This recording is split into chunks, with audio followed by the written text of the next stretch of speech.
Sports. KHTKAM Sacramento. KYMX HD2 Sacramento. The only station in Sacramento giving you local sports coverage from 6 a.m. to 6 p.m. Monday through Friday. Sactown Sports. It's time. It is that time. Time for Stiles and Watkins. You can join the show by texting 916-339-1140. Find us on YouTube at Sactown Sports 1140. It's time for Alan Stiles and Chris Watkins. Yes. Welcome in to Stiles and Watkins. Chris Watkins sitting here. But I am not alone. Joining me, remote today, but he still is here. One Alan Stiles, pulling a little Kyle Draper situation, doing a remote show. Alan, can I get a little Draper impersonation here? Come on, big fella. Look, well, the last time that happened, he wasn't happy with me, but I did have Marvin Bagley, and come on, big fella, that's all I got. But I appreciate you, Chris. And Nate, and of course, our big boss, Jose, for letting me work remote. We are closing out the homestand, the regular season homestand for the Oakland Ballers, and I'm doing it Tuesday, Wednesday, Thursday. So I'm going back to my roots. I'm in my old room right now in Concord at my mom's house. So we're really going back. I mean, it's kind of funny to be doing a show in here because about, 3 years ago, I was doing a show and my mother was the only one that was listening. So, it's kind of all come full circle, you know what I mean? But, and here we are now. Yeah. And I know we got a great show for the people today, tomorrow, and the rest of the week. I can't wait. Yeah, Alan will, I think, be trying to join us back again in studio on Friday. But yeah, he's going to hold it down from Concord, right, for the next couple days. So bear with us if there's any technical issues or anything like that. But it seems like things should be rolling smoothly, and hopefully today rolls smoothly on the show. We've got a lot of stuff to talk about. We're going to get into Domantas Sabonis being named, as we already have known for this entire season. Domantas Sabonis being featured on that Netflix show called Starting Five. We're going to get into that in about 5 or 10 minutes here. We're also going to talk in about 20 minutes or so about are the Niners being slept on. Of course, me and Alan go back and forth tons on the Niners this season, and there's actually a lot of fuel that could give Niner fans and the Niners players this season on if they're being slept on. Some real bulletin board material. We're going to go over that, and again, about 15 minutes at the top of the hour at 11 o'clock. Definitely don't want to miss. We've talked about this man quite a few times, and we've talked about things he's brought up from the 49ers space, but really excited to have Grant Cohn, writer for 49ers on SI. He's going to be on the show at 11 o'clock. Definitely don't want to miss that, as the 49ers and just in general, the NFL cut day was yesterday. A lot of really intriguing stuff across the league, and specifically with the Niners, how they are going to take their roster moving into the season. We're going to ask Grant Cohn a ton about that. You don't want to miss that at 11. And then right after that, we're going to get into ESPN.com 6 burning questions about the quarterbacks in the NFL. Of course, Brock Purdy's brought up in that. Is he in the most overrated quarterback controversy? Is he in the most underrated quarterback? We will get into that in the 11 o'clock hour. And, of course, we're going to talk some Kings. We're going to do, just in general, we're going to go through the most miserable fan bases in sports and where do the Kings fall, if they do even fall, and are they on the way up? And me and Alan are going to discuss who's got it worse, the Kings or the Raiders from a fan base perspective. Of course, we know you Oakland A's fans have it worse than everybody. So we're gonna leave you guys alone on that one. Lots of really good stuff. You have Jared McCain adding to the list of people who have said, why didn't the Kings take me? We'll get into that again at 11 o'clock. Yeah, Nate doesn't want to hear it. I don't want to hear it. We had to hear CJ McCollum talk about it earlier this year. We'll get into that at the 12 o'clock hour, and we'll wrap things up today in about 3 hours, so you don't really have to worry about it now. But we're going to go through the NFL hot seat and see which coaches are feeling the pressure this season, and is a former Niner coordinator really feeling the heat in the Big Apple. We'll get into that in the 1 o'clock hour. Excited for the day. Let's get into this Domantas Sabonis thing real quick. Again, it's not really new news. We kind of already knew about this at the start of last season that Domantas Sabonis was going to be selected for this Netflix show to be featured. Just in the synopsis of the show, it says the series captures all 5 athletes in their battles on and off the floor as they chase greatness, push through injuries, and battle the demands of family and legacy. LeBron James will be featured in his 21st season. Anthony Edwards will also be featured. Jimmy Butler and his relentless drive propels the Miami Heat. And then the write-up that they have on Domantas Sabonis is Sabonis anchors the Kings with his versatile play, and Tatum leads the Celtics in their quest for their 18th championship. Starting 5 delivers an unfiltered view of life at the pinnacle of professional basketball. I think a lot of people are going to be very excited to see when this thing kicks off. The first episode will be released on Wednesday, October 9th, which just so happens to be the first day of Sacramento Kings basketball. You have preseason action October 9th against the Golden State Warriors. It's going to be 10 45-minute episodes that are going to be released on Netflix. So definitely, I'm excited to see it, Alan. I know we saw a couple occasions. I know when the Kings were out in the Bay Area and Domantas Sabonis was answering questions from Rasay Fox and his wife, we saw some Netflix cameras, and I think we saw him a couple different times throughout the season. But just in general, I mean, just on the surface, does this get you excited? Are you a fan of this kind of, we obviously saw the receiver show, the quarterback show, things like that. Are you excited for this, and do you think it's going to work out? Yeah, Chris, look, I got to be honest here. And, the vibes are right, and we're having a good time already. The show Let me tell you, Alan, first off, sorry. It's a good thing you missed crosstalk because no. Dave was I was listening. Yes. And it was funny because I was in the StreamYard, okay? But then I was also watching. I felt like Patrick Swayze. I felt like I was there, but nobody knew I was there. And then I heard you say, it's a good thing Alan's not there. And I'm saying, I'm here. And I wish that I wasn't because, he just tried to top yesterday. And I think he was successful. That's seriously what went on there. But the vibes are good, though. Their vibes are vibing right now. Yes. And I will say this. You mentioned 2 other shows, all right? And this is just me personally.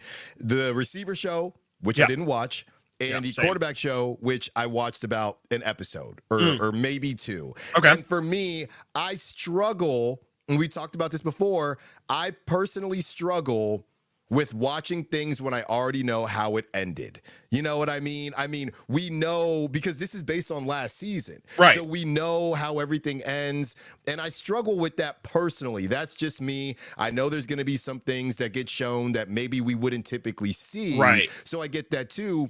On the morning show, they talked about, I think it was something with the NFL, and it was a coach, and it was on one of these shows, and the coach had all this stuff to say, when he was calling out a play, and Dave's right. Yes, I heard them say that. And Dave is thinking, hey, is this reality, or is it because there's the cameras involved? And that's how I feel when yesterday we talked about, or 2 days ago, we talked about the Manti Te'o thing. And when people say these days, oh, they're doing it for clicks, that whole thing is null and void to me because everybody's doing everything for clicks. I don't know what is reality. Okay, you got LeBron James, and we know he's planning out everything. I got to be honest with you, Chris. I know, and I don't think it's person to person. I think they're going to bounce back and forth. Yeah. So, maybe I'd be interested in watching the Sabonis piece, but right. I don't need to watch all the rest of them. I'm sorry. Yeah, no, I mean, I'm right there with you. Like, I watched the entirety of the quarterback show, but the receiver show, I watched a half an episode, and exactly your point. Like, I got tired of the stories that they were telling. Like, I didn't connect with the Kittle story. I thought the Debo story was boring. I just wanted to see Justin Jefferson. Like, if I could have just gotten a Jefferson Adams cut, Devontae Adams cut, I would have watched it. But I do think that's definitely a really interesting point because I do think, frankly, I mean, that you're probably speaking for a lot of Sacramento Kings fans. Like, I don't know how many Kings fans really care about Anthony. Obviously, Anthony Edwards incredibly entertaining, but maybe Jimmy Butler's the better example. Like, I don't know how many Kings fans are going to want to watch that Jimmy Butler storyline. And frankly, I mean, even from Domantas Sabonis' side, we were there all year.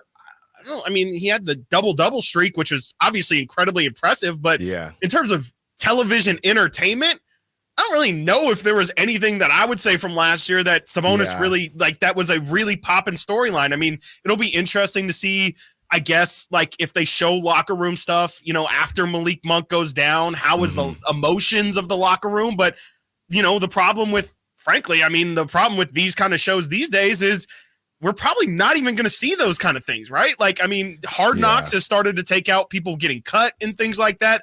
I would imagine this is kind of propaganda in a way, especially, I mean, your boy LeBron James is involved. I'm pretty sure they're not going to let anything that even resembles any sort of drama really leak from this. I not that I could imagine. So I'm right there with you, honestly. I mean, I'm expecting to be excited about the release of this show, but I feel like I'm like the P1 audience for this kind of thing. And I don't know if I'm really going to watch 10 episodes of this. I mean, it's definitely an intriguing idea, and I don't think we've gotten something like this before, but I just don't know if do you feel like you can't really get bigger names than this, right? I mean, maybe if you have Steph and KD, but you have LeBron, you have Jason Tatum, Jimmy Butler, Anthony Edwards, Sabonis is definitely the smallest name in there.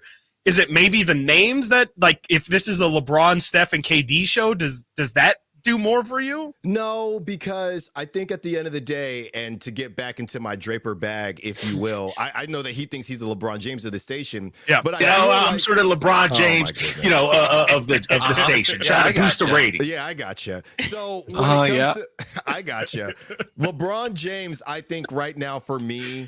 And part of it is the Olympics. You got the Devin Booker documentary and Anthony. There's just been a lot of basketball. Wait, there's a Devin Booker document? Oh, yes, the Olympic thing. Right, yes. Which I didn't watch either. LeBron and Drake, there's both suffering from oversaturation.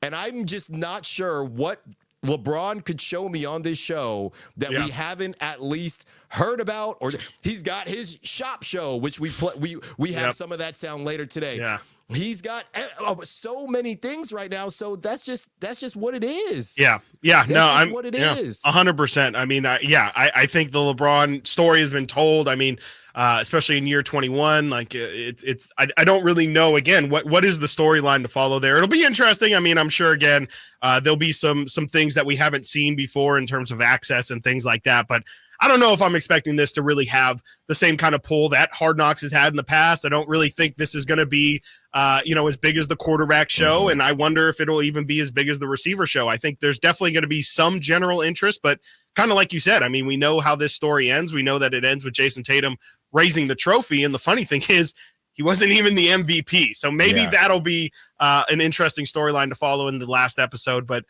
definitely thought Kings fans would be interested in knowing, again, starting 5 releasing on Netflix with your very own Domantas Sabonis starting Wednesday, October 9th on Netflix. That should be a really, really good one. And then you have the main headliner of Kings versus Warriors preseason action, again, on Wednesday, October 9th. So definitely look out for that one.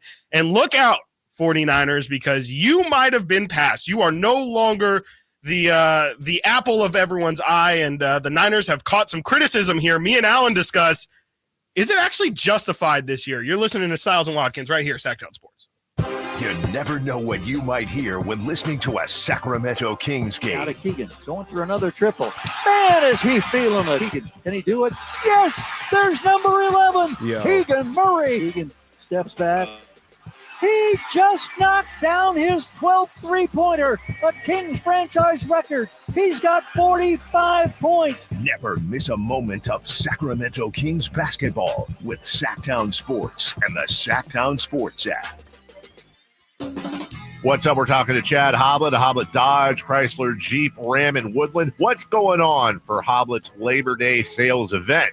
Right now, you can save up to $12,500 off MSRP on new 2023 Dodge Charger SXTs, starting at only $27,995. That's less than the cost of a lot of used cars, and it's brand new. And did I hear you just had a grand opening? Yes. We just opened the Hoblet Certified Pre-Owned Supercenter in historic downtown Woodland.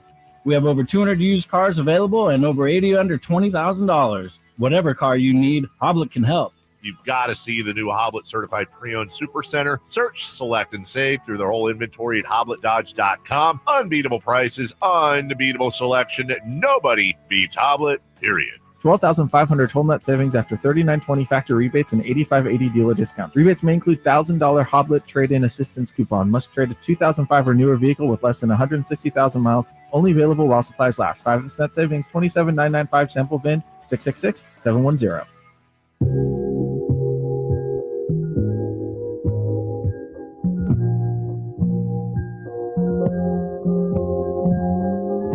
Bump your booty out there, brother. Sactown Sports. Call or text at 916-339-1140. Nate, is that the first time you've heard that cut? I've never heard. I might have been the one who cut it, actually. Really? Maybe. I might have been. I don't want to take credit for that if that was Verlaud or Ledbetter, but that is a all-time classic, and the way it was dropped in crosstalk might be the best drop of all time. Incredible. And can't be done better. I learned from the master, Chris Verlaud, and it's just, it was a great drop. That's all I can say. That is absolutely incredible. I have no idea what the original context would even be, but I think he was someone was out? boxing out somebody, and that's what happened with G-Man. G-Man, incredible. His calls, dude. Incredible. It's just great. Yeah. I'm so lucky I get to work with him. We all are. It's G-Man really is cool. He is just as good as advertised, if not even better, if that's even possible. Love the G-Man, and we will. Speaking of the G-Man, I believe G-Man had a say in the Whitey and Drape's top 40 kings of all time. He probably didn't put Marvin Bagley anywhere. I would imagine he probably didn't. No. I know. I think Whitey said that he might have not. I'll have to ask Whitey during crosstalk. He's probably listening now, but I know he said that some people were a little bit hesitant to kind of release their lists and things like that. So I'm not sure if G-Man actually ended up making the list or anything, but yeah.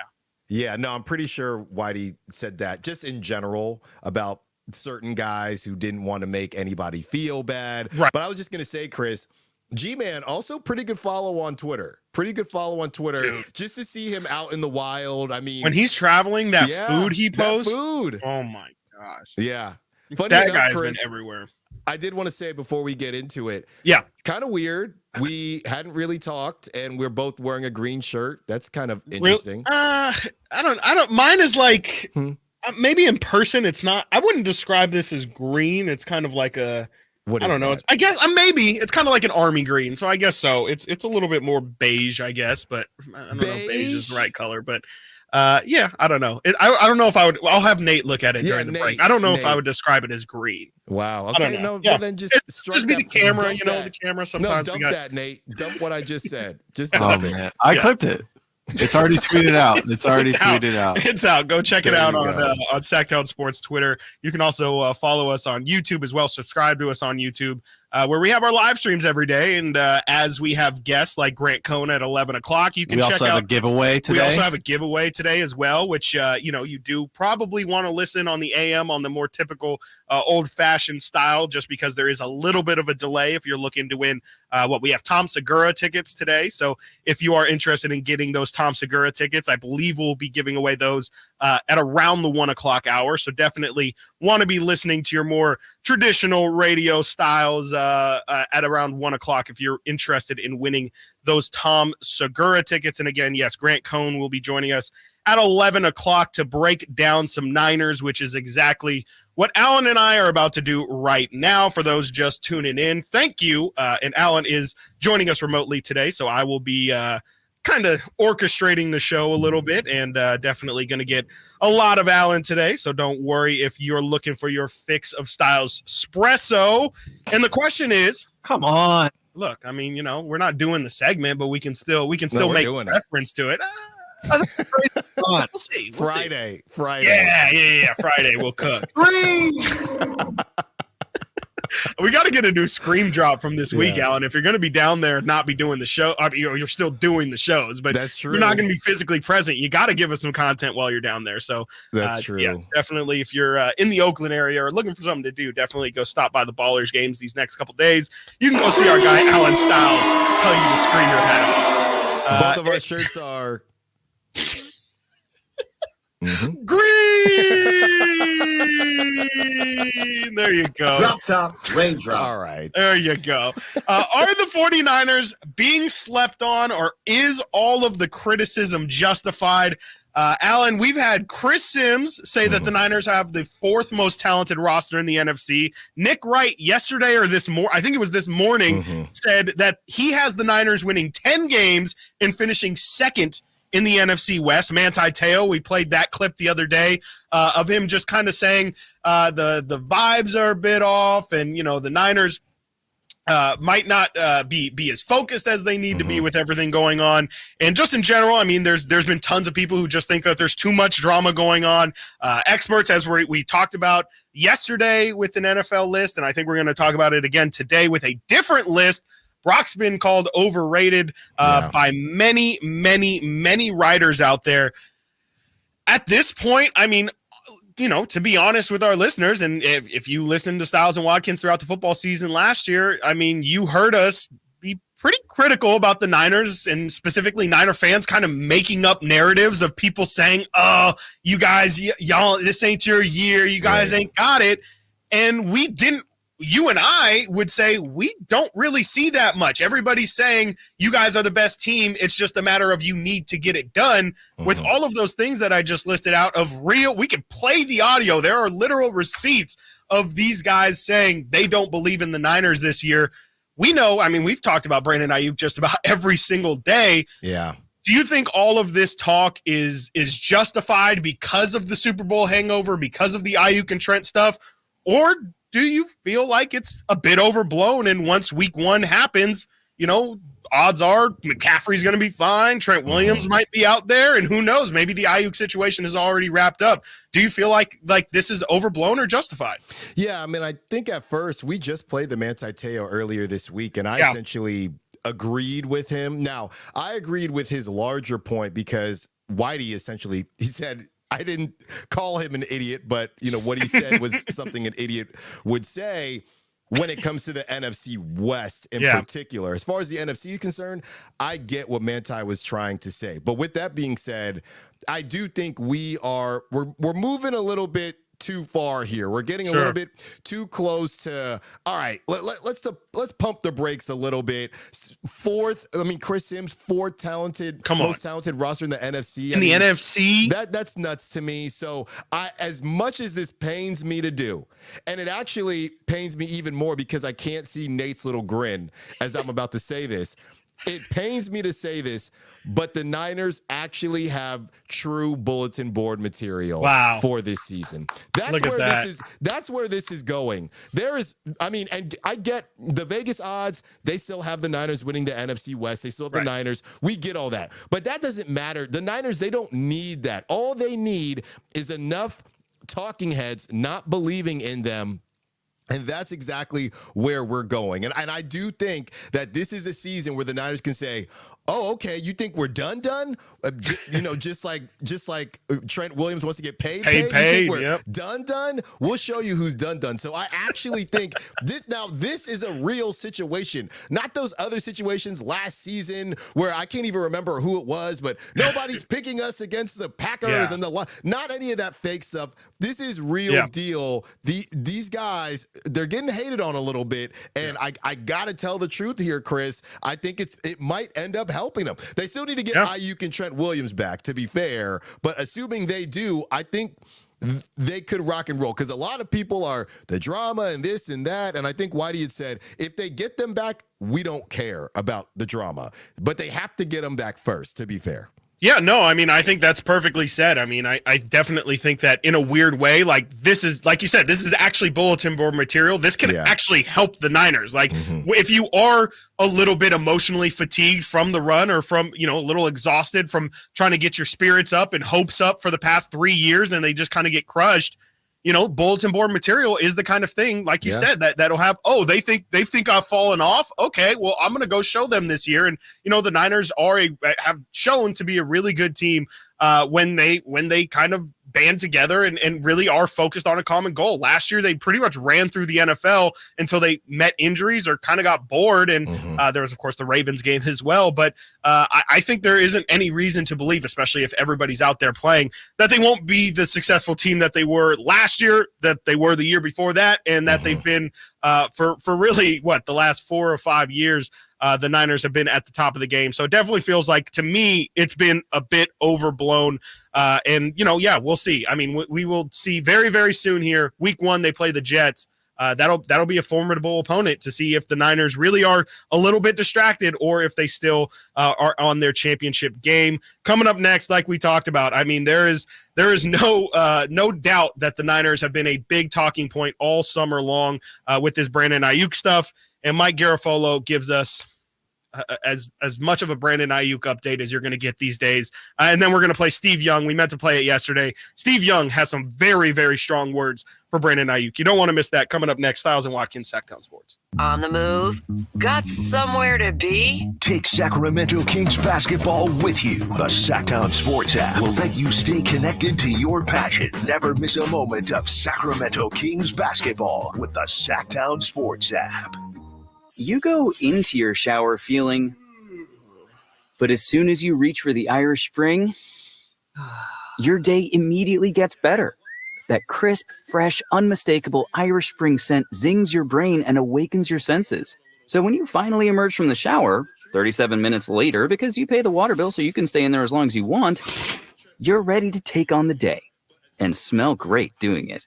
Irish Spring Body Wash and Bar Soap. Fresh, green, Irish. Shop now at Walmart.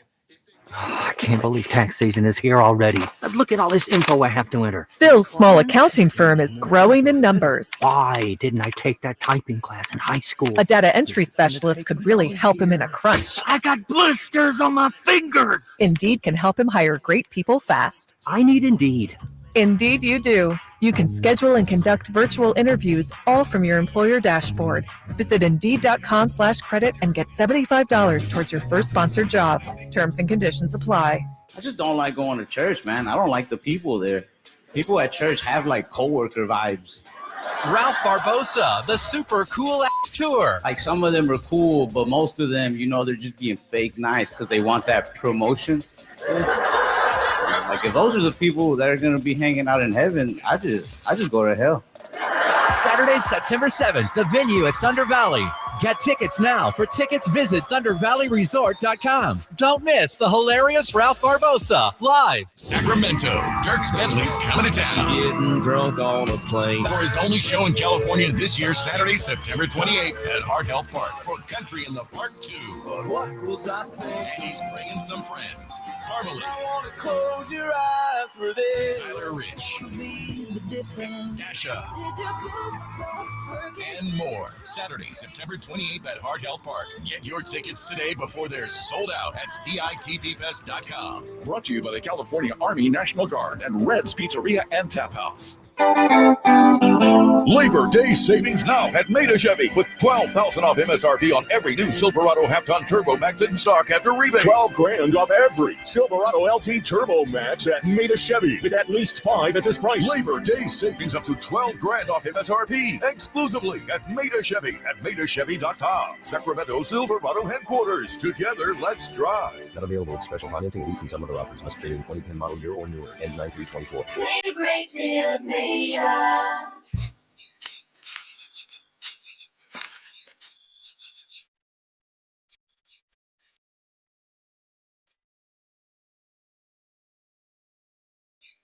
Live and local. This is Sactown Sports.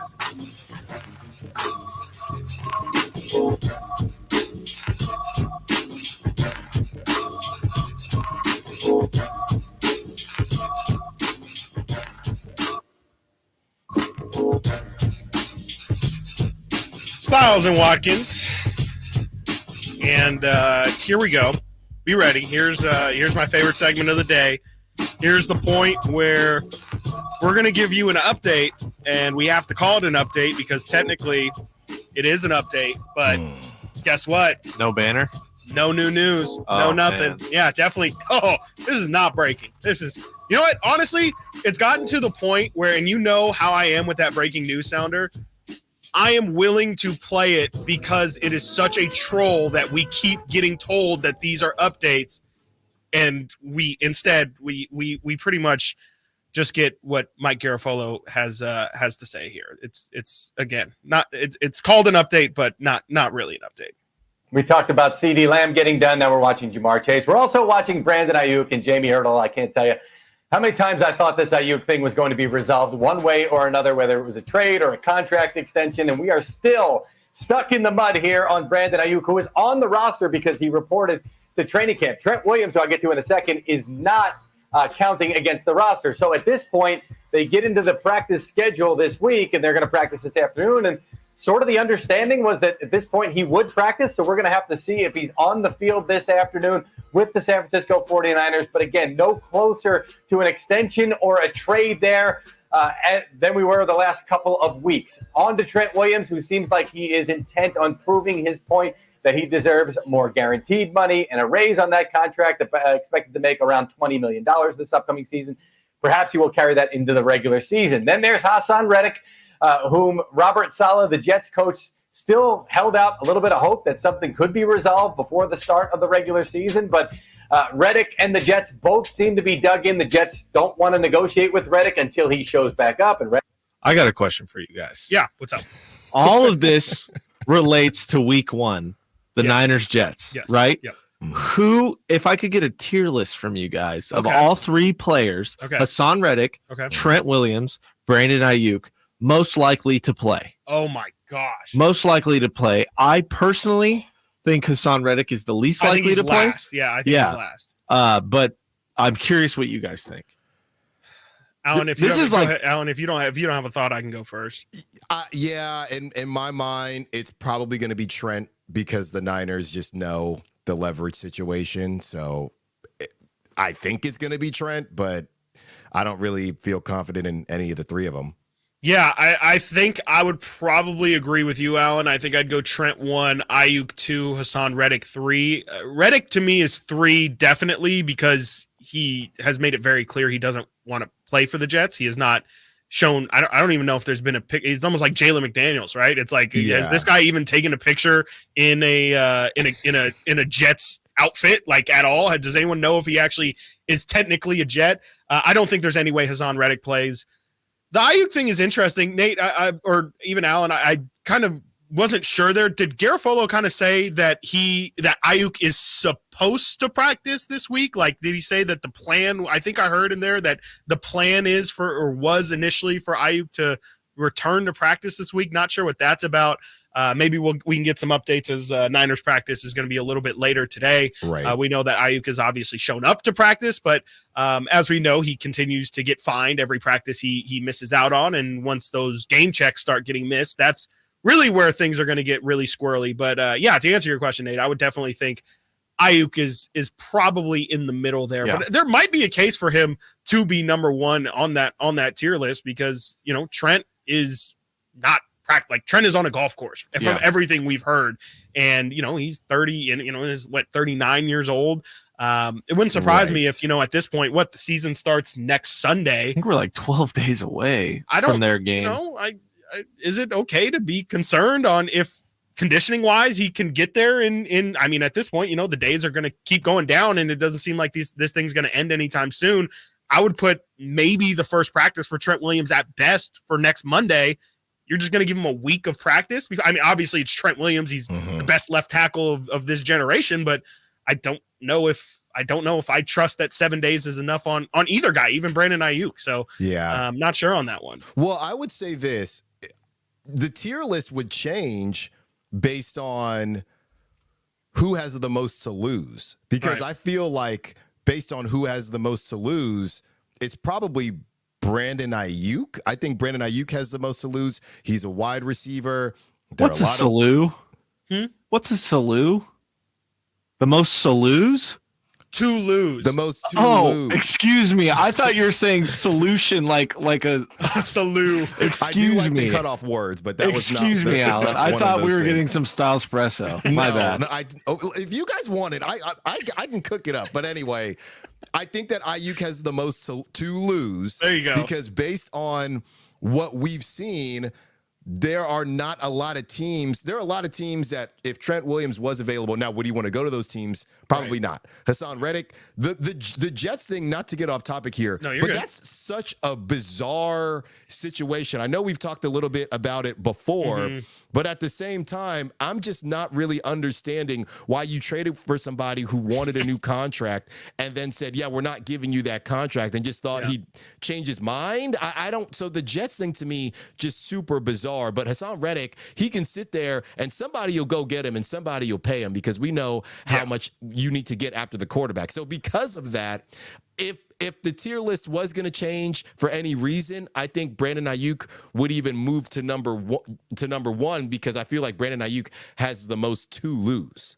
Lose. Yeah, no, definitely. And yeah, I mean, just to kind of continue your sidetrack there, but the Hassan Reddick thing is very strange too, because I mean, when we were out at Top Shots over there, I definitely think we saw that was the day Matthew Judon got traded. And that was a couple days after he had kind of formally requested a trade. And in a way, it's almost like it's the CeeDee Lamb to Brandon Aiyuk situation is almost like a little comparable to the Hassan Reddick to Matthew Judon. It's like, I don't understand how in one situation they were all in similar situations, or both, I guess, in similar situations, but on one side, it gets resolved very quickly with Judon getting traded almost immediately for, I think it was a second or a third round pick. And then you see CeeDee Lamb, he, holds out. Jerry says, oh, we're in no rush. And then 3 days later, he gets a contract. So it is strange that in both of the Aiyuk and the Hassan Reddick situations, that things got tightened up real quick in other situations that were very similar, but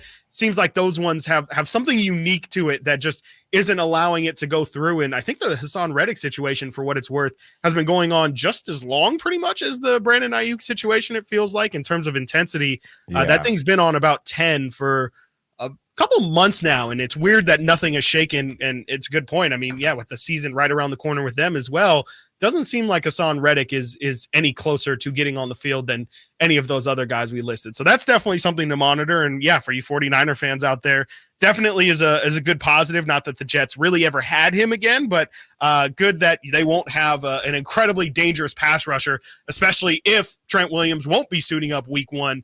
That could have been a really, really big problem for the Niners. And it's probably not a great thing for the 49ers when one of your all-time legends in Steve Young, we played the audio yesterday of him with the broing out with the Trent Williams situation, and he's got some more bros to throw at Brandon Aiyuk. And here's what he had to say. I think this was Monday in San Francisco radio. Nick Bosa was going to set the market. Trent's going to set the market. You kind of get it in a way. It's a bummer.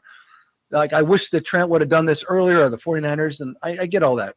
But Brandon, because of his youth and because he's not going to set the market, yet wants to set the market, says, I want to be traded.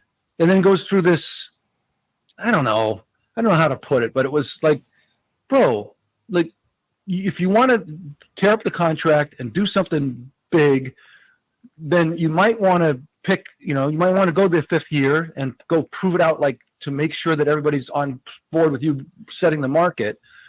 Or if you're going to ask to be traded, then when they make a trade that works for them, you got to say you're up for it. You don't say, oh, no, that doesn't work for me. Because then it was like, well, what do you want? And so there's been the back and forth that's been very, I don't know. They can get mended. It's not like they're like broken relationships, but it's stretched. It's strained. And I think at the end of the day, Brandon's now sitting in front of a contract that's probably 49ers have stretched as much as they possibly can. They don't want to set the market. They don't want to do it. They don't think it's the time. And that's of course Niners legend Steve Young. And it kind of sounds like to me, and I mean, you would definitely, this is part assumption here, but you would think that Steve Young is not just, pulling that out from the clouds or anything like that. You would think Steve Young's probably had some conversations with the 49ers front office. And it's not just, again, him saying those things. I'm pretty sure that's got to be fairly sourced information there. So, I mean, first off, I guess I'll ask you this. Does it, at the end there, he says that it's not a broken relationship, but it is stretched, it is strained.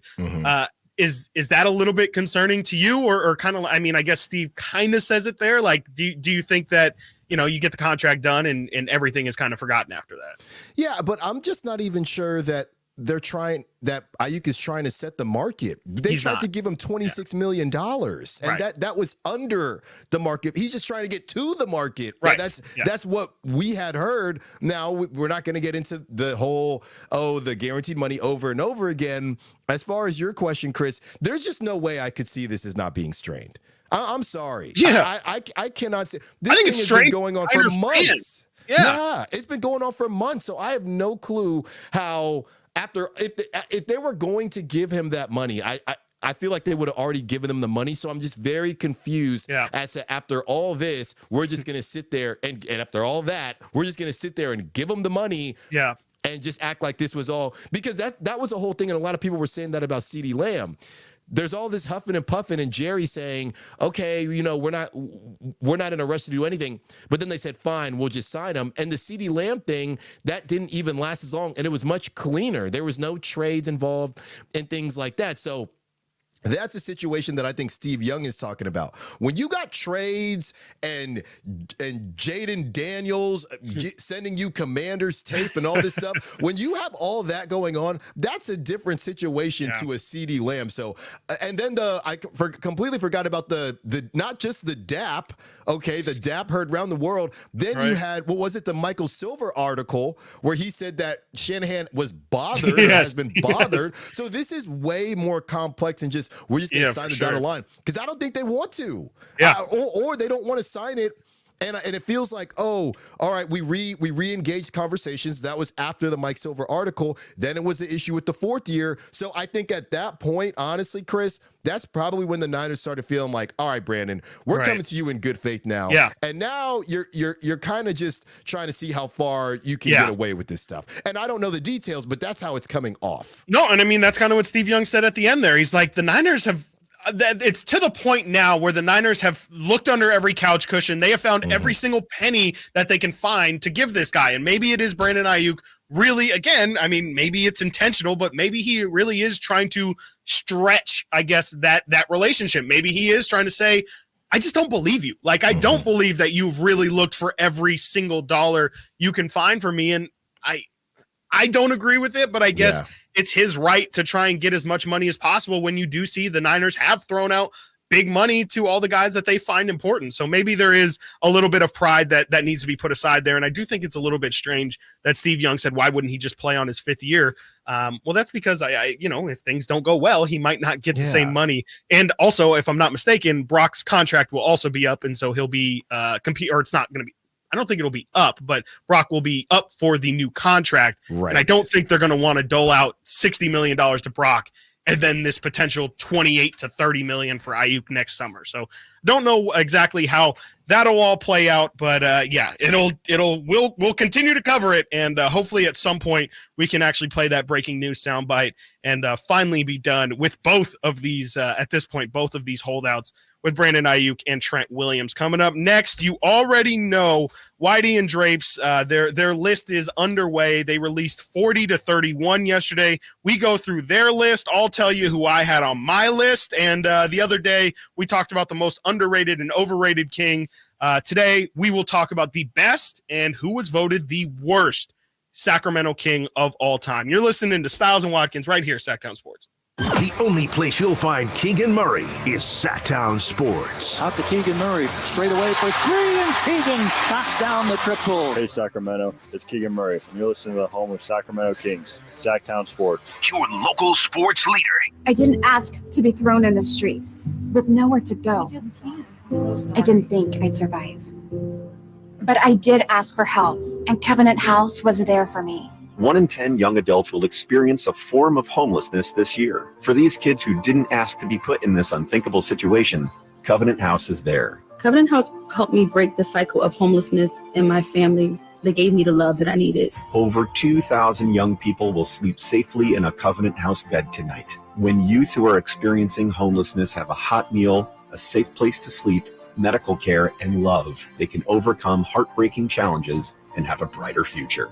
They just really genuinely just wanted to help me succeed, and I'm succeeding. I'm a speaker, I'm an author. Covenant House really helped me and really helped mold me into the woman I am today. If you or someone you love is asking for help, go to safeplacetosleep.org today. Lowe's knows saving pros time and money means getting the job done easier. Right now, get up to 50% off select composite decking and railing. Plus, get an extra 5% off every day on eligible purchases when you use your Lowe's business credit card. Because Lowe's knows savings. Lowe's knows pros. Selection varies by location while supplies last. 5% off are subject to credit approval. Exclusions and terms apply. See store at lowes.com/credit for details.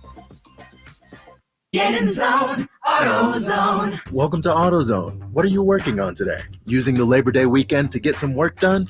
We got you. Stop by any store to save on oil, fuel system cleaner, wipers, and more. Looking for an end of summer wash? We've got deals for that too. Don't want to leave the garage? Get same-day delivery on AutoZone.com. Do Labor Day your way by getting something done at AutoZone. Get in the zone, AutoZone. Restrictions apply. They say the hardest part of getting something done is getting started. Well, we did that 30 years ago when California first took on the tobacco industry. Now, smoking is down 60%, lung cancer 42%. A couple of our cities have already ended tobacco sales. A California without big tobacco isn't just possible, it's already happening. See our progress at undo.org. Did you know your skin is the largest organ of your body? Huh? That's why you should shower with Old Spice Super Hydration Body Wash instead of plain old bar soap. Love your skin by super hydrating it with vitamin B3 and glorious notes of vanilla and shea. Did you know that my super hydrated skin is the second largest organ of my body? The first is my heart. Old Spice. Men have skin too. Old Spice Super Hydration Body Wash. 24/7 renewing moisture. With daily use. Golf to Go is brought to you by the Hagen Oaks Golf Super Shop. Here's Frank LaRosa. PGA.com Quick 9 ask readers to complete this sentence. Golf means more than a game. To me, it means... At number 9, the banter. People love the good-natured teasing that goes on. Number 8, it's hard to explain, but I don't want to be without it. Number 7, it's an obsession. I eat, drink, and sleep golf. Setting goals is next. At number 5, golf is life. It's a career for some, a passion for most, and a ticket to college for a lucky few. At 4 and 3, a place to relax and an escape. A place to feed my soul and find a peaceful solace. At number 2, a place to learn about ourselves and others. You'll learn more in 4 hours on a golf course than almost anywhere else. Number 1, a few priceless hours to spend with friends and loved ones. Responses included time with my dad, time with my husband or wife, time with my closest friends. It's hard to beat the company you share around with. So what do you think? Why is golf more than just a game to you? Finish this sentence. To me, golf means... I'll let you think about that. That's your Golf to Go. I'm Frank LaRosa. At Northern California's #1 Honda dealer, Stockton Honda, we make the dream of owning a new car easy and stress-free. With prices that you just can't say no to. Save on our best selection of the year during the final days of the Honda Summer Event. Come in today or go to StocktonHonda.com. Anytime, anywhere, it's all here. StocktonHonda.com. #1 claims based on 2023 total new and Honda certified pre-owned vehicle car sales from American Honda Motor Company sold on report. Whitey here reminding you that not all gas grills are created equal. Bring out all the delicious flavors in your grilled meats with the amazing Napoleon Prestige and Prestige Pro line of outdoor cookers. My Napoleon Stainless Steel Pro Series gas grill has turned me into a grilling pro with features other grills cannot match. They're built different, built better, built to last. Made with premium stainless steel that boasts quality and a lifetime warranty. I may never want to cook indoors again. Napoleon grills and accessories are now available at your nearby Amy's, Ace Hardware in Sacramento, and now El Dorado.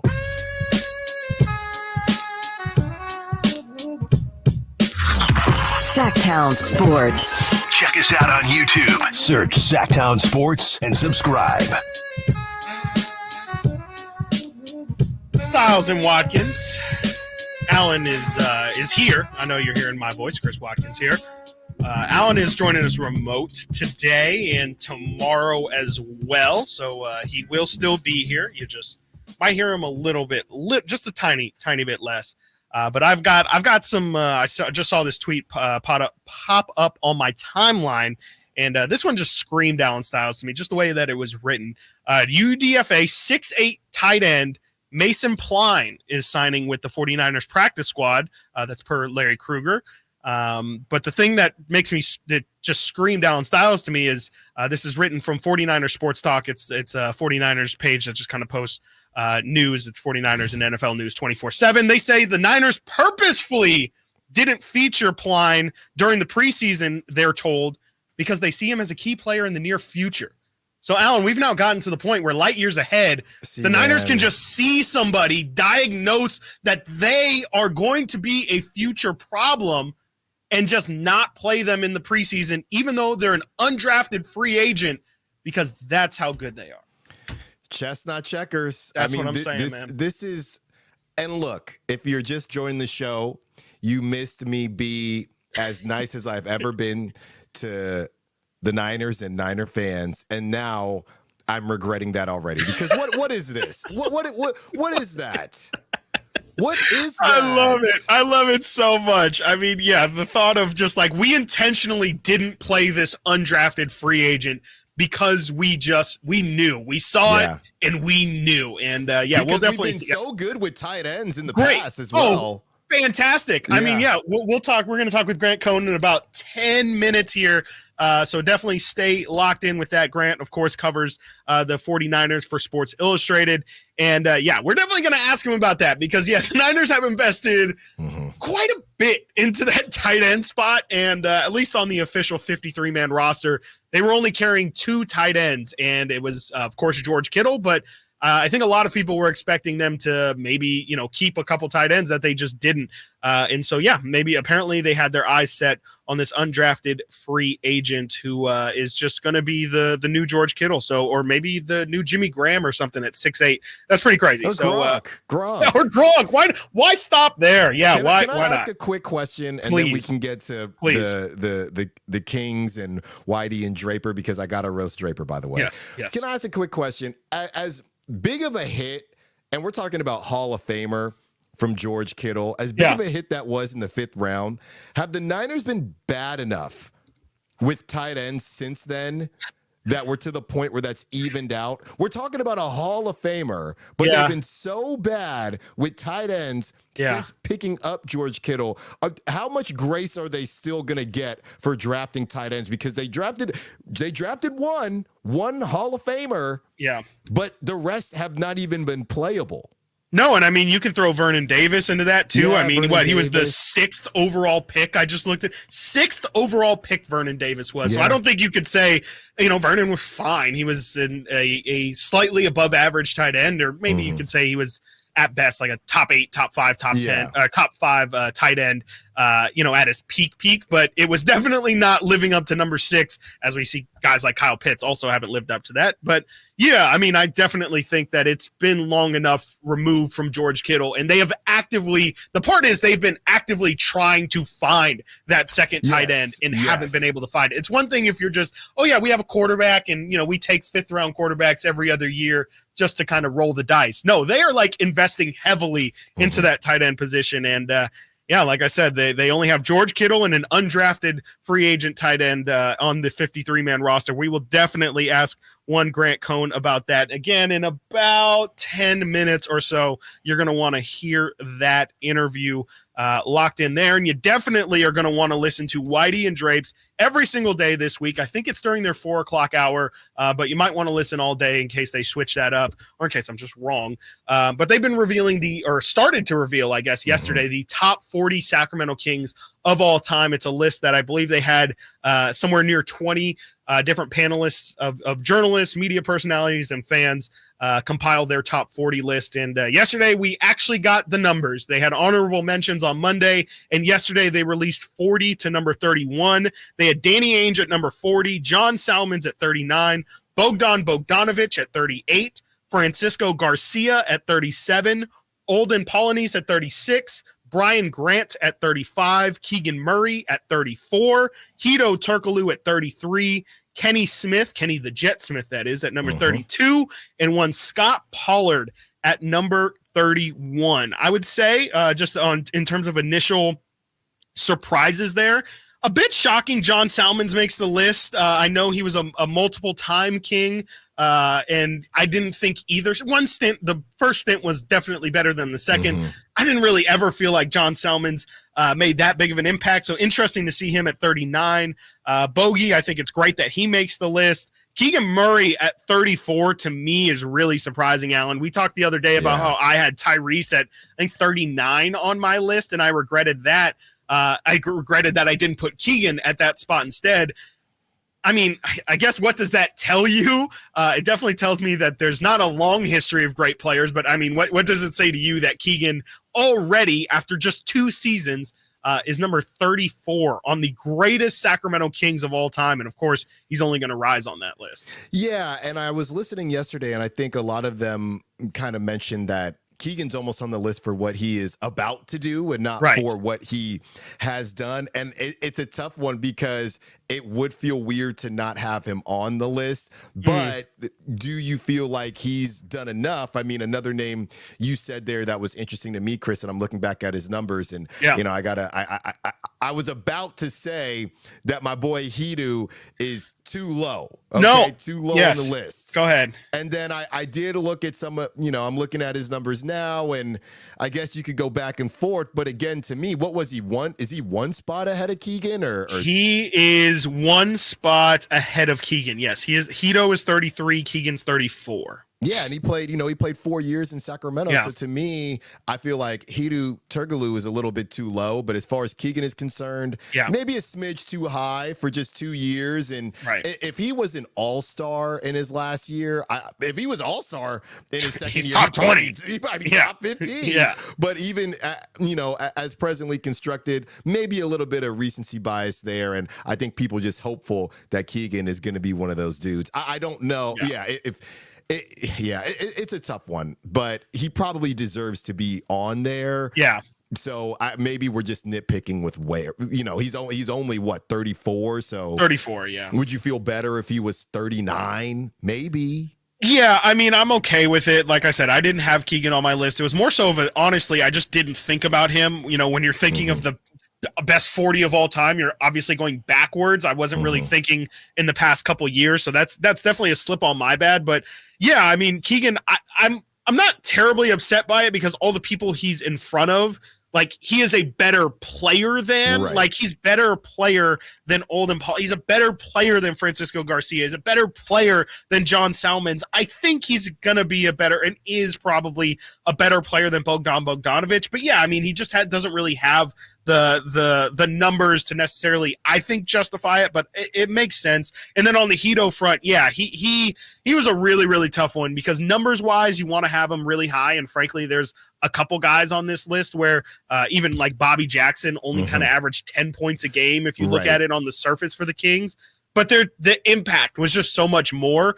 And I think maybe that was the tough thing is you look at you feel, especially here in Sacramento, especially with those early 2000s teams, there was a level of importance that just felt, and the numbers might have not justified it, but those guys are in spirit top 20 Kings, but I think the numbers just weren't there to justify it. But yeah, I mean, it is good that Hedo's on the list. It's good that Scott Pollard's on the list because those guys, even though the stats weren't there, they were definitely instrumental to the Kings being great in their best years. And I think it's great that those guys were represented. And I'm pretty sure there's going to be just about every name you can think of that were on those early 2000s teams that make this top 40 list. So excited to see that. And again, those lists are coming out every single day for the rest of this week on the Drive Guys with Whitey Gleason and Kyle Draper. I will reveal my portion of the list a little bit later in the show, and we will get to the best and worst Sacramento King of all time. But coming up in a couple minutes here, don't want to touch that dial as Grant Cohn, writer for the San Francisco 49ers on Sports Illustrated and, of course, on the Grant Cohn YouTube channel. He will be joining us when we come back right here, Stiles and Watkins, Sactown Sports.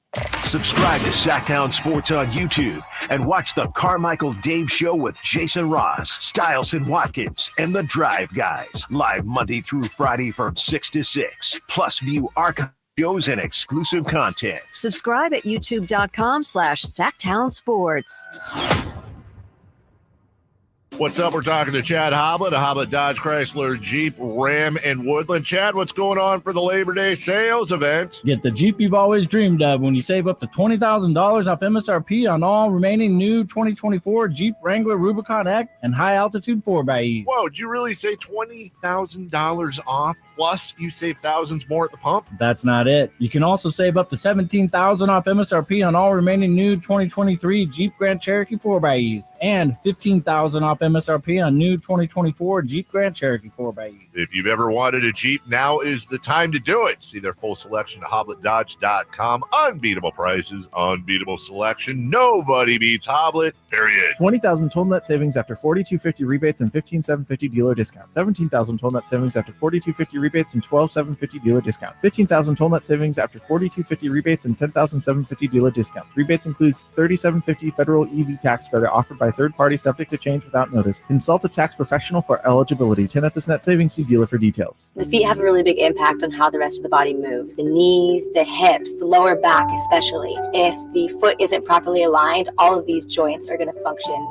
incorrectly. That results in a lot of muscle tension and chronic pain. What I really like about the Good Feet system is that the right arch supports can put the foot in its proper alignment. So all the joints up the rest of the body will be aligned properly as well. And when the body's aligned, we can reduce the risk of injury and chronic pain. Come to the Good Feet store now for a free fitting and test walk. My kids call me Tom. So unnerving. Every day, the older one's like, "How you doing, Tom?" I go, "Hey, I'm not your fucking stepdad, all right? I wish I was. It'd be a lot easier, but I'm not." From his multiple Netflix specials, comedian Tom Segura brings this new tour, Come Together, to the venue at Thunder Valley September 5th. Get tickets now. For tickets, visit ThunderValleyResort.com. Don't miss Tom Segura, Come Together. Hello, Sacramento. I'm Emran Pilati, owner of True Sports Cards and Collectible Store here in Rockland, California, and the host of the True Sports Cards Show that airs right here on Sactown Sports 1140 every Saturday from 10 to 11 a.m., where we discuss the latest trends, hottest products, and deliver exclusive interviews with other industry leaders. And don't forget to visit our shop, True Sports Cards, at 6661 Stanford Ranch Road in Rockland and see what we have for all your sports card and memorabilia needs. Hey, what's up, everybody? It's your boy Drapes, Kyle Draper. As the proud sponsor of the Sacramento Kings Mop Crew, Alsco Uniforms offers certified hygienically clean lab coats, scrubs, bed linens, towels, floor mats, and an array of mops tailored for your healthcare facility. Our services include convenient delivery to your doorstep. Leading the way in healthcare laundry services in Northern California, discover why it pays to keep clean with Alsco Uniforms. Go to alsco.com to learn more. Again, that's alsco.com. Get Labor Day savings right now at Folsom Lake Kia. Coach Christie here reminding you, if you're in the market for a new car, shop Folsom Lake Kia for low payments now through Labor Day. FolsomLakeKia.com. From the Power Business Technology Toshiba Studios. Your home for Kings basketball for over 25 seasons. No look, Dibby to Weber, down the lane, flying jam. There's your play of the night right there. It's inside is Sabonis, a two-hand rip, a brilliant pass from De'Aaron Fox. KHTKAM Sacramento, KYMX HD2 Sacramento. Sactown Sports.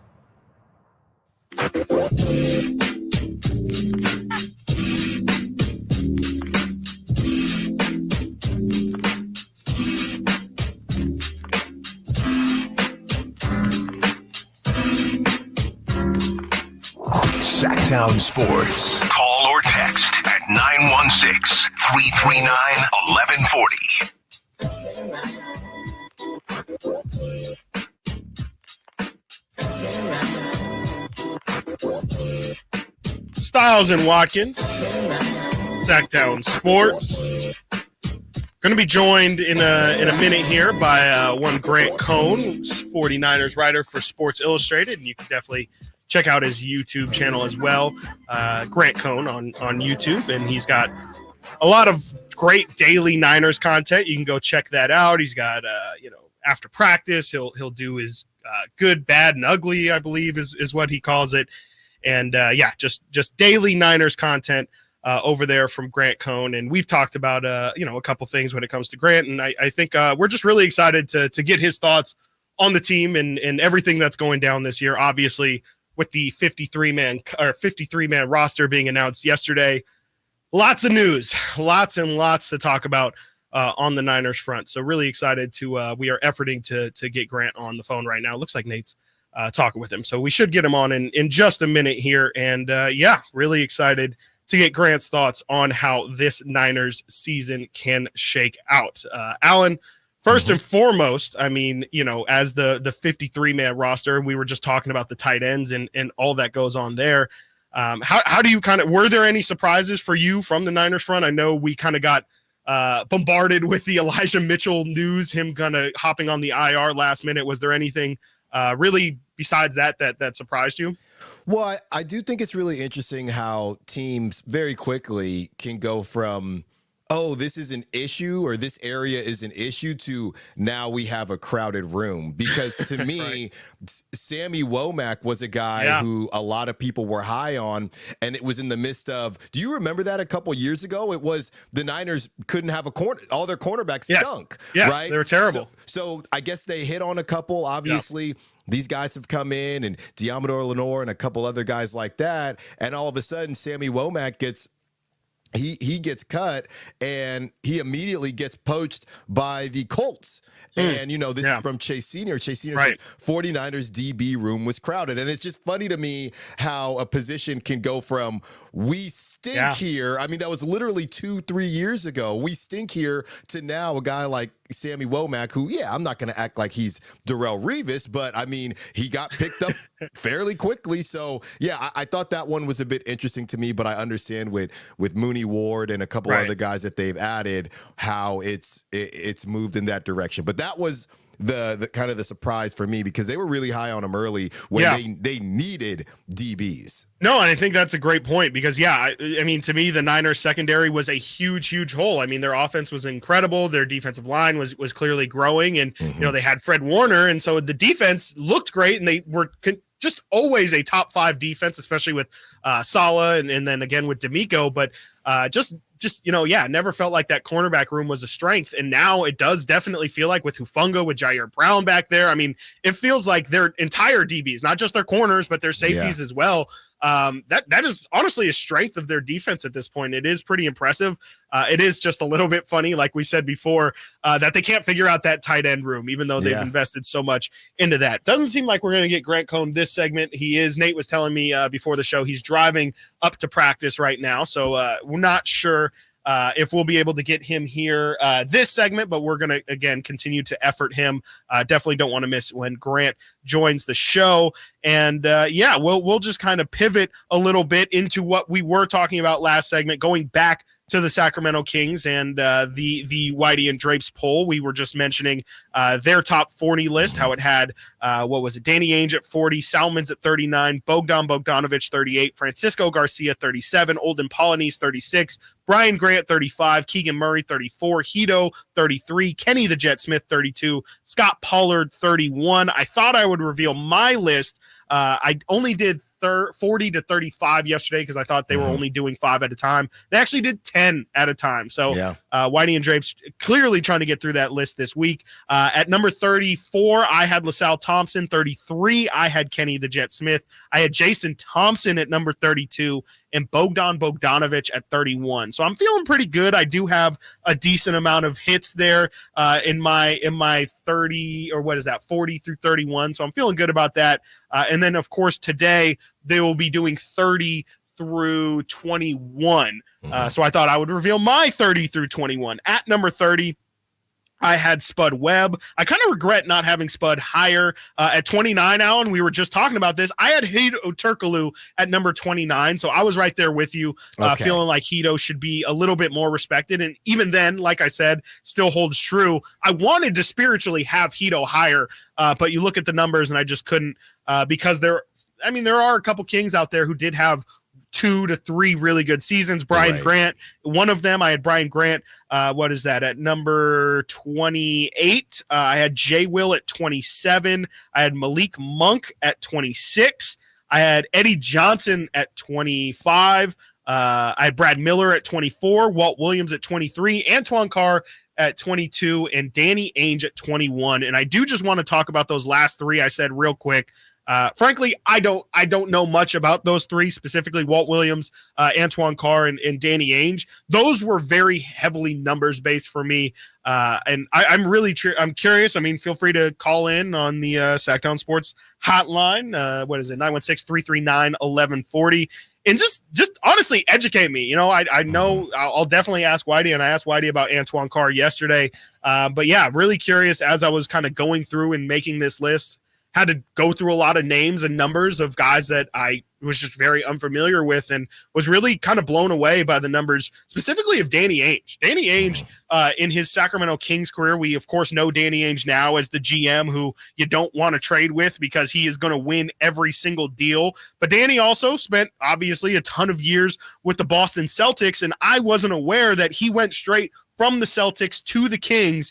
And, you know, in what would make sense, because for those who don't know, Danny Ainge is like an all-time athlete. Like he was like a top basketball recruit, top football recruit, and I believe he was drafted very highly in the baseball draft as well, I think by the Blue Jays. So was like a supreme athlete. And yeah, it showed that season that he got traded to the Kings halfway through, finished the year scoring 20 points per game and shot 5 threes a game, knocked it down at 38% for a half season. I was just really impressed by that. The next season, he gets a full year in with the Kings at age 30 and averaged 17.9 points per game, started 68 games. And again, shot 37% from three on 4 games. So I was just very impressed by Danny Ainge's numbers. And when you compare it to a lot of Kings history, there's just not a lot of people who had those numbers. So I had Danny Ainge I will self-admit, as I have Danny Ainge at 21 and he ends up at 40 on this list. I clearly had him too high, but I was floored by the stats. So I'm very curious for those who are alive and well during the Danny Ainge, Antoine Carr, and maybe even a little bit to Walt Williams as well. I didn't get to see a lot of Walt Williams. What made those guys special, or I guess what made them not as highly regarded as what I'm taking it? Because again, Antoine Carr averaged 20 points per game off the bench for the Kings. And I'm just a little bit curious as to how that doesn't translate to him being higher on the list. So I'm curious for those who were Kings fans when I wasn't alive, what was it about those guys that just kind of made it a little bit less impactful than maybe what the numbers say? Please let us know. 916-339-1140. Really excited to get anyone's thoughts on that. And yeah, we'll probably get Whitey's thoughts on that when we do crosstalk later on today. Moving on to our next segment, we go to ESPN.com's 6 burning questions about the quarterbacks in the NFL today. Is Patrick Mahomes on his way to being the GOAT? And who is the most underrated and overrated quarterbacks in the NFL, as well as Alan's favorite. I just assume this is Alan's favorite topic is who's the best trash talker at quarterback in the NFL? The answer definitely surprised Alan. I'm sure it's going to surprise you as well. We talk about that next right here. Stiles and Watkins, Sactown Sports. Our first year as the radio home of the San Francisco 49ers is one we will never forget. It's a toss to McCaffrey, a cutback run 30, breaks 340. McCaffrey midfield. McCaffrey 40, 30, 20, and toasted it all the way down to the 3-yard line on the first play of the game. CMC Dynamite! Congratulations to the 49ers on a terrific year. And thank you for so many wonderful memories.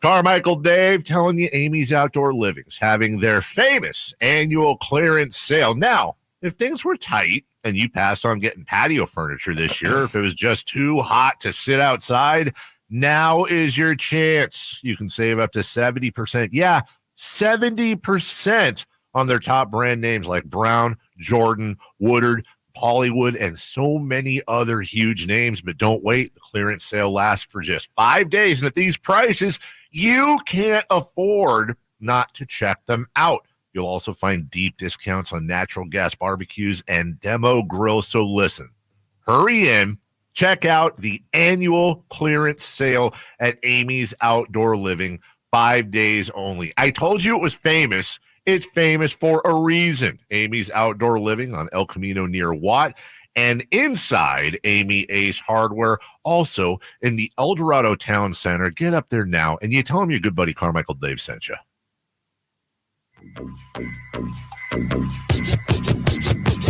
Live and local. Live and local. This is Sactown Sports.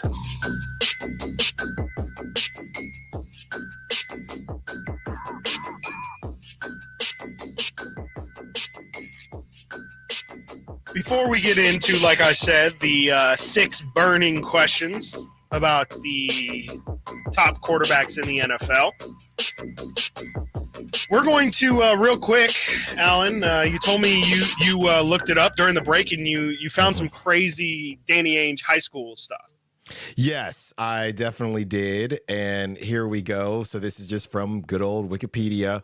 A 3-sport star in high school, Ainge was named to All-American teams in football, basketball, and baseball. At BYU, he was named National Basketball College Player of the Year and won the Wooden Award for Most Outstanding Male College Basketball Player. While in college, Ainge also played parts of 3 seasons with the Toronto Blue Jays, mostly as a second baseman. He was then drafted to the NBA by the Celtics. Crazy. So, just insane stuff. Also, he earned all-state honors, of course, as a basketball player, and was considered one of the top football recruits in Oregon at wide receiver. I'm telling you, this dude Danny Ainge was different, like a different kind of athlete. And you just maybe it's like he's like Anthony Edwards. As crazy as it is to compare Danny Ainge, but like that's the level of athlete that he has seriously talked about. And absolutely insane. And we will get to the 6 burning questions about quarterbacks in the next segment because we did effort and we did find one Grant Cohn of writes for about the 49ers on Sports Illustrated. Grant, thank you so much for joining us, and really appreciate you coming on. I understand that Nate kind of ran into you at a training camp, and we kind of got all this situated. So thank you so much for hopping on with us. Thank you very much for having me. It's an honor to be on the show. Awesome. Thank you, Grant.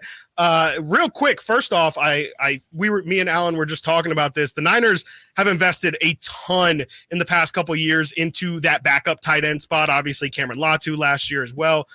They're only carrying 2 on the official 53-man roster. What exactly does that say to you?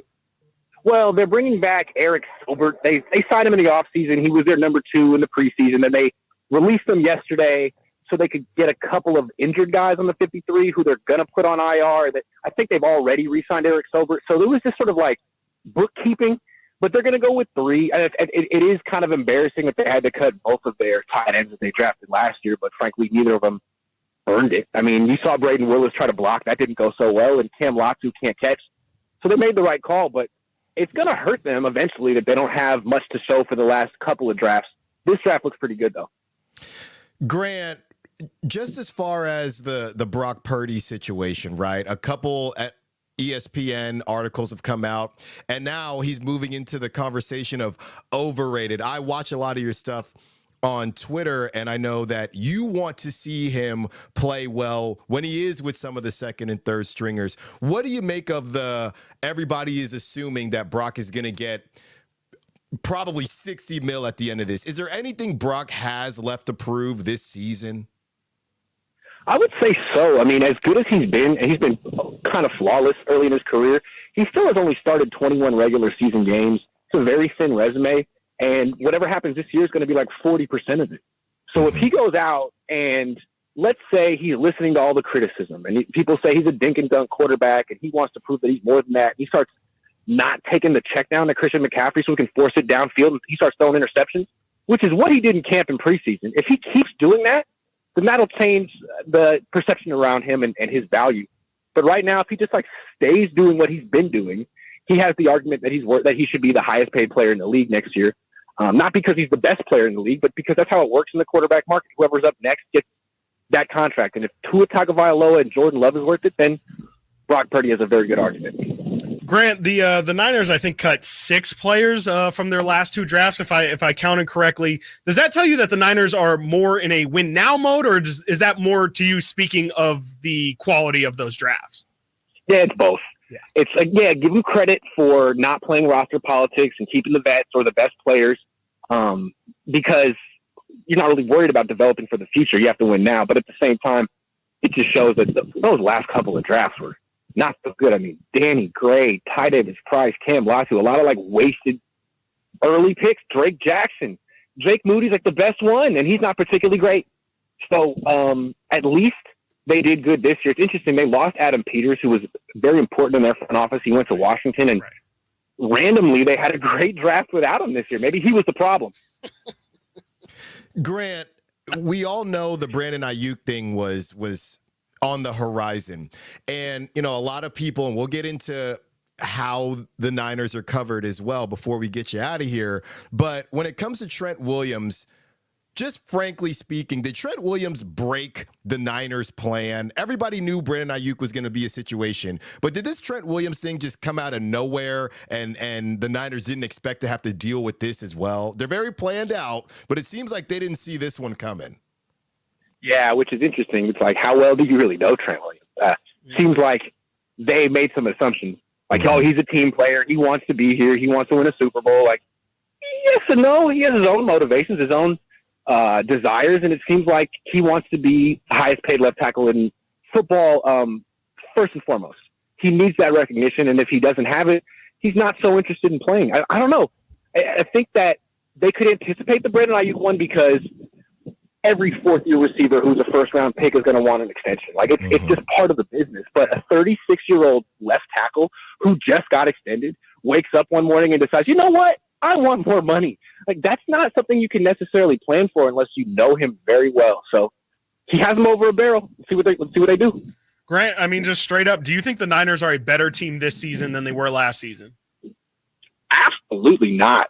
And it's not just on paper, but it just felt like last season there was a whole culture on the team. Like, let's not complain about our contracts. Let's all sacrifice one more year so we can win the Super Bowl. Because last year, Trent Williams didn't have any guaranteed money left in his contract.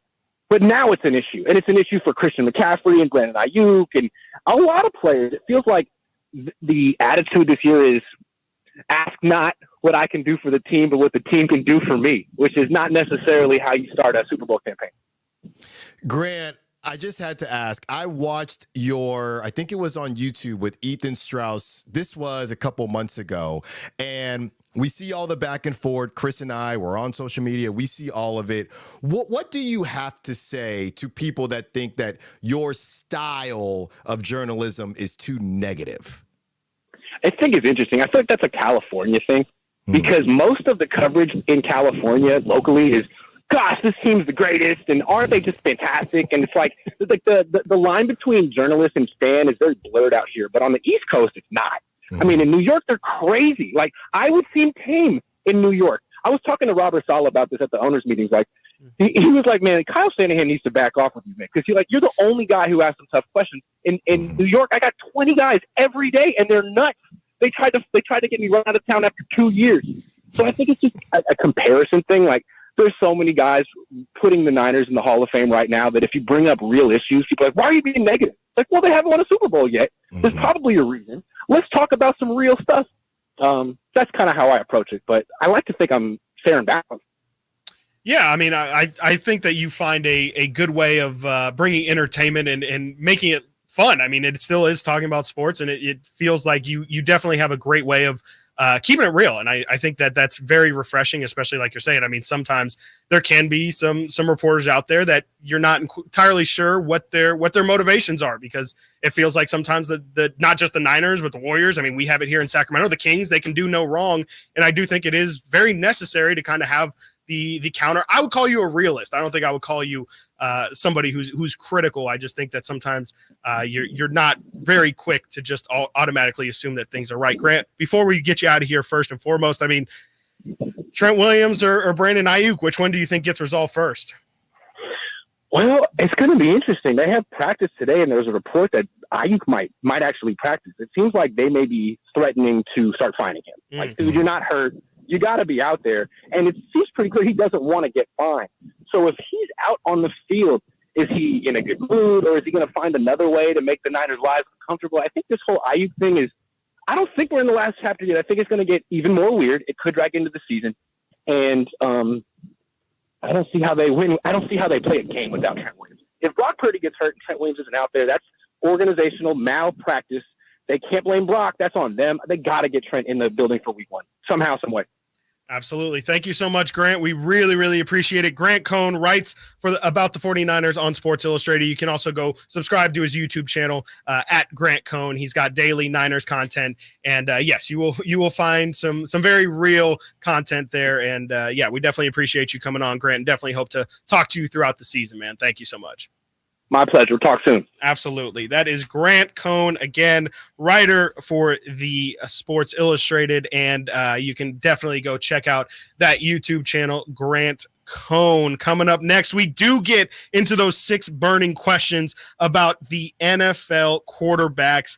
Rank your top 3. Who is the most underrated, overrated, and who is the biggest trash talker at the quarterback position? We get into that next, right here. Stiles and Watkins, Sactown Sports. Trying to find out where to catch your favorite team's games? Are you a fan of the Kings, Niners, and the NFL? Well, Sactown Sports has you covered. Touchdown! San Francisco! It's all on his shoulders. Cox rocks. He fires for the win. He's got the triple. Catch all your Kings, Niners, and NFL games all year long on Sactown Sports and SactownSports.com. Toyota's national sales event is on now through Labor Day weekend. Whether on or off-road, make the most out of these final days of summer in a new Toyota truck. Don't miss a low lease on the fully redesigned 2024 Tacoma or financing as low as 0% APR on the 2024 Tundra. It's time to kick up your adventure with Toyota's legendary power and reliability. Toyota, let's go places. Offer available through TFS to buyers with premium rated credit. Offer only available on Tundra Capstone. Ends 9/3/24. Sacramento, Dirk Bentley's coming to town. Getting drunk on a plane. For his only show in California this year, Saturday, September 28th at Hard Health Park for Country in the Park 2. What was I thinking? And he's bringing some friends. Carmelie. You want to close your eyes for this. Tyler Rich. Dasha. And more. Saturday, September 28th at Hard Health Park. Get your tickets today before they're sold out at CITPFest.com. Brought to you by the California Army National Guard and Red's Pizzeria and Tap House. The final games of the 2024 Sacramento Rivercats season are upon us. Soak up the last days of summer at the ballpark at one of our remaining giveaway or theme nights. Giddy up for Wild West Night. Get your wands at the ready for our inaugural Harry Potter Night. And cap off the season with Fan Appreciation Day. Plus, don't miss out on our final giveaway of the season, a Rivercats golfer hat to the first 2,500 fans on Friday, September 20th. For a complete promotions calendar and to purchase tickets, visit rivercats.com. Whitey here reminding you that not all gas grills are created equal. Bring out all the delicious flavors in your grilled meats with the amazing Napoleon Prestige and Prestige Pro line of outdoor cookers. My Napoleon Stainless Steel Pro Series gas grill has turned me into a grilling pro with features other grills cannot match. They're built different, built better, built to last. Made with premium stainless steel that boasts quality and a lifetime warranty. I may never want to cook indoors again. Napoleon grills and accessories are now available at your nearby Amy's, Ace Hardware in Sacramento, and now El Dorado. It's a myth to think you don't play golf well enough to get fitted for golf clubs. The professionals at the Hagen Oaks Player Performance Studio would argue that playing the game with golf clubs properly fitted to your body and swing characteristics is the best way to improve your game and have more fun on the golf course. With a professional staff of fitters, all the major brands of equipment, and cutting-edge technology featuring TrackMan, the indoor-outdoor Hagen Oaks Player Performance Studio is worth a look. See for yourself, Fulton Avenue at the Cap City Freeway. Schedule your fitting at 916-808-2531, 808-2531. As a mom, I do anything to keep my child out of physical pain. Dr. Pamela Maida is a board-certified orthopedic surgeon. As a doctor, I know that growth spurts can cause pain in my child's feet, and that can affect their legs and back too. Good Feet Youth Arch Supports are designed to alleviate, even eliminate common pain. Investing in youth arch supports for your child or teen is one of the best decisions you can make. Come to the Good Feet store now for a free fitting and test walk.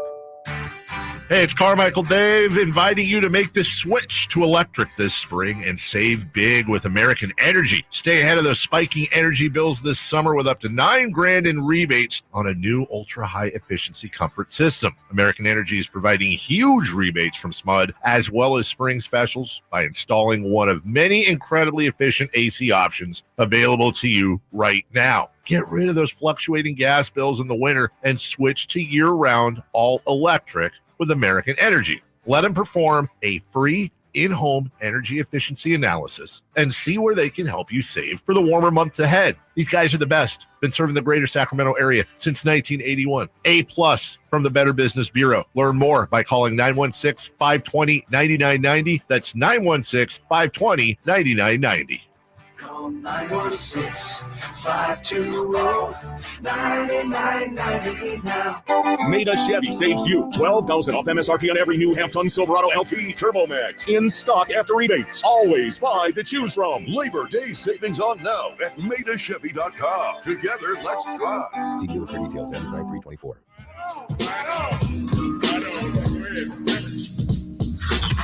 Sactown Sports. Check us out on YouTube. Search Sactown Sports and subscribe.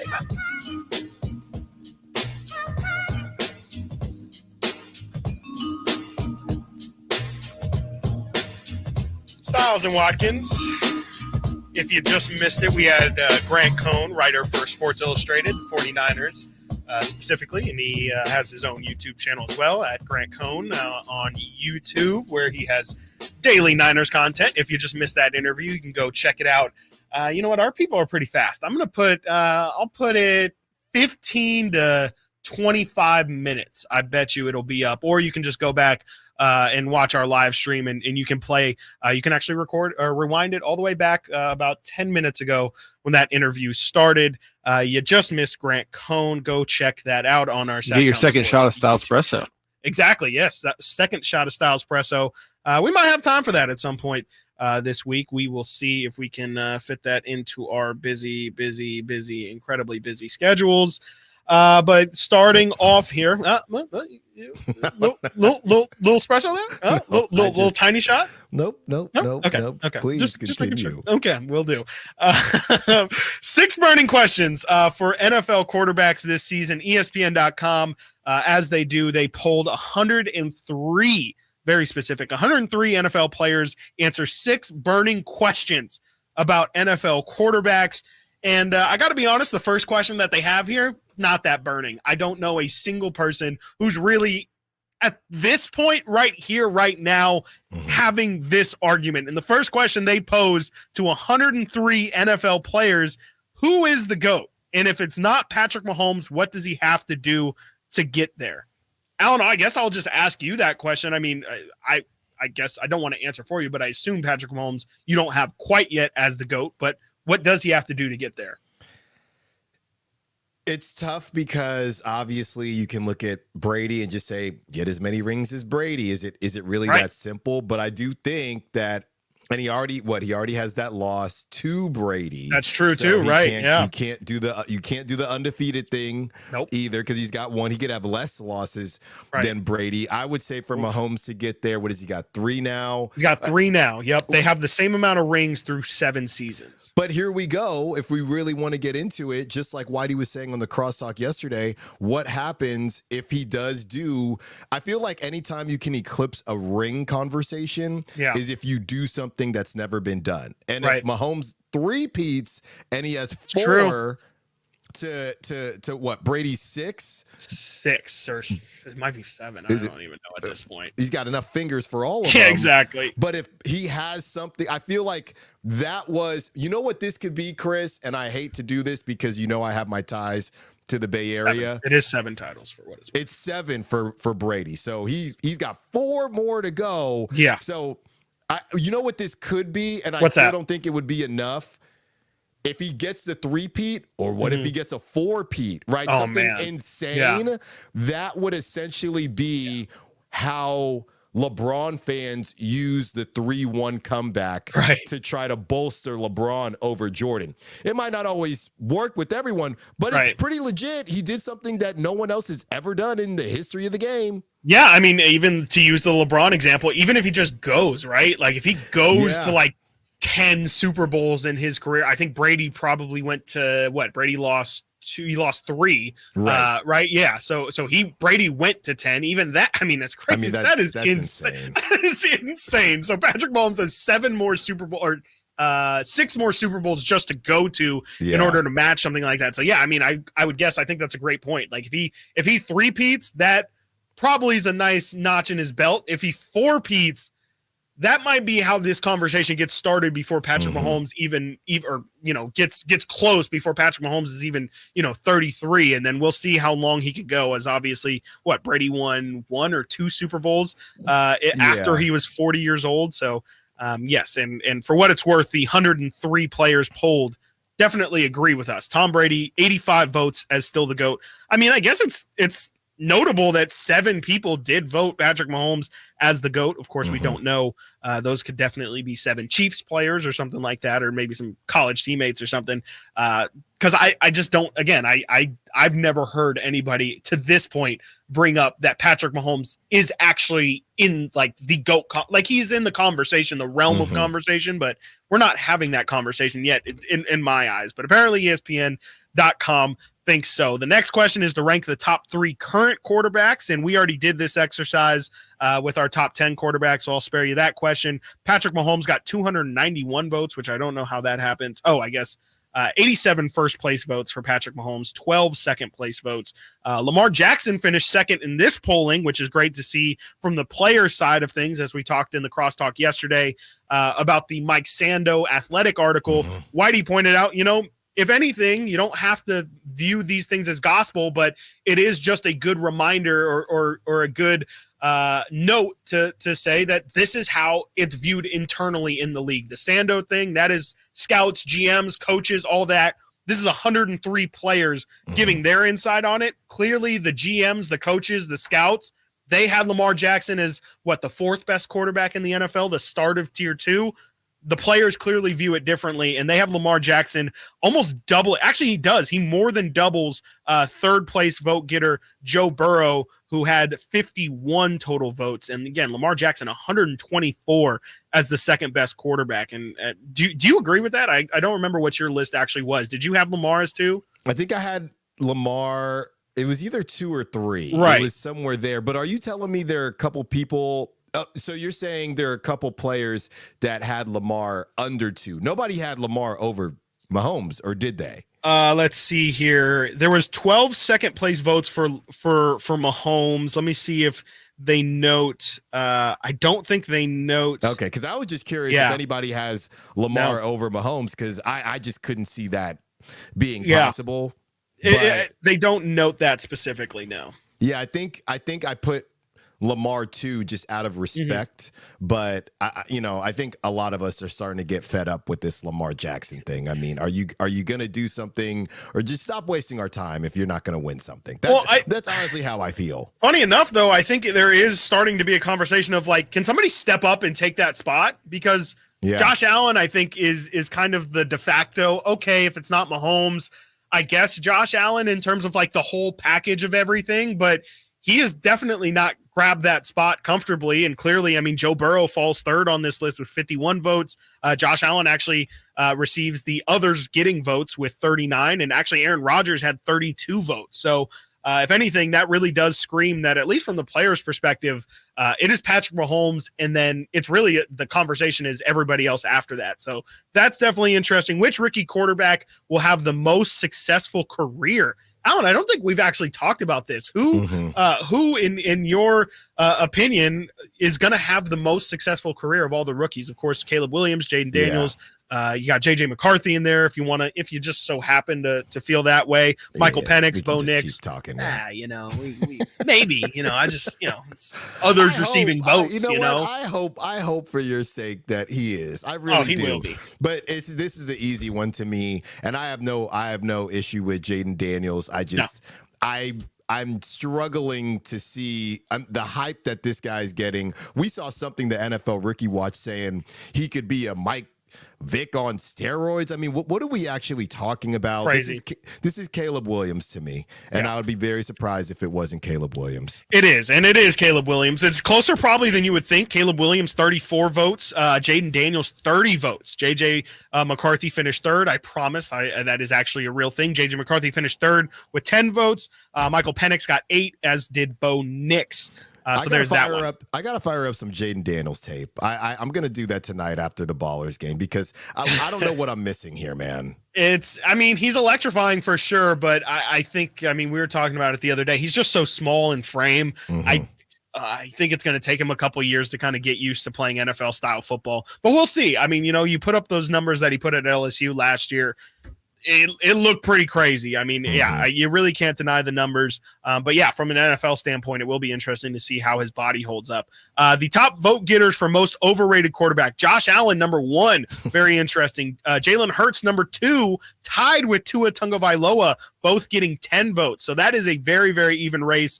Others receiving votes: you have Justin Herbert, Trevor Lawrence, Deshaun Watson, Kyler Murray, and one Brock Purdy receiving 6 votes for the most overrated quarterback in the NFL. That's not new. We've talked about that before.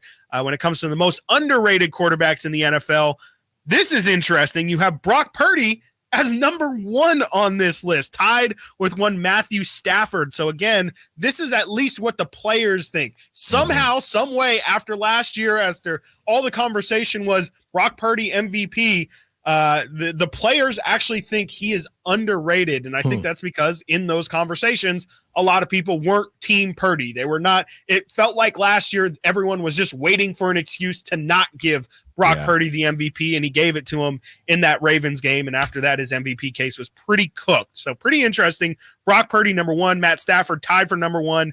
Kirk Cousins at number 3. Jared Goff tied with number 3, as is Jordan Love and Bryce Young receiving 7 votes for most underrated. Justin Herbert got 6. Dak Prescott got 6. Lamar Jackson got 4. Jalen Hurts and Tua also got 4. And before we get out of here, Alan, I didn't even know that this was really a thing, that it could be something that is polled, but the biggest trash talking quarterback, and I know you saw this, Josh Allen received 26 votes. Baker Mayfield received 17. I think that one makes the most sense. Aaron Rodgers, 15. Mahomes got 11. Burrow, 4. CJ Stroud early in his career gets 4 votes as well. But here's my thing with the trash talking. I see Josh Allen doing a lot of talking in general, but I don't see the venom. I don't see the vitriol. I see, I truck somebody because I'm a monster, and then we're going to tap each other on the head. And maybe he said something in that moment, but I don't typically see that. That might also be why he's also connected to the most overrated player. So you're talking trash to me, and then you lost. Yes, right. No, it definitely could be and then you threw a pick, and you lost the game. So, look, I love a good trash talk. We need more mic'd up situations on Josh Allen. Clearly, he did also tweet about it, the little Yachty meme or the little Yachty gif about being the biggest trash talker. But yeah, from what I've seen, I need that Brady vitriol. I need to not see smiles, and I see too much smiling. Oh, good hit, and we're just going to tap each other on the butt and go to each sideline. So I think everyone needs to step it up a little bit.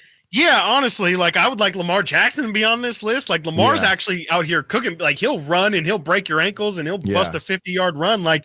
I'm very surprised, you don't have some of the more electrifying quarterbacks on this list. Can you imagine Bryce Young trying to talk trash? No, absolutely not. You get thrown in the trash. Can we get worse? Can we get a list of worst trash talkers? Yes. Oh my gosh. Oh, I can't imagine. Andrew Luck. Andrew Luck's got to be up there. There's no way Sam Darnold's good. Kirk's got to be terrible. Phillip Rivers, he didn't cuss. Didn't he say, just weird Russell stuff? Wilson has got to be the worst one out there. There's no way he says he's got to be bad. Andrew Luck-esque where he's like, hey, good job, bud. Hey, way to and rush. You're like, I hate this guy. Yeah. Oh, absolutely. I'm going to hit you twice as hard now. Absolutely. Heck of a hit there, bud. Bud. Emphasis on the bud. And for what it's worth, an NFC East player said of Josh Allen, he's going to run you over and trash talk you as he runs you over. And then it says Allen beat Mayfield and Rodgers as the biggest trash talkers. An NFC West player said of Aaron Rodgers, Rodgers knows what you're going to do before you do it, so he has those mind games. He gets out there and he'll just stare at you, and you don't know what to do. Like, why are you staring at me type of thing. So he's more of an intellectual trash talker, which I feel like Aaron Rodgers is going to like get that tattooed or something. Like he's going to be like, did you see someone called me an intellectual trash talker? That's like the greatest compliment that he's ever been given. So, Rodgers just, as he's throwing the football, he just says, "You can't tackle me, you sheeple." That's the type of stuff.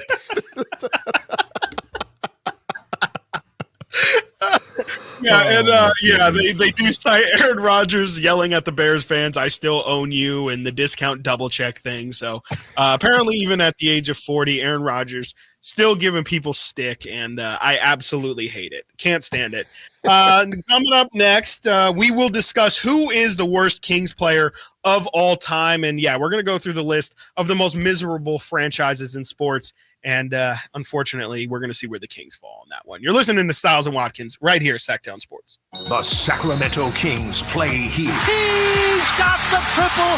Sacramento takes the lead. Get your Kings fix all season long right here on your home of the Sacramento Kings, Sactown Sports at SactownSports.com. What's up? We're talking to Chad Hoblet of Hoblet Dodge Chrysler Jeep Ram in Woodland. Chad, what's going on for the Labor Day sales event? We're calling it the Hoblet Ramapalooza. Right now, we have the biggest savings I can remember, with up to $18,000 off MSRP on new 2024 Ram 1500 Laramie and limited Hemi 4x4s. And with over 400 new Rams available, you're sure to find your perfect new Ram truck at the Hoblet Ram Truck Center. Oh, is that it? Nope. Right now, you can save up to $14,000 off MSRP on new 2024 Ram Heavy Duties. And with over 400 new Ram trucks available, there's no other way to describe it than Hoblet's Ramapalooza. Well, you heard the man. Ramapalooza is happening now, and you have to check out the new Hoblet Certified Pre-Owned Super Center. You can search, select, and save through their full inventory at HobletDodge.com. Unbeatable prices, unbeatable selection. Nobody beats Hoblet, period. 18,000 total net savings after 11,500 factory rebates and 6,500 dealer discount. 14,000 total net savings after 6,000 factory rebates and 8,000 dealer discounts. Rebates may include $3,000 Hoblet Select coupons or $2,000 Hoblet trade-in assistance for eligible trade-ins. All coupons available only while supplies last. 5 or more to each net savings. See dealer for details. My kids call me Tom. So unnerving. Every day, the older one's like, "How you doing, Tom?" I go, "Hey, I'm not your fucking stepdad, all right? I wish I was. It'd be a lot easier, but I'm not." From his multiple Netflix specials, comedian Tom Segura brings his new tour, Come Together, to the venue at Thunder Valley September 5th. Get tickets now. For tickets, visit ThunderValleyResort.com. Don't miss Tom Segura, Come Together. At Fisher Investments, we may seem like other money managers, but we're different. What makes you so different than the rest of us? We ensure clients receive unparalleled service at every step of the relationship. Tell me more. Our investment counselors focus on service over sales, prioritizing clients' needs. How do you make money? We don't sell any commission-based products. We have a simple management fee based on the value of our client's portfolio. So we do better when our clients do better. What about client portfolios? We get to know each client, their finances, family, health, lifestyle, and more, and then we tailor a portfolio based on their specific goals and needs. Your clients really come first then, huh? Yes, we make them a top priority. Our goal is helping them achieve a comfortable retirement. Wow, maybe we are different. At Fisher Investments, we're clearly different. Learn more at FisherInvestments.com. Investing in securities involves the risk of loss. You go into your shower feeling, but as soon as you reach for the Irish Spring, your day immediately gets better. That crisp, fresh, unmistakable Irish Spring scent zings your brain and awakens your senses. So when you finally emerge from the shower, 37 minutes later, because you pay the water bill so you can stay in there as long as you want, you're ready to take on the day and smell great doing it. Irish Spring Body Wash and Bar Soap. Fresh, green, Irish. Shop now at Walmart. I can't believe tax season is here already. Look at all this info I have to enter. Phil's small accounting firm is growing in numbers. Why didn't I take that typing class in high school? A data entry specialist could really help him in a crunch. I got blisters on my fingers. Indeed can help him hire great people fast. I need Indeed.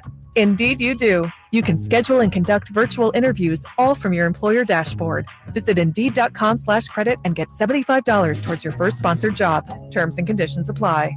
I'm Coach Doug Christie, urging you to visit my friends at Folsom Lake Kia for huge Labor Day savings on your next new or certified pre-owned Kia. And tell them DC sent you. FolsomLakeKia.com.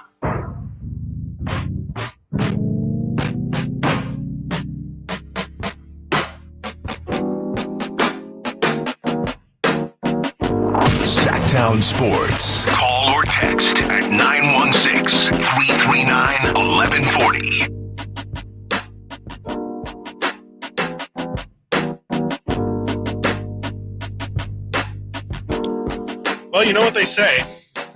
Misery does love company.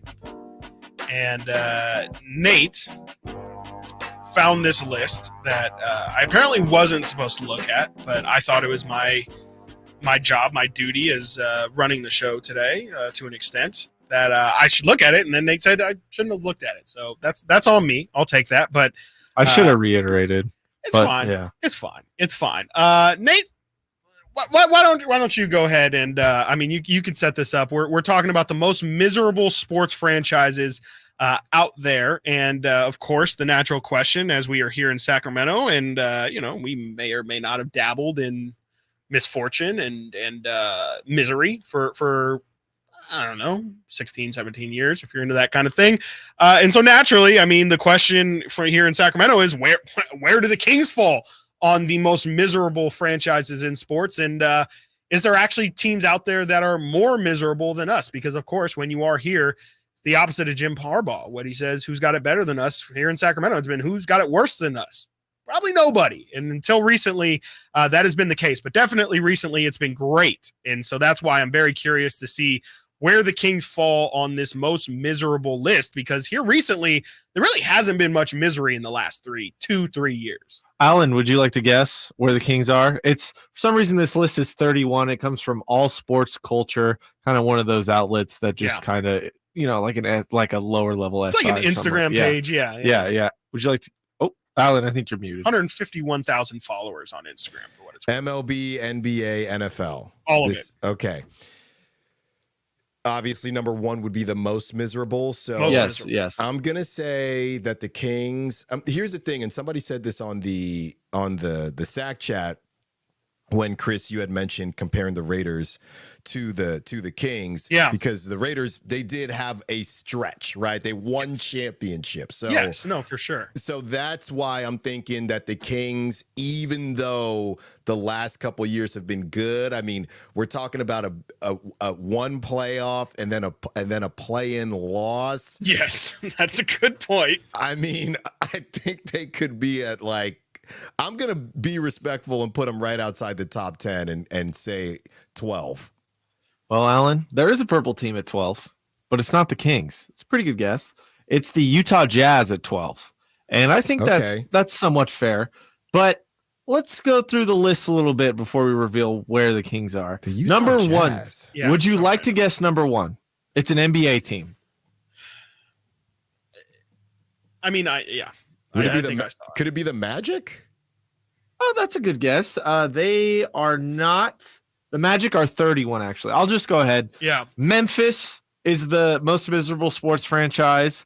It's a little baffling, but they've been going through it a little bit, especially with Ja lately. They haven't won anything. Right. I guess that makes sense. You got the Panthers at 2, LA Clippers at 3. Those make sense, right? The Sacramento Kings, nowhere to be found on this list. They're not in the bottom 31. Crazy. Is that surprising? That's really weird because when you said those names, it made me think we were doing more recent, right? Because the Jazz, they just had their little stint with Donovan Mitchell, and obviously they had their stint with Karl Malone and John Stockton. So yeah, I'm very confused. And how did this get created? This list? I need to reiterate. I said All Sports Culture. That's who posted the list. It's from casino.org. Oh, right. I do see that. Yep. So it is salty people that lost money on this. yes. Yeah. So it's Vegas. Yeah. It's speaking of Vegas, the Raiders are 6. Right. There might be some numbers based behind this too, where it's like, hey, this team was favorited to win a certain amount of games and they lost the most games as a favorite or something like that. That makes sense with the Jazz thing, maybe, because maybe it's they never got over the hump and then they stunk. Right. And the Pistons are 10th on this list. And you would think that they're pretty miserable. The A's are 22 as well. Like the A's should probably be top 10. They should They probably got be some number championships. But look, Amid Rock on the Sack Chat has a good point. Could this be even worse than we think? Could this be, that sounds to me like the Kings are so miserable they weren't even thought about. It is shocking. It's very shocking. That's the reason why I put it in our rundown, because I saw it stuck out to me as like I saw this on the Clippers subreddit. Yeah. And it you know, because it has them at 3. But what I am noticing about some of the higher grade ones, minus like the Broncos and the Patriots, these franchises don't have like super iconic athletes in their franchise, like guys that, when you think of the top 10 of all time, they're in there. Like Memphis doesn't have that. The Panthers don't have that. The Clippers don't have that. The Commanders don't have that. Like Chris Webber.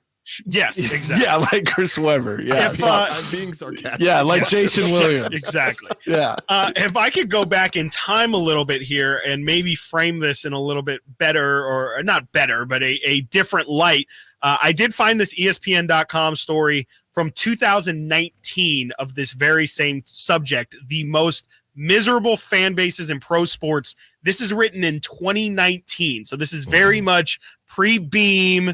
It's pre-COVID. I mean, so this is pretty much an eternity ago. Modern Luke Walton. This is the Luke Walton era. Where do we think the Sacramento Kings fell on this list in 2019? 4. Alan, any guesses? And this includes NFL. This includes MLB. everybody. Gotcha. MLB, NFL, NHL. NHL as well. 7. Let's see here. I want to see how these, because there is also points. So they actually had some sort of scoring system here.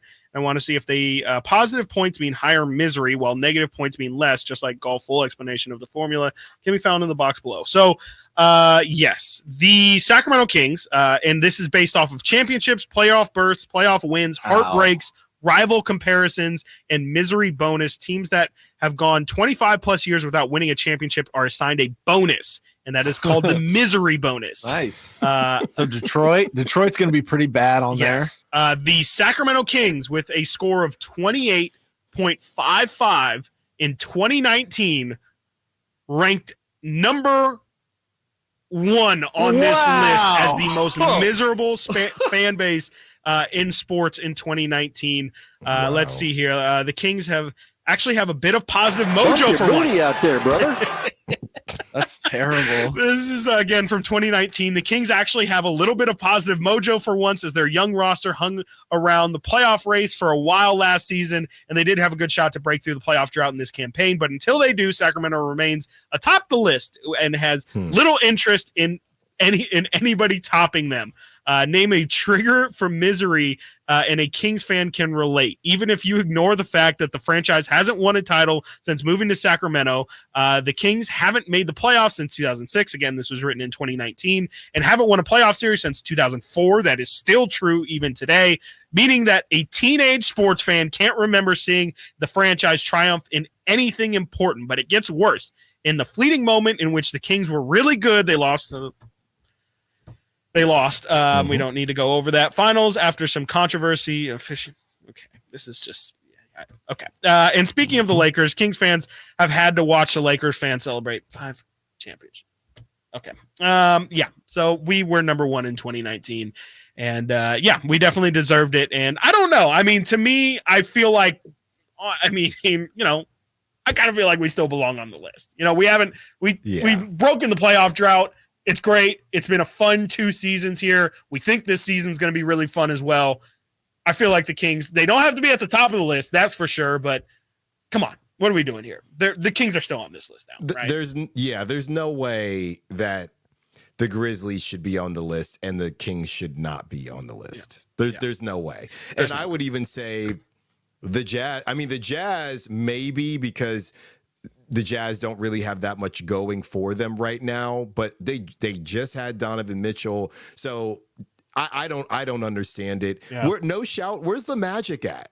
The Magic were number 31 on Nate's list, on Nate's the casino.org list. They lost Shaq. Yeah, I don't, and that's the other thing too, is I can't tell if this is like like the entire history of the fan base, or if it's just this year. And good shout from the 925 says the Seattle Mariners. They are also not on this list, which I think does kind of invalidate it a little bit. Yes, from Nate's list. The Mariners are not on this list. No, I'll make a list. How about that? Yeah, maybe we can work on that, and we can squeeze that in at some point here. So stay tuned for that. We're the Vikings on. We don't need to. 21. Look, we just don't need to worry about those kind of things. This is a Kings show, and we're going to focus on the Kings, not the Vikings. Okay, right. They were number 21, and for what it's worth, I don't know. Maybe I'll have to think about that during the break. Which has been worse in terms of misery? Gut reaction is honestly the Vikings are a lot more miserable than the Kings, but I'll have to sit on that one for a while. Chris, you just got me thinking. I have a question that I want to pose as well. It's between 2 draft picks, and I really need to ask this question, but we will get to it. We will get to it. I will actually be living a nightmare for the next 3 minutes as I try and think what Alan is going to concoct at the top of the hour. But yeah, we head into the second half of the show coming up in about 5 minutes. We're going to talk about who is the worst king of all time. And yeah, Alan will ask me his question on what I'm sure is just going to physically pain me. You're not going to want to miss the second half of the show right here. Stiles and Watkins, Sactown Sports. Did you miss any part of our live local shows? Don't worry, you never have to miss them again. Check out SactownSports.com and search our podcast page and play our shows when you want. The Carmichael Dave Show with Jason Ross, Stiles and Watkins, and the Drive Guys. Plus, other podcasts like Return of the Empire, Return of the Roar, the Stingers Up podcast, and Golf to Go with Frank LaRosa. They're all available right now on SactownSports.com. I didn't ask to be thrown in the streets with nowhere to go. I didn't think I'd survive. But I did ask for help, and Covenant House was there for me. 1 in 10 young adults will experience a form of homelessness this year. For these kids who didn't ask to be put in this unthinkable situation, Covenant House is there. Covenant House helped me break the cycle of homelessness in my family. They gave me the love that I needed. Over 2,000 young people will sleep safely in a Covenant House bed tonight. When youth who are experiencing homelessness have a hot meal, a safe place to sleep, medical care, and love, they can overcome heartbreaking challenges and have a brighter future. They just really genuinely just wanted to help me succeed, and I'm succeeding. I'm a speaker, I'm an author. Covenant House really helped me and really helped mold me into the woman I am today.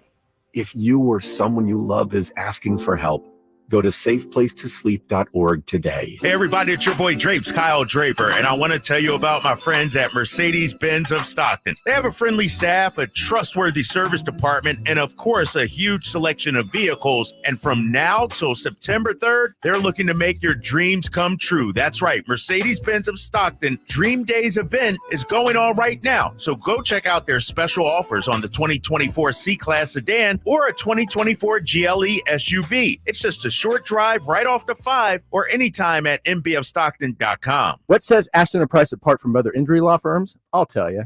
From beginning to end, all important legal decisions are made directly between our clients and their experienced local attorney. A gate agent flying the plane, the receptionist performing surgery, not a chance. There's simply no substitute for the unique power of the direct attorney-client relationship offered by Ashton & Price. And there's never a fee until we win, and between you and me, we win a lot. Remember, for the best advice, don't think twice. Call Ashton and Price. It's a myth to think you don't play golf well enough to get fitted for golf clubs. The professionals at the Hagen Oaks Player Performance Studio would argue that playing the game with golf clubs properly fitted to your body and swing characteristics is the best way to improve your game and have more fun on the golf course. With a professional staff of fitters, all the major brands of equipment, and cutting-edge technology featuring TrackMan, the indoor-outdoor Hagen Oaks Player Performance Studio is worth a look. See for yourself, Fulton Avenue at the Cap City Freeway. Schedule your fitting at 916-808-2531, 808-2531. KHTKAM Sacramento, KYMX HD2 Sacramento.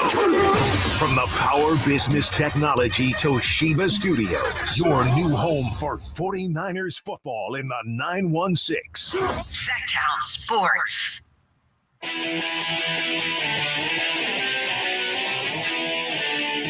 Live and local. Live and local. This is Sactown Sports.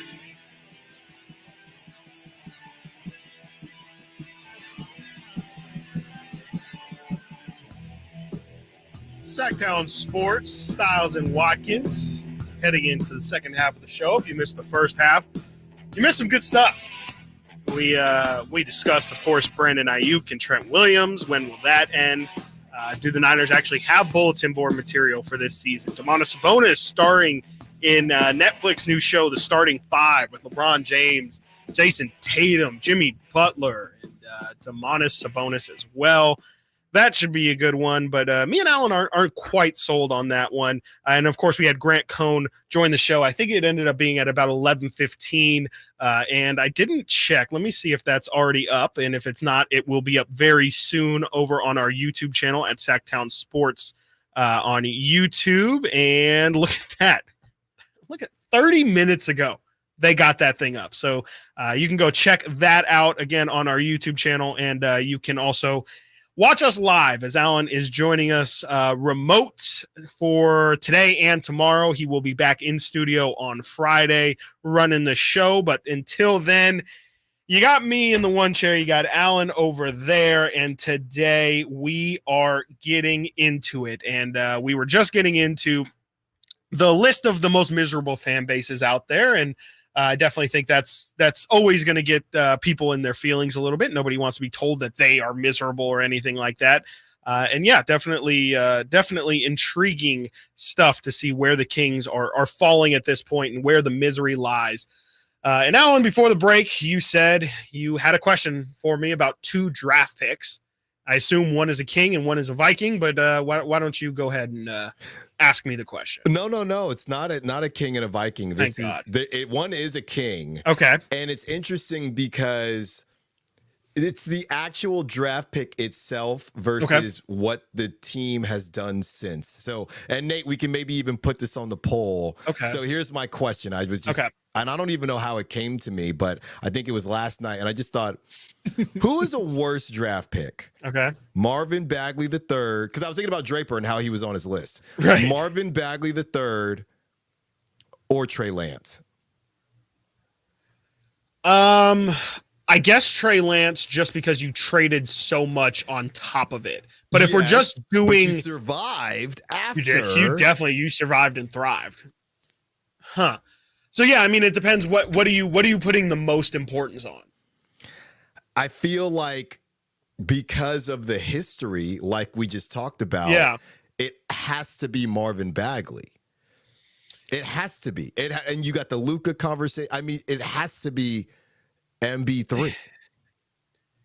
I think the problem is it's kind of par for the course. Like, Marvin was actually a really good draft pick considering where some other Kings draft picks have been. Like, Marvin Bagley is better than Yorgos Papagiannis. He's better than Thomas Robinson. He's better than Jimmer Fredette. He's better than Willie Cauley-Stein.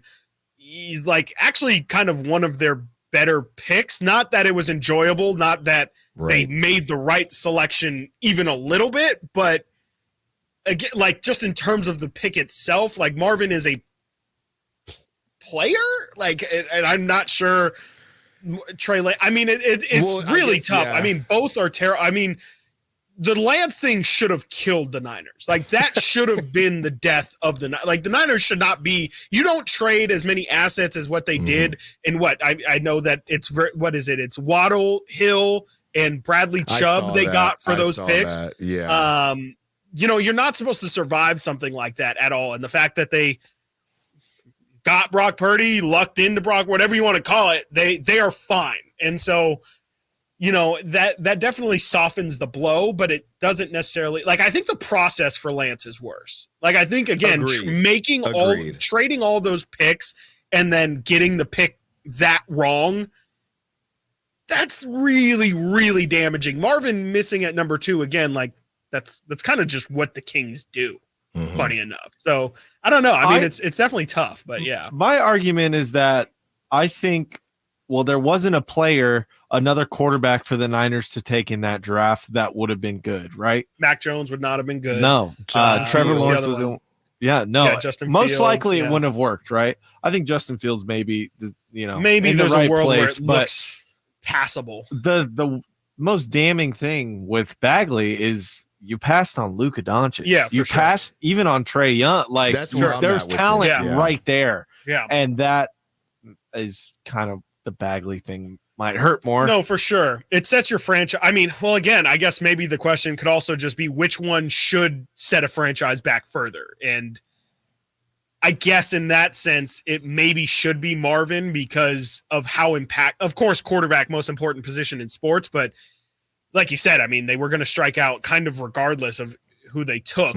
I guess you could say, yeah, the Kings not taking Luka specifically or taking Trae Young or Jaren Jackson, definitely more so on the Luka angle. Like that sets your franchise. Like you will literally, that is a once in a lifetime opportunity that you will not be able to get back. Then that's exactly what I think you were saying earlier, Chris.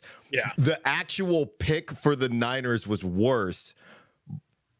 He is a worse player than Marvin Bagley, but the Sacramento Kings needed to hit more than the Niners needed to hit, which seems insane because it's a quarterback. Right. But that's where I think this thing gets interesting because for sure. Well, Trae might not ever be a starter and Marvin Bagley might hang around for a bit, but for the Kings specifically, it hurt them more than it hurt the Niners. Were going to figure it out and sign Kirk something and disappear for a year or something and then come back, where the Kings, they're still trying to make their way back. And the Brock thing makes this even more confusing. Super confusing because, again, it softens the blow a lot, but I mean, you did kind of wake something up. Like, is there an argument? Yes, we talk about the quarterback being the most important position in sports, full stop. But could you kind of make the argument that actually the real answer is a superstar, like a superstar in basketball is actually the most important?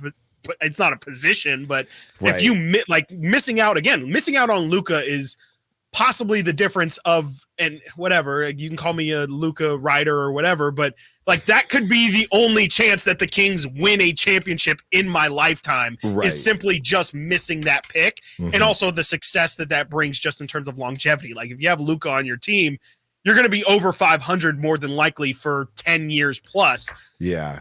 With a quarterback in the NFL, we just talked about it when it comes to like, no one can really decide who's the second best quarterback. Patrick Mahomes, who's leveled, is already in the conversation for greatest of all time in year 7, and we can't figure out who the second best quarterback is. Like, how important is it really to just have as we do the Mike Sando list yesterday, a tier 2 quarterback? Because that's really what we're talking about is if you take a tier 2 quarterback doesn't matter if it's the first pick in the draft, that's a win. Right. I would say this. It's a lot easier to sell hopium in the NFL. And it's a lot easier to get hot and get you a Jared Goff and put some pieces around him. Right. And you and things fall into place. And you just, it's 18 weeks. Yeah. You get home field. Things go your way. 1 game playoff, and you get to a Super Bowl, and now you have hopium for the next 3 to 5 years. And this goes back to the Kings, to be honest. How much hopium, if we look, and to be fair, Tom Brady messes this whole thing up and Patrick Mahomes. But I look at just getting to, if you look at teams that have got to the Super Bowl with fringe tier 1, tier 2 guys versus teams that have got to the finals without, can we say, a top 15 player in the NBA? Yes, absolutely. It doesn't happen. I mean, even Jimmy's probably the one, and that's a random one-off. That's why people like Jimmy. Jimmy might be in some people's top 15s anyway. So if we go through all of the different, someone's typing right now, the Pistons. I don't want to hear it about the Pistons. Give me somebody else. No, I think you just made the argument there. I mean, to me, no NBA team in the history of has ever won a championship without some form of a star. Even the Pistons team in the early 2000s, Chauncey Billups was a name. Rasheed Wallace was definitely a name. Ben Wallace is definitely a name. Rip Hamilton, Tayshaun Prince. Those are all names that everyone was like, no, those guys are good, if not great, all-star level players. Right. You have to have some version of a great player to win a basketball championship. we've seen. I mean, you got Trent Dilfer winning a Super Bowl. Right. You got Joe Flacco. You got Nick Foles, Eli, even to an extent. You can win without having one of the best quarterbacks. You cannot win without having a superstar on your basketball team. So there you go. You sparked something interesting for sure. And yes, again, as we were talking about previously, well, I guess I'll read. We have 2 texts here. Both from 916. Both saying Bagley. One saying 916. If Bagley never happened, do we get Sabonis and DeRozan? Probably not. Actually, definitely not. But you probably get better players at some point. I mean, you have Luka. You probably have the option to, bring in some other really big names. So I think that's the argument on that one. We can't have that conversation until the Kings actually make a playoff run with those players. Yeah, exactly. There is a poll on YouTube as well. Beautiful. Right now, Bagley is dominating the most. So gotcha. Just go in there, make a vote. Hey, like the stream too. Absolutely. We would love that. Definitely hit that thumbs up. UPS Chris says, man, welcome to my life. The pain of a Raider, King, Sharks, and A's fan. We never found out where Raiders were on that list, did we? They were not on that list, I don't believe, which again, 6 on mine. They were 6 on yours? Okay, beautiful. Yikes. Okay, I mean, that helps, but I would again say the Raiders probably deserve a top 5 spot at this point in time right now, especially if we're just doing like a post 2000s kind of list. Well, that was definitely interesting, and we will follow how that poll goes throughout the show. But coming up next, we will talk who is the best and worst King of all time, and we might get into some Niner 53-man roster news and talk about the cuts from yesterday as well. You're listening to Stiles and Watkins right here at Sactown Sports. Kevin Herter plays here. It's Herter. He's been hot. He fires. He's still hot. Kevin Herter from downtown has a 15-point first quarter. Sactown Sports is your proud home of the Sacramento Kings. It's Capital Casino, Sacramento's #1 poker room. And guess what? Primetime football is back. Capital Casino is giving away $500 per game in high hand bonuses for every Sunday, Monday, and Thursday night primetime game. As always, offering the best food, the best service, and the best action with the most variety of games in the region, conveniently located in downtown Sacramento. So check them out, Capital Casino, and always remember to gamble responsibly. 1-800-GAMBLER. If you're not looking for a brand new car, at Elk Grove Honda, we've acquired some of the best pre-owned cars we can find. We've kept only the best of our trades, and our buyer has found some of the finest pre-owned Hondas available in Northern California. You can see for yourself at elkgrovehonda.com. Whether you purchase a brand new Honda or a like-new pre-owned Honda, your car buying experience will be the same. We have the right Honda at the right price. You'll find us in the Elk Grove Auto Mall, Highway 99 and Elk Grove Boulevard. I gotta get an Elk Grove Honda.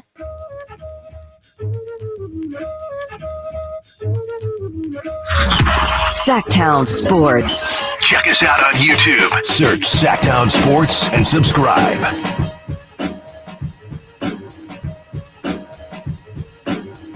Going to get into some Kings here in a second. Again, best and worst King of all time. But before that, it should be noted, Jay Glazer put out here, and it's news and reports are starting to trickle out now. Not anything on the 49ers Brandon Aiyuk front, so you can take a deep breath there. However, you have Russell Wilson being named the starting quarterback in Pittsburgh. So there you go. I guess there's slight ties to the Brandon Aiyuk saga. As we know, Brandon Aiyuk is going to calculate quarterback into whether or not he's willing to be traded to a team. So I don't know if that helps or hurts Brandon's wanting to go to Pittsburgh, but should definitely be noted that Russell Wilson does win that starting job over Justin Fields. And I think the fact that it was even a competition speaks volumes about how that quarterback situation is going to go this year. I think that's probably even, and this is from a guy who has Sam Darnold as my starting quarterback this year, that's probably the quarterback situation that I would least like to be in. At least I know exactly what I'm getting. There seems to be some illusion that one of those guys is going to work out for Pittsburgh. And Alan, I don't know about you, but I think that both of those guys are just equally bad. Yeah, and it always confuses me a little bit, Chris, when I've always been of the mindset, and I'm going to bring up my boy Drew Timmy here, and even if he's in Stockton, the idea of, hey, he is an a lesser version of what we're trying to do. Right. And I always thought it made sense for a team to have a backup, like what the Ravens did. Right. Lamar Yes, with Jackson Tyler Huntley. Right. And Tyler Huntley. Exactly. Russell Wilson doesn't run anymore, right? He stopped running about 3-4 years ago. Yeah. So for somebody like Justin Fields, where it seems like he needs a very specific type of offense, it feels like the Pittsburgh Steelers have no clue what they're trying to do, because you're running essentially you can't run the same offense with both of those guys. No. It's the same way I think somebody was saying about even Trey Lance, right? How hey, Trey's trying to run a Dak Prescott type offense, and that's not what he needs. We don't know what type of offense that Trey Lance needs, but yeah, I think the Steelers thing is just very, very confusing. And a little bit later in the show, we'll talk about the coaches on the hot seat. And I think there were some questions there out in Steeler Nation. Yeah, like you said, we will talk about that. I believe in the 1 o'clock hours when we have planned to talk about the NFL coaches that are on the hot seat. Again, there is a former Niner coordinator that might find himself on that hot seat. Also, some Niner rivals actually might find themselves on the hot seat as well. And that's really interesting. You don't think of Mike Tomlin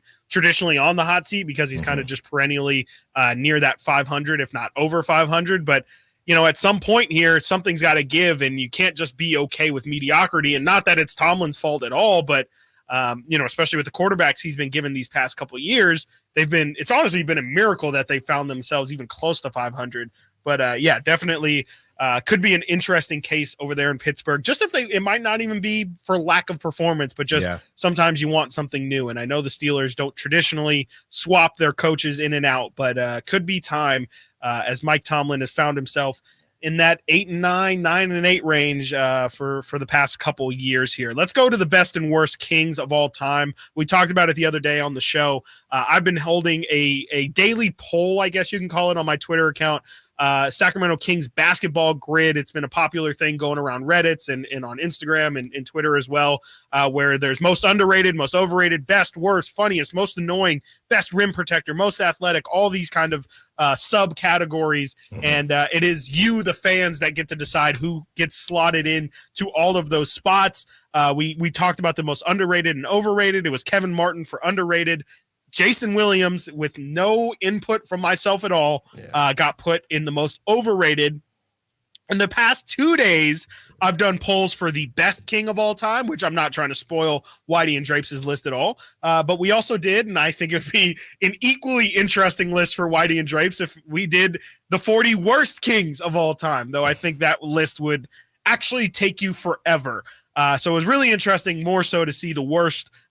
No surprise here. I mean, again, I'm not trying to spoil Whitey and Drape's list. It definitely could end up being different. But from the fans' perspective, the best Sacramento King of all time, obviously a lot of votes for Mitch Richmond, but not as many as Chris Webber. It's kind of the one, obviously, that just screams Sacramento King. Jay Johnson in his poll for that Whitey and Drape's top 40 players of all time did ask everybody, when you think Sacramento Kings, who's the guy you think? I think most people think of Chris Webber, and I think that really does represent it. Webb leads the Kings in just about every playoff stat that there is. And in terms of Sacramento Kings is definitely towards the top of just about every category in terms of franchise leaders as well. Not really much of a surprise there. You know, I think DeMarcus Cousins got a couple shouts. You know, Alan, is there any way that you think Webber made the Western Conference Finals and, you know, they won 3 games, got as close as you can get to making a finals. Mitch, you know, led some really bad Kings teams to early playoff rounds. I think it was only the first round and got eliminated. What do you think De'Aaron has to do? Kind of like we talked about earlier with Mahomes and Brady. What do you think De'Aaron has to do at minimum to like really get into that conversation? Well, I think there's if he's not already also. Right. Well, I don't think he is, but I do think, I mean, numbers wise, he's going to get there regardless. It's just a matter of not empty calories, but if you were just playing to play or if you played games that mattered. I think there's 2 ways that he can do it. It's either go further than any of those guys went or just have a longer stretch, right? So if he's a king for 10 years, 15 years. Well, no, I'm saying, well, that too. So I guess there's 3. I was saying, as far as the playoffs are concerned, if there is, even if he doesn't get to a finals, he can get to a finals. That's the number one way. Right. The second way is, like you said, just being there forever, right? Just Frank Goring it. Yes, essentially. The third way I would say is, even if he doesn't get further than those guys, he has six years in the playoffs, right? Mm-hmm. 6 years in the playoffs, couldn't get over the hump, but you gave us some moments. You got to a second round, you got to a Western Conference Finals, something like that. One or two of those with a couple first rounders, which he already has one. Right. I think those are the three ways, but some way of differentiating, some way of putting a mark on his time, which I don't think he's done yet. Not yet. If you were to ask, hey, what was the De'Aaron Fox era like? What would you bring up? The Beam? And Tyrese probably Halliburton? the Beam, and then probably the first Beam team season at this point. I mean, you mentioned he wins Clutch Player of the Year, probably. You probably mentioned the playoff series against Golden State, but then you probably also mentioned he broke his finger, and it was the series. Honestly, was never the same after that. So I think you're right. Like to me, just to put it easily, I think he at the very least needs to make the Western Conference Finals, like you said. I mean, C-Web got 3 games in or 3 wins in, and obviously couldn't get over the hump there. Not that was singularly his fault, but it would feel like, if you have, kind of like what we said with Mahomes, maybe if De'Aaron makes like 5 second rounds or something like that, that can equal one appearance. But I just think as easy as making the Western Conference Finals and then obviously having to put up the numbers as well does him a lot. And the one that I was really excited by, who is the worst king of all time, I just knew that this was going to be an absolute frenzy. We had 100, or I shouldn't say we, I had 119 responses to who is the worst Sacramento king of all time.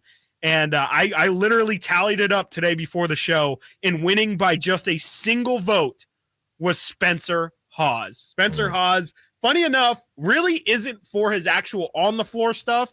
It is more because off of the floor, he was a king as they were going through the relocation saga, and was pretty open. I believe he is a Seattle native, if not a Washington native, and was very, very vocal about wanting the Kings to move to Seattle. And so I think that was kind of the Kings fans getting their get back there. And Spencer Hawes barely, and I mean barely, edges out Thomas Robinson, which I was kind of surprised by. Christopher Laud voted in the poll and did put Thomas Robinson as his vote.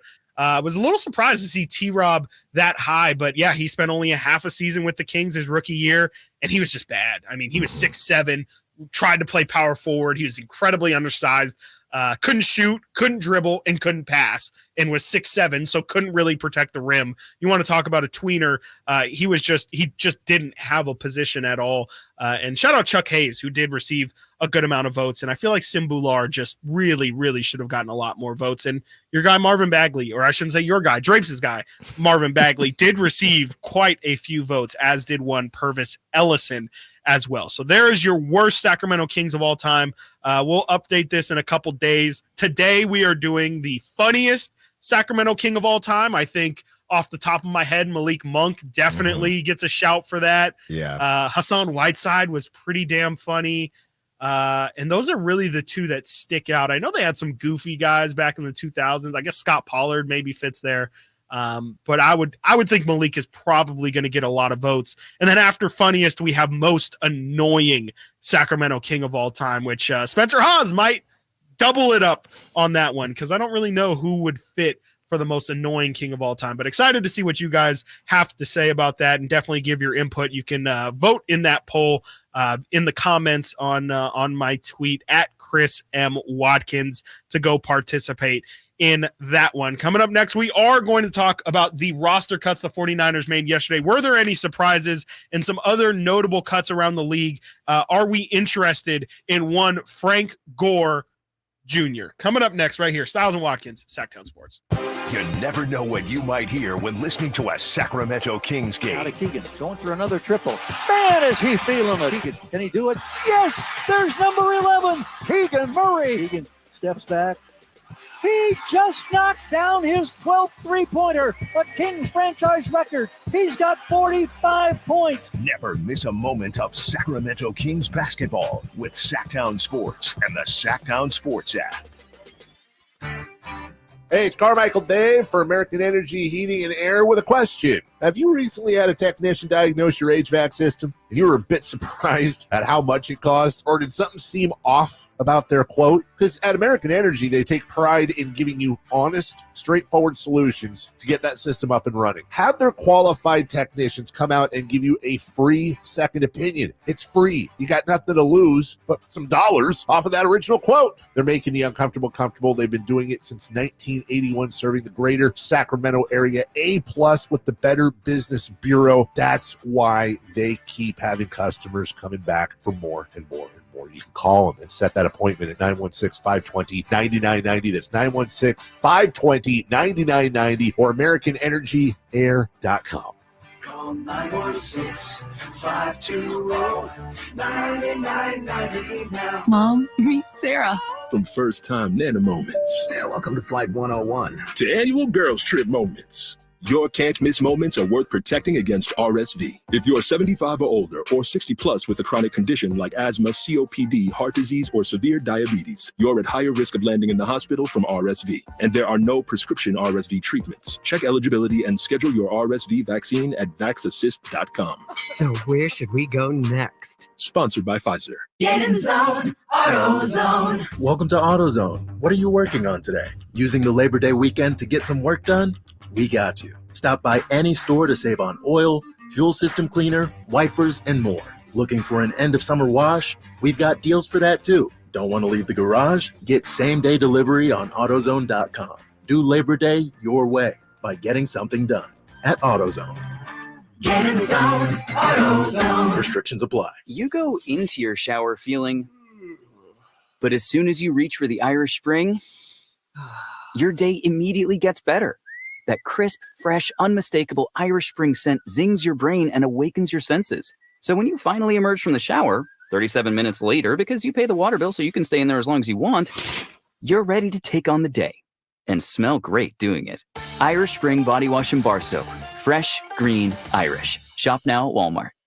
Oh, I can't believe tax season is here already. Look at all this info I have to enter. Phil's small accounting firm is growing in numbers. Why didn't I take that typing class in high school? A data entry specialist could really help him in a crunch. I got blisters on my fingers. Indeed can help him hire great people fast. I need Indeed. Indeed you do. You can schedule and conduct virtual interviews all from your employer dashboard. Visit Indeed.com/credit and get $75 towards your first sponsored job. Terms and conditions apply. Sacramento, Dirks Bentley's coming to town. Getting drunk on a plane. For his only show in California this year, Saturday, September 28th at Heart Health Park for Country in the Part 2. But what was I thinking? And he's bringing some friends. Parmalee. I want to close your eyes for this. Tyler Rich. Dasha. And more. Saturday, September 28th at Heart Health Park. Get your tickets today before they're sold out at CITPFest.com. Brought to you by the California Army National Guard and Red's Pizzeria and Tap House. For most of the people that walk in our store, it's been an ongoing, nonstop issue, and they're finally walking into the Good Feet store. Okay, the guy that came into my store last year that has had plantar fasciitis for 30 years. I looked at him, I said, "Are you kidding me? I've been here for 14. Where have you been?" I helped relieve a problem that's plagued him for 30 years. I mean, how do you not go home and talk about that? Come to the Good Feet store now for a free fitting and test walk. Celebrate Sacramento Rivercats baseball during our 25th anniversary season and join the fun at Sutter Health Park. For a full promotion schedule and to buy tickets, visit rivercats.com. We'll see you there. Maida Chevy saves you $12,000 off MSRP on every new half-ton Silverado LT Turbo Max. In stock after rebates. Always 5 to choose from. Labor Day savings on now at MaidaChevy.com. Together, let's drive. Dealer for details. That is 324.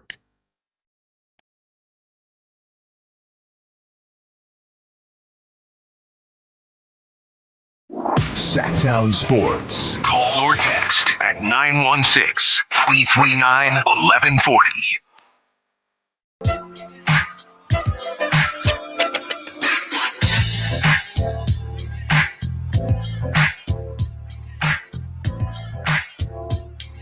Coming up in about 15 minutes, you're going to hear some audio from another NBA player that you can add to a list of some other NBA superstars that just cannot keep Sacramento's name out of their mouth for the most annoying reason possible. Me and Alan are going to discuss why does this keep happening? Is this only a Sacramento Kings thing? Because it sure does feel like it. And just why do these guys care so much? So we'll talk about that in about 15 minutes, and you'll find out what that is. Don't want to miss that audio.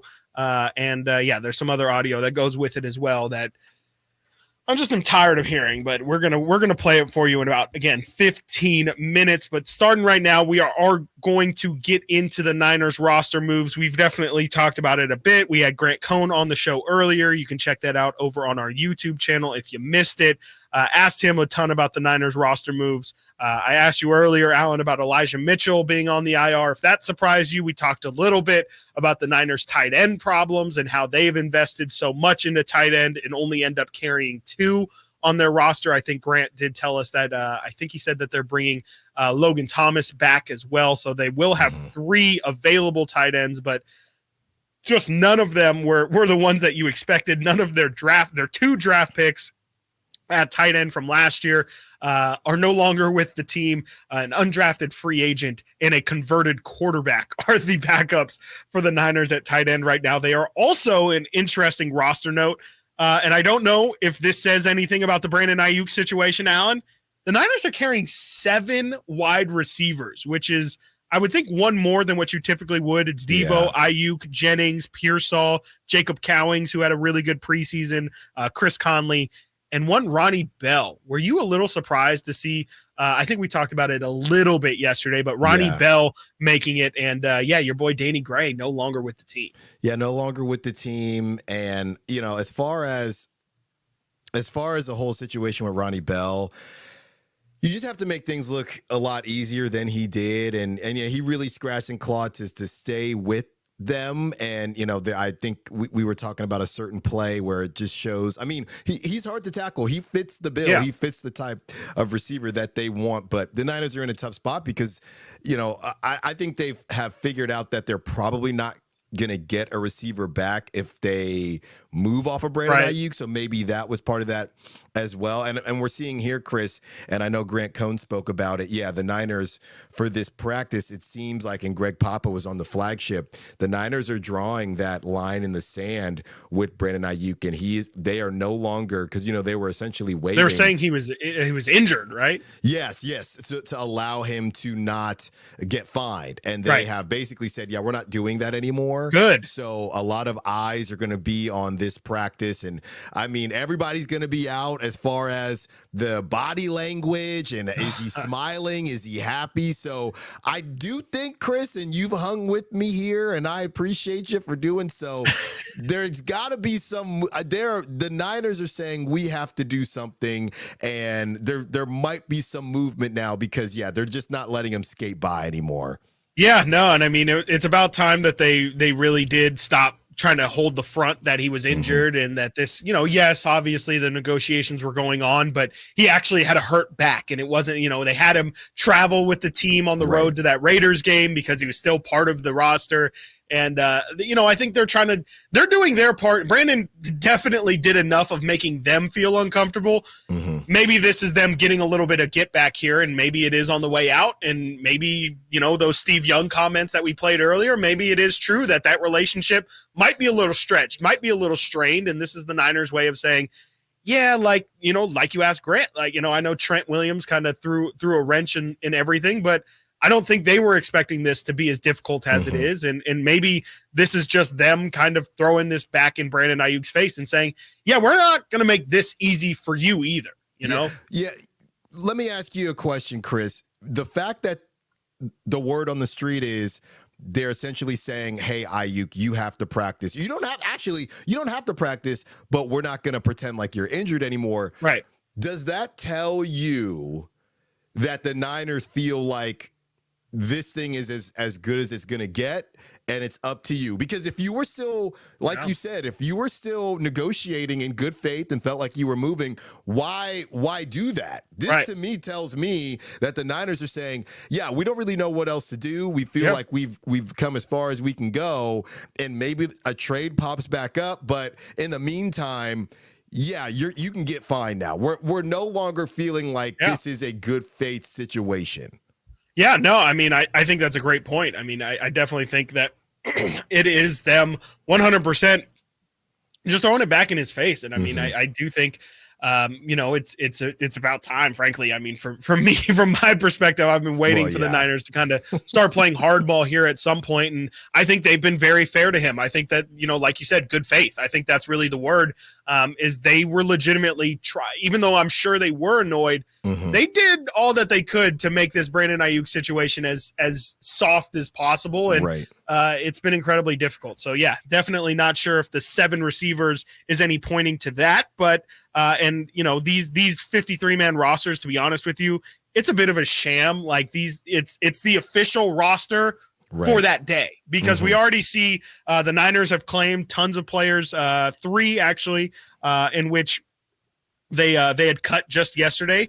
Nate's boy Tanner Mordecai back on the practice squad. You have DN Jonathan Garvin and DB Chase Lucas all re-signing with the Niners for their practice squad. They did lose some guys that were claimed off of waivers. Jared Kingston goes to the Panthers. Samuel Womack does go to the Colts. And Cody Schrader, I believe it is, goes to division rival Rams. You also have Jalen Graham signing with the Commanders. That is all via our guy Brad at SF Niners. And I also saw, I think Brad is having one Patrick Willis on his program coming up. So we saw that relationship. We literally saw that relationship get bloomed all the way out there in Vegas. And we definitely love Brad and hope to have him on again very soon sometime, as the Niners season is right around the corner. Some other notable cuts from around the league. You had Kadarius Toney, and funny enough, there's a lot of receivers on this list. Again, if we know the Niners probably, like you said, Alan, aren't going to get a receiver in return, might not be that bad of a thing with how many receivers got cut yesterday that are at least serviceable. Clearly their teams didn't think so, but Kadarius Toney, who has had his fair share of issues, former first-round pick of the Giants, he got cut yesterday by the Chiefs. Noah Brown, who's been a solid receiver at times for the Texans, he gets cut. Allen Robinson, former just star receiver, kind of floundered a couple of years there with the Bears. He got cut yesterday by the Giants. Dante Foreman gets cut by the Browns. Tim Patrick, receiver for the Broncos, gets cut. Lewis Seen of my Minnesota Vikings, that one hurts. Former first-round pick at safety gets cut. Desmond Ridder gets cut from the Cardinals. Raise your hand if you just found out Desmond Ridder played for the Cardinals. Bailey Zappi gets cut. We remember the Bailey Zappi era in New England. He gets cut by the Patriots yesterday. Our boy Joe Milton, I think, took his job in New England. And then some interesting just names. These are guys who haven't produced yet at an NFL level, but you definitely will recognize the name. One, Samson Nakua. And yes, of course, that is Puka's brother, Samson Nakua, who did have a really nice return that you mentioned, Alan, during a break. He had a really nice return for the Saints in the preseason. He got cut yesterday. He's a receiver, as is his brother, of course.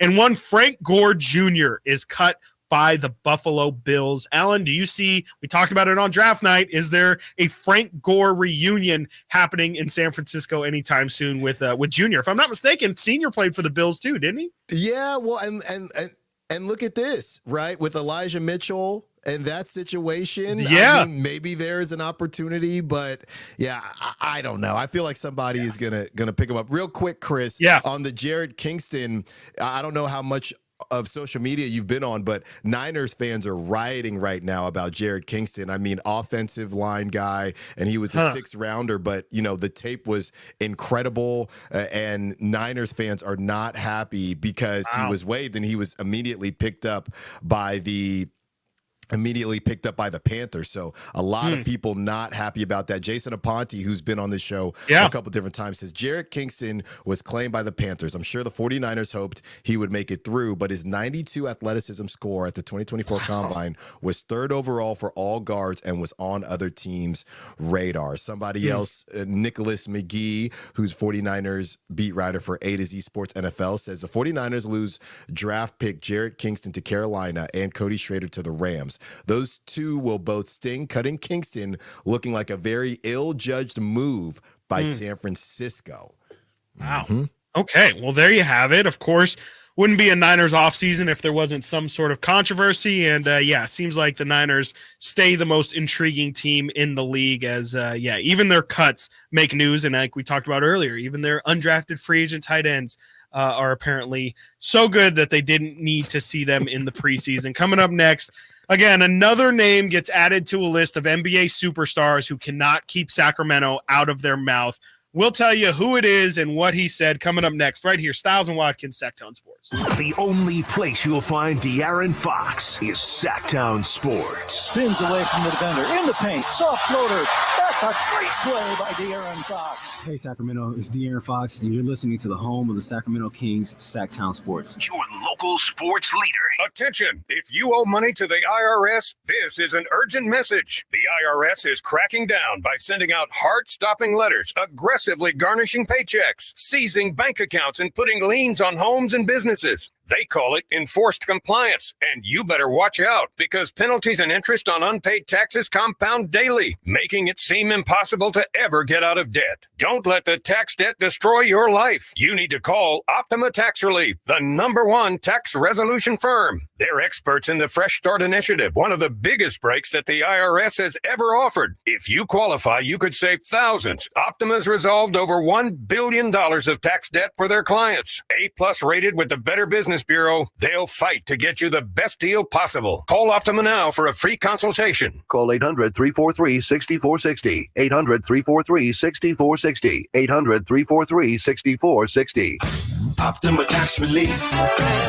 Some restrictions apply. For complete details, please visit OptimaTaxRelief.com. At Northern California's #1 Honda dealer, Stockton Honda, we make the dream of owning a new car easy and stress-free. With prices that you just can't say no to. Save on our best selection of the year during the final days of the Honda Summer Event. Come in today or go to StocktonHonda.com. Anytime, anywhere, it's all here. StocktonHonda.com. #1 claims based on 2023 total new and Honda certified pre-owned vehicle car sales from American Honda Motor Company's Old One Report. Sponsored by Xfinity Internet. Enjoy ultimate control of your home network. Personalize your Wi-Fi name and password. Assign user profiles. View and control connected devices and more with the Xfinity Internet app.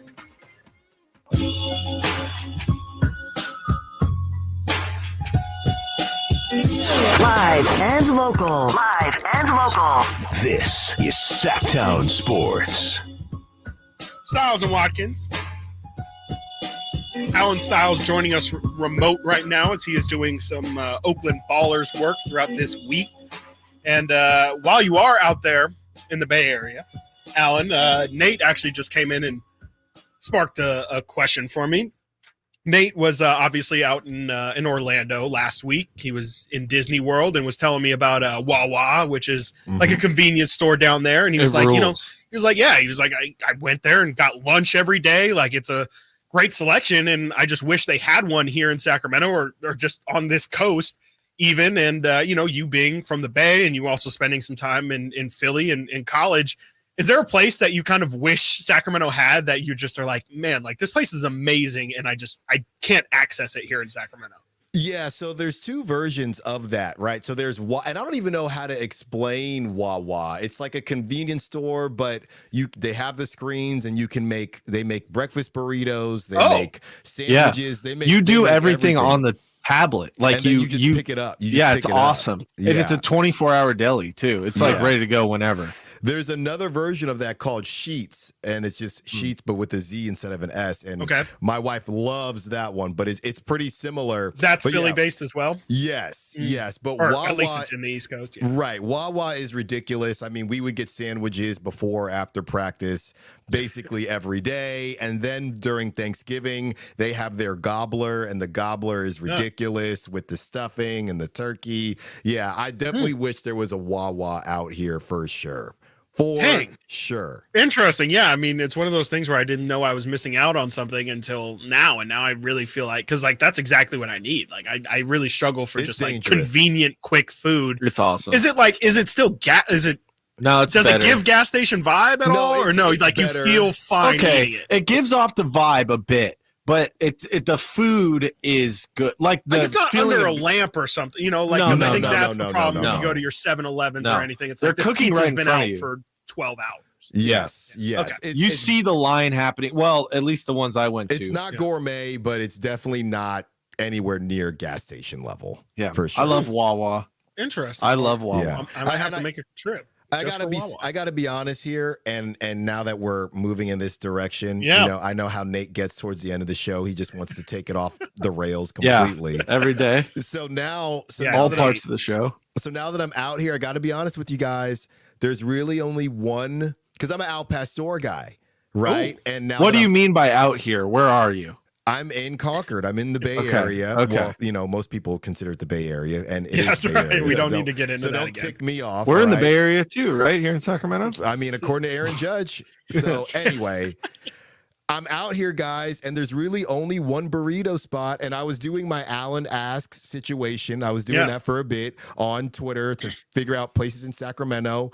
Now that I'm out here, I really am getting a hankering. I'm realizing now the Bay Area burritos, they might just be a bit better than Sacramento, and I thought it was closer. Come on, Stein. I'm saying I thought it was closer than it was, but I got out here, and all of a sudden, I need one. You're like know craving what I mean? one. I'm craving one, and that made me realize, maybe the Sacramento burritos aren't as close as I thought they were. No, I think you just haven't been to the right places. I know like what SF claims the Mission burrito, right? That's right. I just, I think you're not going to find something like that where, I don't think Sacramento has a staple like that, but you gotta find the right spots. I need help. No, we gotta help you. We gotta help you. We got a lot of reach here on these airwaves, and I think we can figure out how to find. I mean, there's so many great Mexican food spots. I'm sure somebody can send some suggestions your way. Four. Your best burritos, because I do feel like when people think, oh yeah, no, this place has great Mexican food, it's not always specifically burritos. Or it could just be, like Chando's Tacos is fantastic. Not disrespecting Chando's burritos at all. I honestly don't know if I've had one, but it's just I don't know if there is a spot necessarily we would have one if they sponsored us. That is true. Chando's. That is true. It could. We would eat. Your burritos would be so good. They would be. It would be so fire if they were paying for a spot, but unfortunately they're not, and you can if you'd like, but you got your burritos would be great, and they would be fantastic. Even if you're like RC Willie or something. Yeah, why not? Sure, why not? And getting into this, keeping as Alan can't keep burritos out of his mouth. Jared McCain can't keep. I'm out of here, man. Alan brings stinky lunches. Whoa, and I'm the one that derails the show. Hey, Jared McCain can't keep the Kings out your mouth. Jared McCain, kind of slightly joking. Jared McCain was asked. He was on the podcast P, where all athletes go to spill all of their never heard before words. And Jared McCain was asked, "Hey, on draft night, like, was it always just going to be Philly, or did you ever think it could potentially be Sacramento?" But you're from Sacramento, and they had the 13th pick. Yep. And so you ended up going 16th. But going into draft day, did you think that there was a chance that the Kings might pick you up? Definitely. I definitely did. That was actually I did one-on-one workout or 1-on-0 workout, and that was the only one. It was my last workout. It wasn't my best workout, but maybe that's why. But yeah, I actually did think I was going there. I mean, a lot of places. My agent tells me not to get too attached to a team, but So there you go. Jared McCain saying right there, definitely thought he was going to go to the Kings. Of course, Jared McCain does have Sacramento ties, born in Sacramento. And, it was even asked, I believe post-draft about Sacramento and by Sean Cunningham, I think at Summer League, and said, he still loves Sacramento, has friends and family down here as well. Would have been great, of course, but I've detailed before, there's a really good, it's a little bit older at this point, but there's a great ESPN article. I believe it's ESPN about essentially the business of living or playing in your hometown and how expensive tickets can get, because everyone thinks you just get comped as many tickets as you want, especially if you're a millionaire athlete, but you got to pay if you're going to have 15 to 20 people in the stands. And might have been a little bit difficult for Jared if he would have been drafted here. But of course, everybody wants that. But Alan, the thing that I read from this is something that we've talked about before. And I actually think we have the audio of both of these guys CJ McCollum last season, if I'm not mistaken, had this to say after he absolutely cooked the Kings. The Kings lost by 30 this game. And just to put the cherry on top, this is how CJ McCollum decided to end his interview that day. For you, there are certain gyms where you just feel better, you have a better rhythm, your shot just feels better. Is this one of those gyms and places for you? Yeah, Sacramento was supposed to draft me. They had me come back for a second workout. Actually told me they were going to take me at 7, and they didn't. So it's personal. I enjoy playing here. So. Love to hear that, right? Love to hear that. Players actively saying they have something a little extra for the Kings because they didn't draft him. Well, guess what? It's not just CJ. It's not just Jared McCain. We also heard this from one Klay Thompson. Hey, man, 2011 NBA. It's fine. That audio is a little bit messed up. And that's just Klay, essentially, in only the way Klay can. He's like, hey, with the 10th pick in the 2015 draft, the Sacramento Kings select not me. And essentially points at the Kings skipping on him in the draft as a reason why Klay. And as we know, Klay had that infamous, 5 points in the quarter. Nobody remembers that game at all. But Klay had a little something for the Kings that night. Alan, why do these guys care? Why does it seem like this is only a Sacramento Kings thing too? Like I've never heard anybody else. Definitely not. This is now 3 people that we have just played the audio. Well, I guess 2, but 3 people that we have confirmed bringing up the Kings didn't draft them. Have you ever heard anybody mention this many times for one team, hey, they didn't draft me, and so I got something for them? This feels like, seriously, and I know we do this all the time, and we say, oh, this is only in Niner spaces, but this thing actually feels like it's solely a Kings thing. Well, before I get to it, I will say that I'm putting the Jared McCain thing in a different compartment compared to these other guys. That wasn't even close. And we can have a separate conversation about, I mean, he went to high school in SoCal, so I don't know what to do with any of that, but I digress. We'll get back to that. As far as what you're saying, Chris, I think it's very obvious what's going on here. We just talked about the miserable franchises, right? And how the Kings should or should not be on that list. I think that I got to be careful here. I think that when you think that you could save someone, or when you think that I'm actually out of your league and then you pass on me and I would make you look good, I think it ticks people off even more. I feel like when you don't get drafted by the Lakers or somebody like that, you think, whatever, the Lakers, I know who they think they are, whatever. But if you find out someone, let's say there was a misunderstanding, and there is somebody that maybe you just think that you're a little bit better looking than, okay? That's just what it is. And then you find out that she actually wasn't interested in you, you start thinking, oh, really? Really? You're not interested in me? You're lucky if I would even look at you. And I think that's what's happening with these guys. They're thinking the Sacramento Kings passed on me? Right. Okay. And I think that's exactly what's happening here. No, I think I think you're spot on. Like, that must be it, is that they're saying, oh, you guys don't want my service, so you guys think that you're just going to go ahead and take Spencer Hawes, or in the case of CJ McCollum, I think that was the Ben McLemore draft or something like that, and it's like, oh, okay, so you guys suck, you guys desperately need somebody, and you're not going to go my direction, okay. And then especially like you said, I mean, years down the line when it's like, oh, Klay Thompson, we took. I don't even Jimmer. I think we took Jimmer instead of Klay Thompson. So you could definitely see how he's like, oh, so you guys were looking for a shooter. You guys needed size, and you went with Jimmer Fredette over me. So I think you're pretty much spot on with them saying, essentially, you guys are bad and you need help, and you still passed on me. I got something for you. I do think this Jared McCain thing is a little bit different. But yet again, just hearing – that he said that it was his only one-on-one workout, or it was a 1-on-0 workout. He couldn't remember which one it was. But yeah, I mean, clearly, I think we were talking about it. I mean, we covered the draft plenty here on this show, and there was definitely some Jared McCain whispers, but I think that fit was always going to be a little bit confusing. So it is a little bit interesting to hear Jared maybe he was hearing some good things about the Kings. And I mean, maybe before we get out of here, it was a guard though. It was a guard, yeah. Things. And that could add to the thing you're kind of referring to, right? If things don't go well with Devin Carter, maybe he'll say, "Oh, so you guys wanted a guard and didn't you passed over the Sacramento kid who wanted to be here and all this stuff?" And yeah, definitely it could be something down the road to follow. But at least Jared McCain has it in the back of his mind at the very least that he believed he was going to be a Sacramento King, and hopefully he doesn't have something for us in the future. Coming up next, we're going to get the top 5 at the top of the hour, the biggest storylines that we couldn't quite get to in full. We're going to talk about it next right here. Stiles and Watkins, Sactown Sports.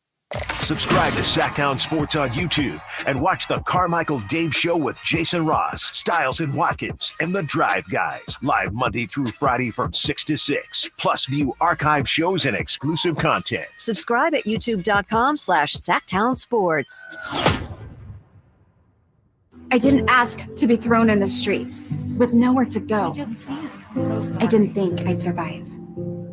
But I did ask for help, and Covenant House was there for me. 1 in 10 young adults will experience a form of homelessness this year. For these kids who didn't ask to be put in this unthinkable situation, Covenant House is there. Covenant House helped me break the cycle of homelessness in my family. They gave me the love that I needed. Over 2,000 young people will sleep safely in a Covenant House bed tonight. When youth who are experiencing homelessness have a hot meal, a safe place to sleep, medical care, and love, they can overcome heartbreaking challenges and have a brighter future. They just really genuinely just wanted to help me succeed, and I'm succeeding. I'm a speaker, I'm an author. Covenant House really helped me and really helped mold me into the woman I am today. If you or someone you love is asking for help, go to safeplacetosleep.org today. What's up? We're talking to Chad Hoblet, Hoblet Dodge, Chrysler, Jeep, Ram, and Woodland. What's going on for Hoblet's Labor Day sales event? Right now, you can save up to $12,500 off MSRP on new 2023 Dodge Charger SXTs, starting at only $27,995. That's less than the cost of a lot of used cars, and it's brand new. And did I hear you just had a grand opening? Yes, we just opened the Hoblet Certified Pre-Owned Supercenter in historic downtown Woodland. We have over 200 used cars available and over 80 under $20,000. Whatever car you need, Hoblet can help. You've got to see the new Hoblet Certified Pre-Owned Supercenter. Search, select, and save through their whole inventory at HobletDodge.com. Unbeatable prices, unbeatable selection. Nobody beats Hoblet, period. $12,500 total net savings after $39.20 factory rebates and $85.80 dealer discounts. Rebates may include $1,000 Hoblet trade-in assistance coupon. Must trade a 2005 or newer vehicle with less than 160,000 miles. Only available while supplies last. 5 net savings, $27,995. Sample VIN 666-710. Lowe's knows saving pros time and money means getting the job done easier. Right now, get up to 50% off select composite decking and railing. Plus, get an extra 5% off every day on eligible purchases when you use your Lowe's business credit card. Because Lowe's knows savings. Lowe's knows pros. Selection varies by location while supplies last. 5% off or subject to credit approval. Exclusions and terms apply. See store Lowe's.com/credit for details. Seems like there's more identity theft in the news every day. Another major healthcare breach was reported today, resulting in the exposure. Now, 1 in 4 consumers have been a victim of identity. That's because there are endless places that could accidentally expose you to identity theft, in a breach, or simply by mistake. LifeLock monitors hundreds of millions of data points a second. If your identity is stolen, we'll fix it, guaranteed or your money back. Save up to 40% your first year with promo code NEWS at LifeLock.com. Terms apply. Progressive presents Renter's MVP's Most Valuable Possessions. Today's MVP, Tom Kelly's carbon fiber mountain bike. Because more than riding his carbon fiber mountain bike, Tom loves telling people about his carbon fiber mountain bike. Friends, family, even a local barista knows about his carbon fiber mountain bike. And that's why Tom's carbon fiber mountain bike, if you haven't heard about it, is today's MVP. Keep your most valuable possessions protected by bundling your renters and auto insurance with Progressive. Progressive Casualty Insurance Company affiliates and other insurers not available in all states. Hi, welcome to Staples. Yeah, my daughter needs a laptop for college, but I need to watch the budget. Well, Staples hot deals on tech are backed by a price match guarantee, so our prices won't be beat. Great. I can't believe my baby's starting college. She'll do great. I know. Oh, let's get you a great deal on a laptop. Save big on tech for school at Staples. Now get up to $300 off select PCs. Ends 8/31. Price match guaranteed. Valid within 14 days of purchase. Exclusions apply. For details, visit staples.com/price match. KHTKAM HD1 Sacramento, KYMX HD2 Sacramento. From the Power Business Technology Toshiba Studios. This is Sactown Sports.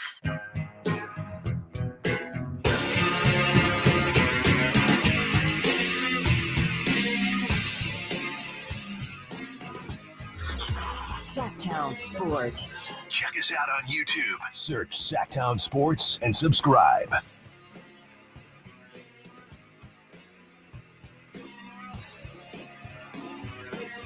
Final hour of the program. You don't want to miss the drive guys who will be doing number 30 to number 21 on their 40 best Sacramento Kings of all time list. Definitely don't want to miss out on that one, excuse me. And Alan, as you mentioned earlier, the Niners did waive Jared Kingston from their 53-man cuts from yesterday. He got picked up by the Panthers. Well, the 49ers, I guess, kind of do a trade, I guess you can say, as they do pick up one Terrence Marshall Jr., who was on the Carolina Panthers. He was a second-round pick in 2021 out of LSU. He's only 24 years old. And I do remember there being a lot of hype around Terrence Marshall Jr. So that could potentially be a name to watch, as I don't know if he was signed to the Niners, again, their active roster, or if it was a practice squad deal, but the Niners do add in another receiver to that room, and Terrence Marshall. It'll be very interesting to see if he can crack any sort of rotation there, and it was to their practice squad is what I'm seeing now. So Terrence Marshall, signs with the Niners practice squad. And we will now move on to, as it is the top of the hour, 1 o'clock. Again, 1 hour remaining. I'm going to toss it to you, Alan, for our top 5 at the top of the hour. What do we got? All right, Nate, let's get that music going. It is time for the top 5 at the top. And this is a good top 5 today. Ooh. Very happy about the top 5 today. This first one, we can't get too caught up on, as it is going to make people feel some type of way. LeBron James was on one of his 15 shows and had this to say when he was asked about what Bronny should and will call him on the basketball court. Have you thought through... not relationship, because you'll always be his dad, he'll always be his son, but what's your working relationship? Is he going to call you dad at practice in the locker room? No, we already laid that. No, he can't. We already laid that down. Cannot call me dad in the workplace. All right. Once we leave out of the private facility and the gates close, I could be dad again. In the car, if we ride together. At home, I could be dad. No, he got to call me like 2-3 or Brian. Okay. Or, GOAT if he wants to. So I think the funniest thing here is the idea that Bronny would even want to call him dad. I mean, he's already going to get roasted, right? I mean, the way it comes off is if, oh, no, I told him he can't call me that. Of course he's not going to call you that. He doesn't want to call you that. Come on now. I can see it slipping, though. You can't see it slipping. Yeah. Dad! Yeah. Come on! Yeah. Like, pass it. Like, Yeah. I can see it. I can definitely see it happening. But like you said, I mean, he's going to get roasted. I mean, if it does, because I'm sure it'll happen once. And I'm sure they are going to flame him when it happens. I mean, it's an awkward situation in general. But yeah, definitely a bit of a dicey one. And, it'll be interesting to see just how that relationship and how the others on the team kind of mix in with that relationship too. Yeah, and just the thing that people talk about in locker rooms, I just think the whole thing is going to be pretty interesting. Kenneth Williams on the Sac Chat is saying, I want to hear Draymond catch him. Oh my goodness. I mean, Draymond would just have, but who knows? Because Draymond and Braun are so cool. So who knows what Draymond is Draymond allowed to call LeBron dad? Okay. Nicely done. Nicely done. Speaking of nicely done, what does the world need? But of course, another podcast. And this one is brought to you by Angel Reese, okay? Working alongside Shaq's Jersey Legend production playmaker, Angel Reese, and co-producer Maya Reese, no relation, will engage in unfiltered conversations featuring an all-star cast of guests each week. I don't know, Chris, if you saw that. Did you see that there was some type of promo video? I don't know if it was if we would call it a trailer, but some type of promo video for this. And look, this is what it is. I know I've made fun of this before, just in general. But Angel Reese is somebody that, I mean, if the Nasts is going to have a podcast, who am I to talk about Angel Reese having a podcast? So good on her. Get your money, get the bag. That is what you are supposed to do. Next, number 3 on the top 5 at the top of the hour. This is where the Niners fans are right now. People were even upset about this, Chris, who clearly don't understand the cap and how you can use money. The 49ers announced that they are investing $200 million into Levi Stadium in preparation to host the Super Bowl and the World Cup in 2026. Upgrades include enhanced Wi-Fi and video boards. And fans were just saying, well, why isn't that money going to Aiyuk and all the, that's not how remember that commercial? That's not how this works. That's not how any of this works. So yeah, the Niners, they're bolstering their stadium and yeah. They just did, I think, a $65 million renovation to the expensive parts too, I think, in to get ready. So this $200 million upgrade is kind of having me think that there might be some sort of roof or solution to this sun issue. But I don't want to get, that's my conspiracy. I don't know if, no evidence. That sun side is brutal. $200 million sounds like enough money to figure just out an overhang. How to, or like a mesh, something. Anything. That's my theory. And especially, I mean, when I sat there, I've only been to soccer games. I've been to 2 or 3 soccer games at Levi's. I've never been to a football game, but I was in the, I don't know if it's the 500s or the 400s. Whatever, yeah. Like I was at the top just level. That side. It is so high up there, and it especially, when the sun is beating down on it's unbearable. It is completely unbearable. And I mean, Levi's can use a lot of upgrades, but I guess Wi-Fi and video boards is a fine place to start. Is it sketchy high at all? Is it it's sketchy high. No, it is definitely sketchy high. It's not. I mean, you're across from Great America and you see the peak of the tallest. I think you're higher than the roller coaster. I'm pretty sure it feels like it. Yeah, it definitely feels like it. You feel high up, which is not ideal. When you walk up, you take the escalator up to be on that upper level already. So I wonder if it's even any higher than Mount Davis. I know Mount Davis, you legally couldn't go up there, right? You weren't allowed, but I'm curious. I mean, some of these stadiums, they just keep going up and up and up. Yeah. No, I'm not sure, but I think it feels as high as you're going to get. You hit a point too where you have to put on like blinkers up there so planes don't hit you, or like there's a law when it comes to that. So. All right, number 4 on the top 5 at the top of the hour. This is some Major League Baseball history. We've taken a little break from baseball. It feels like from at least the Bay Area baseball, with the Giants kind of cooling off and the A's. We'll get back into it. There's some stuff that popped up with Shohei Ohtani that I want to get into with Chris probably tomorrow. But history for Danny Jansen. He becomes the first player in Major League Baseball history to play for both teams in the same game. And here is the broadcast for that second game with the Red Sox explaining everything. As we go back to the second inning of June 26, and strike number 1 as he fouls that back, and that's when the rains hit and shut down the ball game. And so we pick it up as a suspended game for game number 1. And now Danny Jansen, a month later, traded to the Boston Red Sox. And here he is behind the plate in a Red Sox uniform and ready to catch the rest of what was his at-bat. Now, the fascinating thing here is, had the count been 0-2, conceivably he could have caught his own strikeout. That would have gone into the book as his K. 1 strike now on Dalton Varsho. Yeah. Count of 0-1. So That is crazy. I know, and I wish he did strike out. How do you call that? I'd drop it. If I were the catcher, I'd drop it and I just let him go to strikeout. first. Yeah, it's his strikeout. Yeah, get that OBP up. But if it's his strikeout, it also wouldn't have been his home run. Oh, I guess, yeah. Well, yeah, I don't know. That is so strange. That doesn't make any sense. Why wouldn't it be his home run if because it's his he didn't strikeout? hit it. It's his strikeout, I think, because he started the at bat. I think maybe what they're saying is, in theory, it would be his strikeout. I don't think it would go into the books as his strikeout. I guess I don't we'll know. Never know. Very, very bizarre situation, but yeah, he got to play on two teams against each other, and obviously it's because of the rain out. But a pretty cool situation there.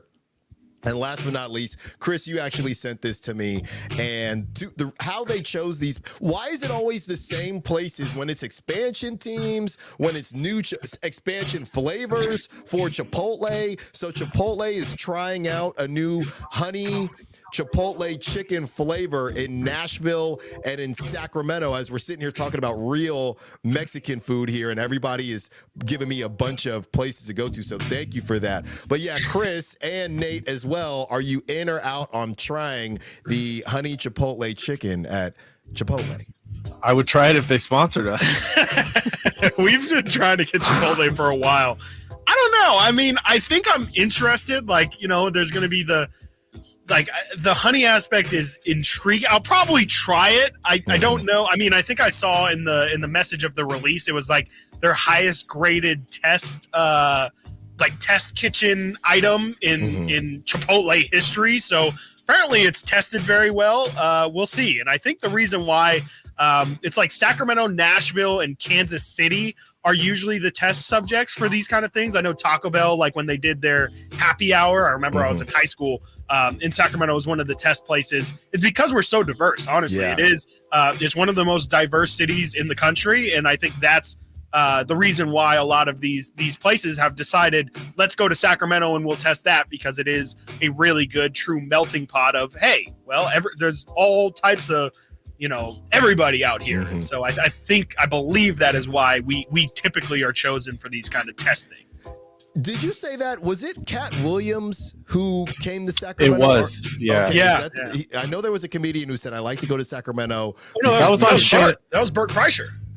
Wasn't it? So Kat went on Shannon Sharp's thing. Oh, and said when that was Sacramento big, and that was a him. huge clip. Yeah, he's like, I go to Sacramento, all that. Right. But yeah, Bert also loved. Yeah, Bert Kreischer was like, I love Sacramento. It's great. And I think he said the same thing. I think he also said it was the most diverse place that he saw audience-wise. Speaking of Bert Kreischer, we're giving away Tom Segura tickets. That's right. In the next segment. That's right. In the very next segment, we will be giving out Tom Segura tickets. So you don't want to miss that. If you want to win those tickets, you want to head over to your radios right now, as there is a slight delay on the YouTube and definitely on the app. So if you're going to try and get those Tom Segura tickets, you're going to want to listen in, because Nate doesn't like it when people call early. So you actually are going to want to hear when we solicit your calls. That's coming up next, as is which NFL coaches are on the hot seat. We get into that and more next, right here, Stiles and Watkins, Sactown Sports.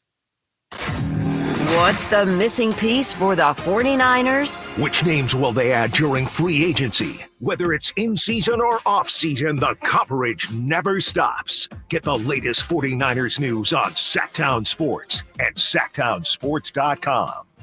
If you're not looking for a brand new car, at Elk Grove Honda, we've acquired some of the best pre-owned cars we can find. We've kept only the best of our trades, and our buyer has found some of the finest pre-owned Hondas available in Northern California. You can see for yourself at elkgrovehonda.com. Whether you purchase a brand new Honda or a like-new pre-owned Honda, your car buying experience will be the same.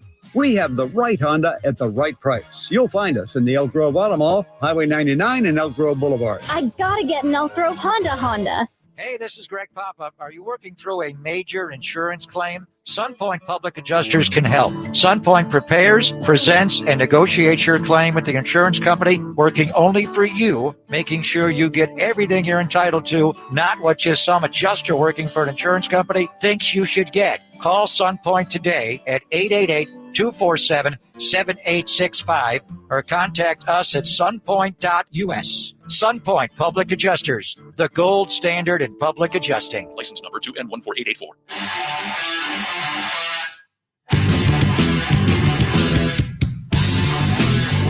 Sactown Sports. Call or text at 916-339-1140.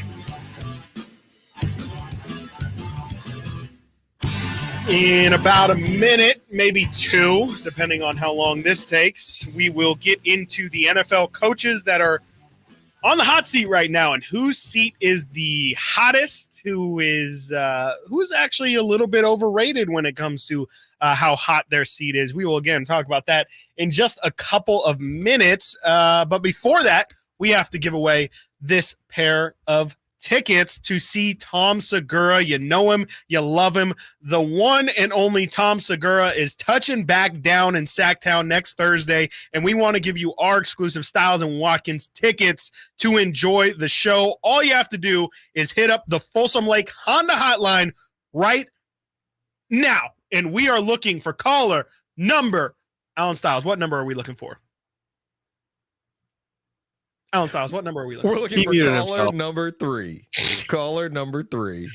You heard it here first. Number 3 to score that pair of tickets to check out Tom Segura at Thunder Valley Casino Resort on September 5th, courtesy of Thunder Valley Casino Resort. For more information, you can check out SactownSports.com. Caller number 3 has been selected.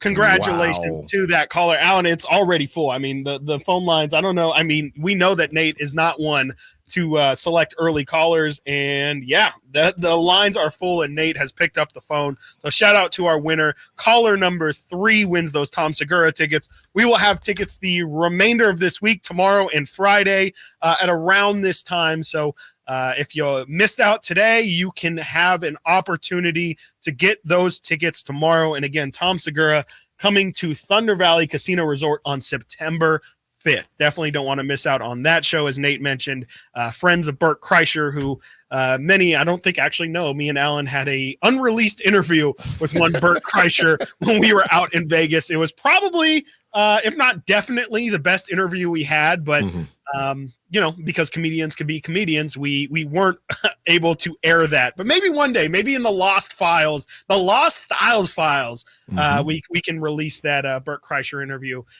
But definitely should be a good show next Thursday at Thunder Valley Casino Resort. Chris, real quick. Yeah, what up? Quick. I had to do it. Okay. All right. Okay. Shout out to caller number 3. You get to see Segura at Thunder Valley. Oh, wow. The double dip. What a special winner this is. Shout out to our winner, Nate. Do we have a name of our winner, please? So we can Yes, Richard. And did I just hear Alan drop? Yes. Was that a drop? That was a live 3. No, that was a live okay. 3. I know you thought you pressed the button. Yeah, there. I thought he programmed his Roadcaster to say 3, and I was like, this guy is something He also else. gave us a Thunder Valley. Oh, he can't stop himself. And the green. No, it's we are getting we're getting Alan outside the studio today, and he's feeling it. So excited. He's feeling the way. He's feeling the way. I had completely forgot that. It's our favorite song. It's our favorite song. As a collective, we got to get Lenny or it's gonna be Quavo on the show. We got to figure out how that came together. Oh, Len. Oh, I'll hit up Len. Len Dog. Yeah. He's not doing that. Yeah, no, he's. Me and Zoe used to hang out. Yeah, right. Yeah, you're going to. She's engaged to Channing Tatum. I do. Yeah, That's got to be the most random pairing of celebrities I've ever seen. I would have never guessed that those two would have crossed paths. At any point. I did not know that. Yeah, super random. I knew because I'm like cool. Shout with out them. to the happy couple. Yeah, exactly. Yeah, Nate's going to the wedding, and that's how Channing's a little upset, but it's dude. It's the past, bro. Exactly. It's the past. I'm surprised that you got invited, Nate. I know you and Zoe used to kind of talk a little bit, and I'm surprised that he's not just like intimidated. Well, me and L Dog Lenny get along really well, so I had to go. Moving on to the NFL coaching hot seat. There's no easy transition from that one. Alan, you said that you heard the Drive guys talking about this yesterday, and as things tend to do on that show, things might have gotten a little spicy, and they had some thoughts on it. Was there anything, first off, before we get into our conversation, was there anything about that conversation that Whitey and Drapes had yesterday that kind of stuck out to you? I think the big one was what a lot of people hadn't talked about. They were purposely not talking about the Brian Daboll. They were talking about guys that have been around but continuing to hit a ceiling, which I thought was really interesting. They were talking about the Mike Tomlins of the world and the John Harbaughs of the world. And when they started talking about John Harbaugh, they also started talking about, well, is it John Harbaugh or is it Lamar Jackson? So I thought that was interesting. Those were the two names that really stuck out to me because obviously they don't stink. It's a matter of, hey, you did this historic thing. How far can they take it? And it led me, Chris, to a lot of people, a lot of Ravens fans. And it's so funny that it feels like we already had this conversation, but the wide receivers for the Ravens this year, Chris, I have no idea. I know it's Zay Flowers. That's it. They go out and get Derrick Henry. Cool. But after that, Deontay Hardy, Zay Flowers, unfamiliar, Rashad Bateman, Nelson Aguilar is back and still hanging around. Gosh, Nelson Aguilar. Wow. Tyler Wallace and Domantas Walker. And it's just a matter it's that situation with the Ravens. It's the quarterback situation with the Steelers, where it's just basically asking the question, what are we doing? What is the plan here? Yeah, I mean, that's a really tough receiver. I mean, I know that they're high on Isaiah Likely, who's their backup tight end, and they obviously feature Mark Andrews more than probably most of their receivers, if not all of their receivers. Yeah, that's a really interesting one. And yeah, I mean, we can get into it a little bit in the next segment, but I wouldn't think that John Harbaugh is somebody that's on the hot seat, but maybe it is a little bit of fatigue. I mean, we were kind of talking about it, when we were talking about Tomlin. Maybe it's a hey, we keep hitting our heads on the ceiling. Do we need to just go in a different direction? I wouldn't think so. I mean, I think that sustained success is a great thing to have and is a little bit underrated. I wouldn't look at John Harbaugh to get let go, but it also wouldn't surprise me. I mean, I think you could definitely argue that offense specifically needs a different look. And how many times have we been promised, no, this is the year that Lamar Jackson is going to look different. He's going to pass more. We're going to open up the playbook. And it feels like we just have never seen that from Lamar. Last year, I guess, was the closest that we got. But I don't know. Yeah, I mean, like I said, we can get into some other names. But do you feel like Harbaugh should be on that list? No, but at the same time, I mean, and I want to look up how long Bill Belichick lasted without Tom Brady. I mean, I'm assuming Bill Belichick had a more recent Super Bowl than John Harbaugh. And they went in different directions, you know what I mean? But I think the difference is Bill Belichick doesn't have a job, and I feel like if John Harbaugh, if they did, both these guys, and this is what's tough about the Kyle Shanahan thing, it becomes a conversation of, I mean, the Eagles situation, right? And it's, well, the Chiefs went out and got Andy Reid. If you feel like the time is up for John Harbaugh, somebody else is picking him up. 1,000,000%. And the same with Mike Tomlin, but that doesn't mean that you should keep them. So it's weird. Yeah, it's a really tough situation. And yeah, we'll get into, I found a Yahoo article that has 7 coaches that are on the hot seat for the 24-25 season. We will get into that on the other side in about a minute or two here. You're listening to Stiles and Watkins right here on Sactown Sports. The NFL's leading rusher plays here. And a handoff to McCaffrey, walks in the end zone. Handoff to McCaffrey, takes it right out of the goal line. He does his thing again. McCaffrey goes in motion right. Backwards pass led by Juszczyk. A block there. Hurdles a man. 10-5. Touchdown! CMC! You can hear all of Christian McCaffrey's touchdowns on your home for 49ers football. Sactown Sports. Labor Day, our annual celebration of workers and their achievements, was first observed in New York, and the first Monday in September became a national holiday in 1894. Hi, this is Frank LaRosa with a word about Naturewood Home Furnishings. Each year we commemorate Labor Day with parades, picnics, and family gatherings. And right now, Naturewood Home Furnishings is celebrating with their exceptional whole store Labor Day sale. Would you like to refresh your living room, Would you like to restyle your bedroom? Maybe you want to redesign your home office. No matter whether it's your dining room, kids' rooms, accents, or accessories, Naturewood's unique store-wide Labor Day sale offers savings in every department and savings on every brand like Stanton, Omnia, England, Stickley, Flex Steel, and all the rest of the award-winning furniture. When it comes right down to it, it's all about choices and always about quality. Visit Naturewood Home Furnishings right now for this remarkable Labor Day sale. Off Highway 50 at Hazel, look for the water wheel. Get Labor Day savings right now at Folsom Lake Kia. Coach Christie here reminding you, if you're in the market for a new car, shop Folsom Lake Kia for low payments now through Labor Day. FolsomLakeKia.com. Keep your family cool and comfortable this summer with Bell Brothers' best summer ever financing event. When you replace your AC system, we're offering 0 payments, 0 interest for 6 months on approved credit, then low fixed rate thereafter. That's right, 0 payments, 0 interest for 6 months on any new AC system. It's an incredible offer on an incredible new AC system, but only for a limited time. This offer is also available on any plumbing, water heater, or insulation projects over $1,000. So call Bell Brothers now. Your family will thank you because they'll be cool and comfortable. But you have to hurry. Our offer for 0 payment, 0 interest for 6 months, then low fixed rate thereafter ends soon. Estimates and second opinions are free. So call now to keep your family cool and comfortable during Bell Brothers' best summer ever event. Our number is 916-444-1234 or find us online at theNoSurpriseGuys.com. That's theNoSurpriseGuys.com. The No Surprise Guys, Bell Brothers. Sacramento, Dierks Bentley's coming to town. Getting drunk on a plane. For his only show in California this year, Saturday, September 28th at Heart Health Park for Country in the Park 2. What was I thinking? And he's bringing some friends. Carmelie. I want to close your eyes for this. Tyler Rich. Different. Dasha. And more. Saturday, September 28th at Heart Health Park. Get your tickets today before they're sold out at CITPFest.com. Brought to you by the California Army National Guard and Red's Pizzeria and Tap House. Insurance companies perform a very valuable service, but they want to keep their money. Although most cases settle before trial, it is paramount that the insurance companies know that if pressed, your legal team has the experience to take your case all the way.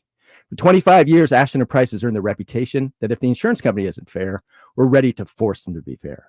My mom used to warn me, wait till dad gets home. Think of us as dad. The best part, there's no fee until we win. Remember, for the best advice, don't think twice. Call Ashton & Price. Celebrate Sacramento Rivercats baseball during our 25th anniversary season and join the fun at Sutter Health Park. For a full promotion schedule and to buy tickets, visit rivercats.com. We'll see you there. I would end the day with sore feet, sore legs. The drugstore inserts that I was purchasing were really not very useful at all. I walked into the Good Feet store and the guy kind of grinned at me and said, I hear that a lot. I was living with chronic pain before going to the Good Feet store. Now I don't really have that problem. I'm able to do the things that I expect to be able to do, even at my advanced age. I feel pretty good about what's going on. Come to the Good Feet store now for a free fitting and test walk. Hi, this is Frank LaRosa. And this is Scott Marsh. Join us weekly for Golf to Go right here on Sactown Sports. We talk to all the local golf experts in the area and give you the latest on all the courses as well. And not to mention all the golf legends and celebrities, along with all the latest in equipment and tournaments too. Most importantly, we'll just have some fun talking about a game that's fun to play. You know it's my favorite hour of the week, Frank. Golf to Go, Thursdays at 6 p.m. and Saturdays at 8 a.m. right here on Sactown Sports. Give us a listen. I think you'll enjoy it.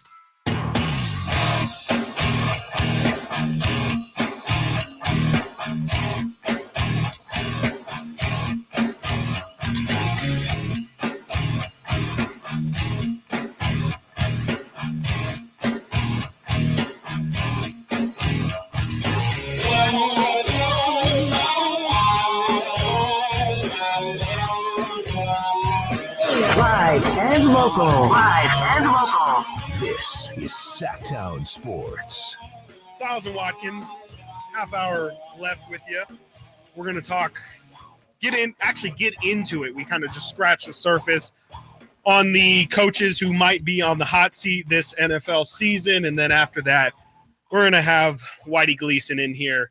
And, of course, we're going to talk about the list. And I got some questions about Danny Ainge, the athlete. And me and Nate earlier today, as we were talking about the worst Kings of all time, Chuck Hayes and the mysterious case of what happened with Chuck Hayes' contract and how the Kings somehow paid him more after finding out that he had a health scare. So we're going to talk about that with Whitey. But before we get into that, like I said, I found this Yahoo Sports article that had the 7 coaches that are on the hot seat for the 24-25 season. And Alan, I do think this is the number one coach. It wasn't the first one I thought about, but definitely now seeing it, it feels like Mike McCarthy's days in Dallas could be coming to an end here very soon. They do make note, and I think it is very important that McCarthy has not been bad necessarily as the Cowboys coach. He's 42-25 over his 4 seasons with the Cowboys. Obviously, has made the playoffs in many years, but has just not gotten it done. I mean, it's been hey, yeah, you're a great team. You might be the 2 seed, but you lose the first game you have. Last year, they lose to the Packers, and Jordan Love kind of gets anointed. And it's not just been Mike McCarthy. Dak has not been great in some of those playoff games. Do you feel like Mike McCarthy could potentially be on his last year here in Dallas, even if they are 12-5 or whatever, if they have another frankly, I mean, I think if they don't make the NFC Championship game, I would imagine that he's probably going to at least hear it. Yeah, I think that the reason I wouldn't put Mike McCarthy on this list is because we know how Jerry Jones is, and he waited too long with Jason Garrett. That's very true. I feel like Mike McCarthy should have already been canned. Yeah. I don't even know why he hired Mike McCarthy. I mean, he seems to have a type that he likes who's not going to question him. I don't think he could ever have, when people were talking about Bill Belichick, stop that. He was never going to have Bill Belichick. No. I don't even know if he could handle a Kyle Shanahan. I mean, he needs a certain level of control, and he's looking for certain guys like that. He doesn't want an innovator, right? He wants a yes man. Yeah. He wants a yes man. So I mean, technically, Chris, yes, I would say that Mike McCarthy if it's a letdown. But knowing Jerry Jones, no. He's going to let it ride, right? He's going to let it ride. Just let it ride, man. Yeah, I mean, I definitely do agree with that. I mean, I completely forgot how long Jason Garrett had that job. Like you said, years after, I think after 2 years, everyone was pretty done with the Jason Garrett thing. And it just went on and on and on. And so much so that it kind of felt like he was forced to let him go. And that definitely might be the case with Mike McCarthy. I mean, yeah, like you said, I don't even know why he was really brought in the first place. Of course, he had success with the Packers, but I don't think many people were really giving him the credit. I mean, Mike LaFleur gets tons of credit for how the Packers have performed now. I think a lot of people put a lot of the credit to Aaron Rodgers in those successful years that he had in Green Bay. So really interesting. And yeah, when it comes to the Cowboys, there's always going to be drama. And Mike McCarthy, you could see that getting pretty loud, at least from the fan base this year, even if things go well. But if the ending isn't how I think a lot of Cowboys maybe see or hope that it could end. The next name on this list, you mentioned Kyle Shanahan, and I've been teasing it all day, a Shanahan coordinator that is, I think, undeniably on the hot seat. He was on the hot seat last season. Even with Hard Knocks, there was some conversation about, is this guy kind of weird? He gave, in the first episode, some weird speech about like an eagle flying or an eagle getting eaten by something. It was some weird speech, and people were like, are we sure Robert Saleh is like an actual NFL head coach here? The Jets go 7-10 last year. Obviously, Aaron Rodgers tears his Achilles in game 1 and snapped 3 of the season. So he kind of does get a little bit of a pass from last year. Do you feel like, again, Robert Saleh's job is hanging in the balance here, and they need a successful season? And I would almost argue that it has to be more than just success. Like, they have to be great this year, no? Yeah, I feel like it's very fascinating, the coaches we choose to give breaks to and not give breaks to. Right. Because you have Aaron Rodgers, who gets injured, and Zach Wilson, who a lot of people think stinks. But even though that's the situation, Robert Saleh, I guess, should have done it just feels like, what are we asking Robert Saleh to do here? What would have put him not on the hot seat to make Zach Wilson a good quarterback? I mean, he just got beat out in Denver. So yeah, and that defense has been really good. Right. So, and that's his calling card. Thing. So I don't really know what's missing with the Robert Saleh thing. It is a relationship type, environment, and maybe Robert Saleh, not that he's rubbed people the wrong way, but like you said, maybe this guy's a bit of an oddball or something's off there. I don't know, because I'm not necessarily saying that he shouldn't be on the hot seat, but if you were, and you know, Chris, we talk about this stuff all the time. Situations matter. If you then, if Robert Saleh gets let go at the end of the season, and you look up what Robert Saleh was supposed to accomplish and the breaks that he had to go through with the Zach Wilson, who, again, just if your quarterback's not good, I mean, it's pretty tough sledding there. Yeah. I think most people would say, I mean, what was he expected to do? Right. Yeah, no, definitely. I think that's the question that Robert Saleh, I'm sure, is going to point to them if they are going to have those conversations is, well, exactly, what was I supposed to do? I took care of my side of the ball. If I have Zach Wilson as my quarterback, like, how much better was I realistically supposed to be? I do think that does mean, again, that there's going to be a lot of pressure on this season, but it doesn't necessarily mean Robert Saleh is not the guy. And I think it is pretty interesting. Like you said, there is a relationship kind of deal over there. I think it is a bit interesting that he was like, he had to hold me back, guys, when he was the coordinator for the Niners. And he seemed pretty tame in his head coaching stint here with the Jets. So I don't know if maybe he's, just maybe stressed out and putting too much pressure on himself, or what's gone on with that fire, because that was, I'd assume, part of the reason why they kind of liked him was he did bring a certain fire, and you just haven't really seen that with his stint with the Jets so far. Well, and on the other hand, when you have a Shanahan tree, they can't all hit. No. So if D'Amico Ryan hit and a lot of these guys have hit, there's going to be a couple stinkers, and maybe somebody thinks, I think we're the ones that got the stinker in Robert Saleh.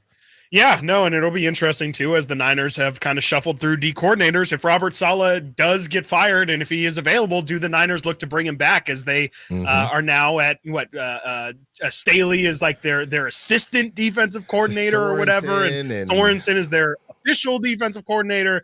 I do wonder if they would bring back Robert Saleh. And the name, we will go through just quickly some of these other names. Brian Daboll, I really don't think he's on the hot seat. Again, that's situation like you described with Robert Saleh. What exactly was Daboll supposed to do? And after this offseason where, everybody was like, oh my gosh, Brian Daboll, the way he was talking to these quarterbacks, this guy's a genius. Yeah. I'm a bit surprised if he gets let go regardless of how that situation goes. And, much like you said with Zach Wilson, he has freaking Daniel Jones. He did not sign Daniel Jones to that contract. Nick Sirianni, I think, is just a name that has been on the hot seat. It was a little bit started to get warm last year after they took a step back. Right. I think another disappointing season probably is the end, or is another step closer to the end. He doesn't do anything. He doesn't have a calling card. Yeah. Robert Saleh can say, my defense has been good. Right. You have Sirianni. What exactly is it that you do here? I don't know, but he's got to figure that out, because he's supposed to be the rah-rah guy, and that team last year just looked dead. They just looked very uninterested, and just looked like they didn't have much juice behind them. Matt Eberflus of the Bears, that of course is probably going to happen. You're going to want Caleb to get some sort of offensive mastermind in there. Dennis Allen with the Saints, they definitely disappointed last year. And the name that I want to bring up here real quick is Doug Peterson, just because of these quotes that I saw from Shad Khan, who is the owner of the Jaguars. He says, injuries are part of the game, Shad Khan said. We had some of those injuries last season, but I think it's an organizational failure that it happened. All of these players I talked to, it's like, how could this happen? What happened? For me, it's really a cause for self-reflection and then something good to come out of it, because we just can't have this year. To me, that sounds like if Doug Peterson and the Jacksonville Jaguars do not perform, there's going to be a lot of changes over there in Jacksonville. Yeah, I mean, he could be cooked. You know what's interesting, Chris, as you're talking, I'm trying to think about when you brought up the Robert Saleh situation, how he could still be on the hot seat even though they moved on from the quarterback. I feel like most organizations make a decision whether they're going to believe in their QB. I guess there's three decisions. You believe in your QB, you believe in your coach, or you don't believe in either of them and you're going to clean house. The Jets are weird because of the Aaron Rodgers thing. So it's almost as if just let Robert Saleh write it out with Aaron Rodgers and then just start fresh when he's done. Because I'm thinking about Justin Herbert, Anthony Lynn. They chose Justin Herbert, right? Yes. And they've chosen Justin Herbert again as they moved off of Brandon Staley. Right. You have the same situation with the Jaguars. We know how bad that situation was. And you bring in a Super Bowl winner in Doug Peterson, and it gets to a point where if you're a quarterback, how many elite quarterbacks have gone through more than 2 head coaches and then cooked? Yeah. You know what I mean? I feel like most quarterbacks don't go. I mean, 2's got to be the limit. That's all 2 I has know. to be. Yeah, and I mean, at that point, that's got to be 4 to 5 years of a career. And at that point, if you don't have an answer, I think you have an answer. Yeah. I mean, it's definitely interesting. And, coaches emerge on the hot seat that you would not expect. I wonder if Sean Payton, if that situation doesn't go well, they paid a lot of money for that guy and gave him a lot of power. So if that thing doesn't go well, I wonder how things go in Denver. And Antonio Pierce, I do think, is the name that, at least to monitor, I would assume the Raiders give him a fair shake, but it is the Raiders. And if they underperform, I wonder if, he kind of did it, I don't want to say he got shoehorned in there, but it was a little bit of a shotgun wedding there for the Niners and Antonio Pierce. I wonder if they kind of open it up and have a legitimate coaching search. Not that he's not legitimate, but I just wonder if things don't go well in Vegas this season, if they look a different direction. But we will see as, again, the NFL season kicks off next week. I assume the first game is probably going to be on Thursday. And then, we have all the action on Sunday. And you can hear all the Niners games all season long right here on Sactown Sports 1140. And you are listening to Stiles and Watkins, where we will be joined by one Whitey Gleason coming up next. Crosstalk on Sactown Sports 1140. The Sacramento Kings play here. He's got the triple. Sacramento takes the lead. Outstanding ball movement by Sacramento. Every triple, every jam, every Kings win. Sabonis with the jam over the Joker. He's got the three-point shot. Get your Kings fix all season long. Right here on your home of the Sacramento Kings. Here's a steal by Fox. The breakaway. He's got the rip with the left hand. Sactown Sports at SactownSports.com. I'm Ken Korak with your Green and Gold Report, brought to you by Xfinity Mobile. Connect to the most reliable 5G network nationwide. Well, when the A's blanked the Rays 3-0 on the 19th, it marked the A's 11th shutout this year, and that's third best in the American League. It also was their 54th win, so 16 more for 70.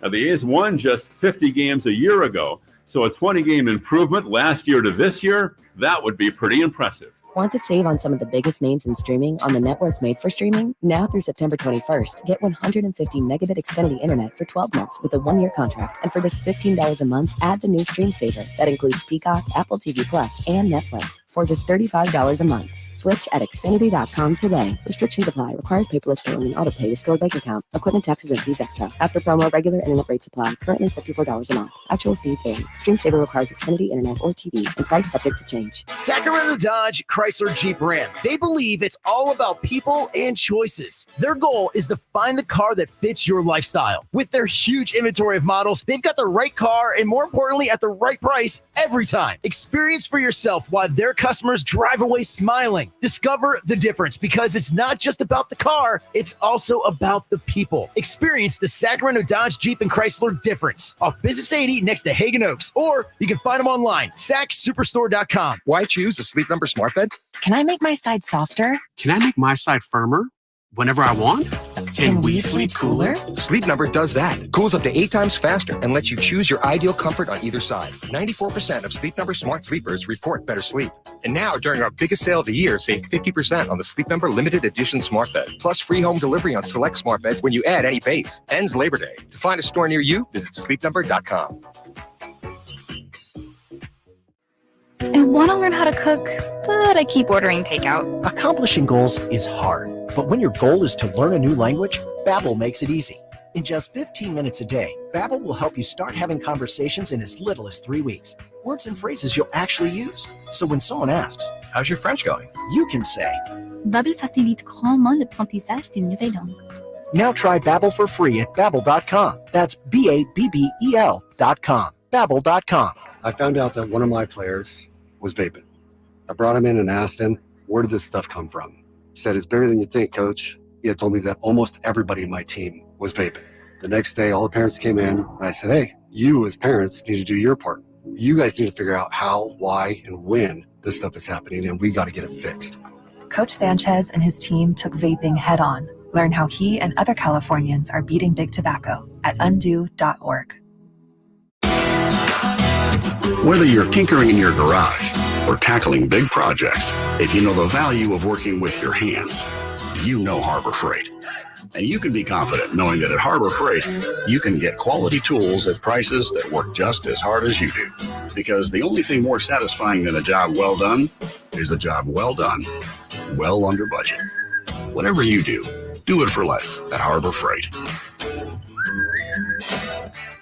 Hey, it's Carmichael Dave inviting you to make the switch to electric this spring and save big with American Energy. Stay ahead of those spiking energy bills this summer with up to $9,000 in rebates on a new ultra-high efficiency comfort system. American Energy is providing huge rebates from SMUD as well as spring specials by installing one of many incredibly efficient AC options available to you right now. Get rid of those fluctuating gas bills in the winter and switch to year-round all-electric with American Energy. Let them perform a free in-home energy efficiency analysis and see where they can help you save for the warmer months ahead. These guys are the best. Been serving the greater Sacramento area since 1981. A+ from the Better Business Bureau. Learn more by calling 916-520-9990. That's 916-520-9990.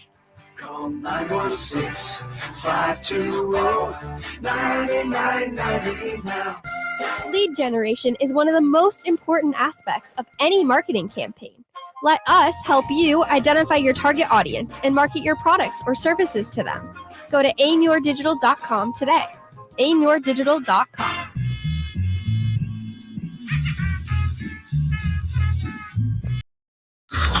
Sactown Sports.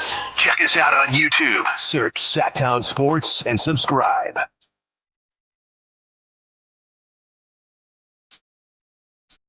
Stiles and Watkins, final segment here before the drive guys reveal their, 30 through 21 on the best Sacramento Kings of all time. Their 40 best Kings of all time list got revealed yesterday.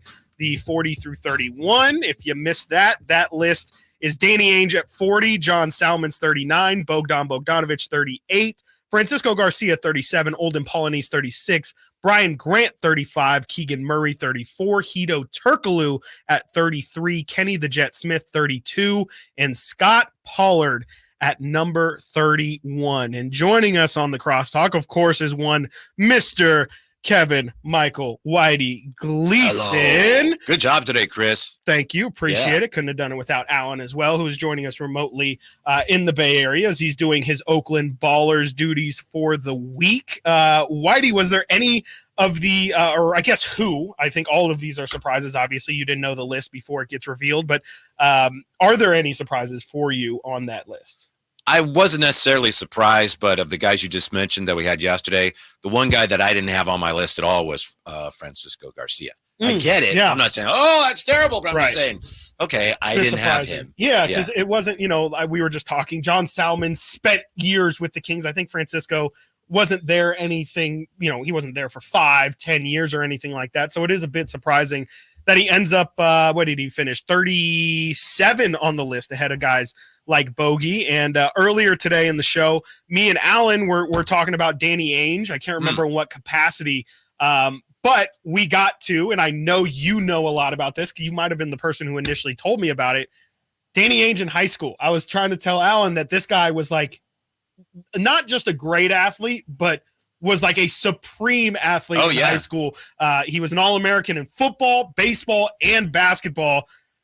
Like, what are we talking? Are we talking like an Anthony Edwards level athlete in the 80s here? Played for the Toronto Blue Jays, that's I mean, it's ridiculous. Stuff. I remember talking to him about and he's like Blue the best Jays. GM in the NBA right now, too. Yeah. What can't this guy do? Yeah, fierce competitor. Yeah. I think maybe because that was the first team when I first came here, that was the first team I saw. Yeah. And so maybe that it burns a little brighter in my memory. And he was, that good. He was a really, really good player. Didn't play that long. Yeah. So I probably had him a little higher than a lot of people did based on that list. Yeah, and I told you I had him very, very high. We haven't gotten to the point in the list reveal to where I will reveal where I had Danny Ainge, but I had him very high, and he has not been announced yet. And for what it's worth, He did get traded to Sacramento, or he played half a season in Sacramento and then played a full season in Sacramento. In that half season, he averaged 20 points per game on like 5.4 threes per game, knocked it down at 38%. That's really impressive, especially in the year 1988. And then played 75 games for the Kings the next season, averaged just under 18 points per game, and hit 37% of his threes, just under 4 a game. That, to me, especially at that time, sounds like a guy who was a really impactful player. Was it? I mean, he finishes number 40 on this list. Again, I had him a lot higher than 40. Why do you think there's that discrepancy? I think maybe because that team wasn't very good, and people, you just don't think of him as a king. I'm guessing there's a lot of people that just overlooked him completely. Sure. I'm guessing there's a handful of voters who just didn't put him on their list at all, so that brought him down because, like you say, some of us had him kind of high up there. Right, yeah, and we were just doing as you heard, the NFL hot seat, the NFL coaching hot seat, and Alan mentioned that you guys talked about it a bit yesterday. How do you feel about the NFL hot seats right now? Do you think that Robert Saleh is a guy that we just spent a good amount of time on? Do you feel like a guy like him is on the hot seat? Yeah, I think so. The interesting one to me, and I know you were just talking about him, but Mike McCarthy. Yeah. Because on the one hand, it seems like, oh, he should be on the hot seat. On the other hand, it seems like he's always on the hot seat there and nothing ever happened. Maybe Jerry Jones just likes having a guy there who he knows he's going to do whatever I tell him to do. I guess so. No, I guess so. Whitey loves just whipping out the Jerry Jones. He does. I've been What do you listening mean by the that, last Alan? 3 days straight. The last 3 days straight, and you found a way to do your Jerry Jones impression each of the last 3 days. Well, it's that time of year, Alan. I know, and it is a good one. It is a good one. I'll give you that. Whitey, I had this, and I wanted to share this with you too, Chris. Going back to the Bill Belichick thing. Yes. So Bill Belichick, obviously, he won a Super Bowl in 2018. So basically, he made it his leash essentially was five years, after winning his last Super Bowl. Now, that 5 years after you're losing Tom Brady, they weren't very good, okay? Now, I'm looking at one Harbaugh, John Harbaugh, okay? And John Harbaugh, he won that championship in 2012. So that's a long time ago. Now, he's won the AFC North, and they've been around and done different things, but they haven't necessarily, and that's, the Lamar conversation as well, they haven't necessarily dominated, and it gets even worse, as we know, with Mike Tomlin, who he won his Super Bowl in 2008. Okay, and the last time he went back to the Super Bowl in 2010, but I'm looking here and I'm thinking, and somebody on the Sac Chat brought up Greg Popovich as well. I think it's a little bit different, sure, but it is similar. It gets to a point where it's like, we just gonna do that? What is the plan? What are we doing? Are we just gonna run this forever? It's interesting you say that about John Harbaugh, because I mentioned him yesterday when we talked about this, and Drapes and Jay were both of the mind that, he's probably safe there for the reasons you mentioned. But, at some point there, somebody's going to have to decide that, well, we're not really making progress, and they have a new GM there. So his seat probably isn't hot, but it's definitely going to be warmer, I think. So you thought he was on the hot seat, or you were just presenting it? I feel like he's a guy who would be this year. I mean, it makes sense. I mean, it's definitely kind of like what Alan was saying there. Like, it is a bit of a Greg Popovich situation where it is kind of like how long is, I guess maybe Greg Popovich isn't the right example, but Mike Tomlin's probably the best. Like, how long is, yes, everybody wants to be good, and you can definitely make similar parallels with Shanahan. If you're not going to get over a certain hump, it's not that you haven't been successful. It's just, we might need to try something new. And there's varying cases. I mean, obviously people will bring up Mark Jackson to Steve Kerr, and, that's the move there. But I mean, it's just not a guarantee that you move off from these guys who have a lot of success and that this next coach will just take you over the top. Yeah, that's a great point. It's like, okay, maybe you're not totally satisfied with this guy, but then who do you want? It's the Mike Brown conversation as well that we have about this year. If there's not that guy that's available that you really want, then what are you really benefiting by making a change from a guy who has been successful? Yeah, definitely. And it's been a major success, this top 40 Kings list. And you're not going to want to miss numbers 30 through 21 revealed today. 4 o'clock hour, correct? That's 4 o'clock, yes. 4 o'clock hour. You're not going to want to miss it. Whitey and Kyle Draper, the Drive guys, revealing the top 40 Kings of all time. You don't want to miss it. You've been listening to Stiles and Watkins. Alan Stiles will again be joining us remote tomorrow. You don't want to miss that. Thank you, Nate. Thank you, Kyle. Kyle, good luck on the next show here. You've been listening to Stiles Watkins. Thank you. Have a good one, Sactown Sports. Did you miss any part of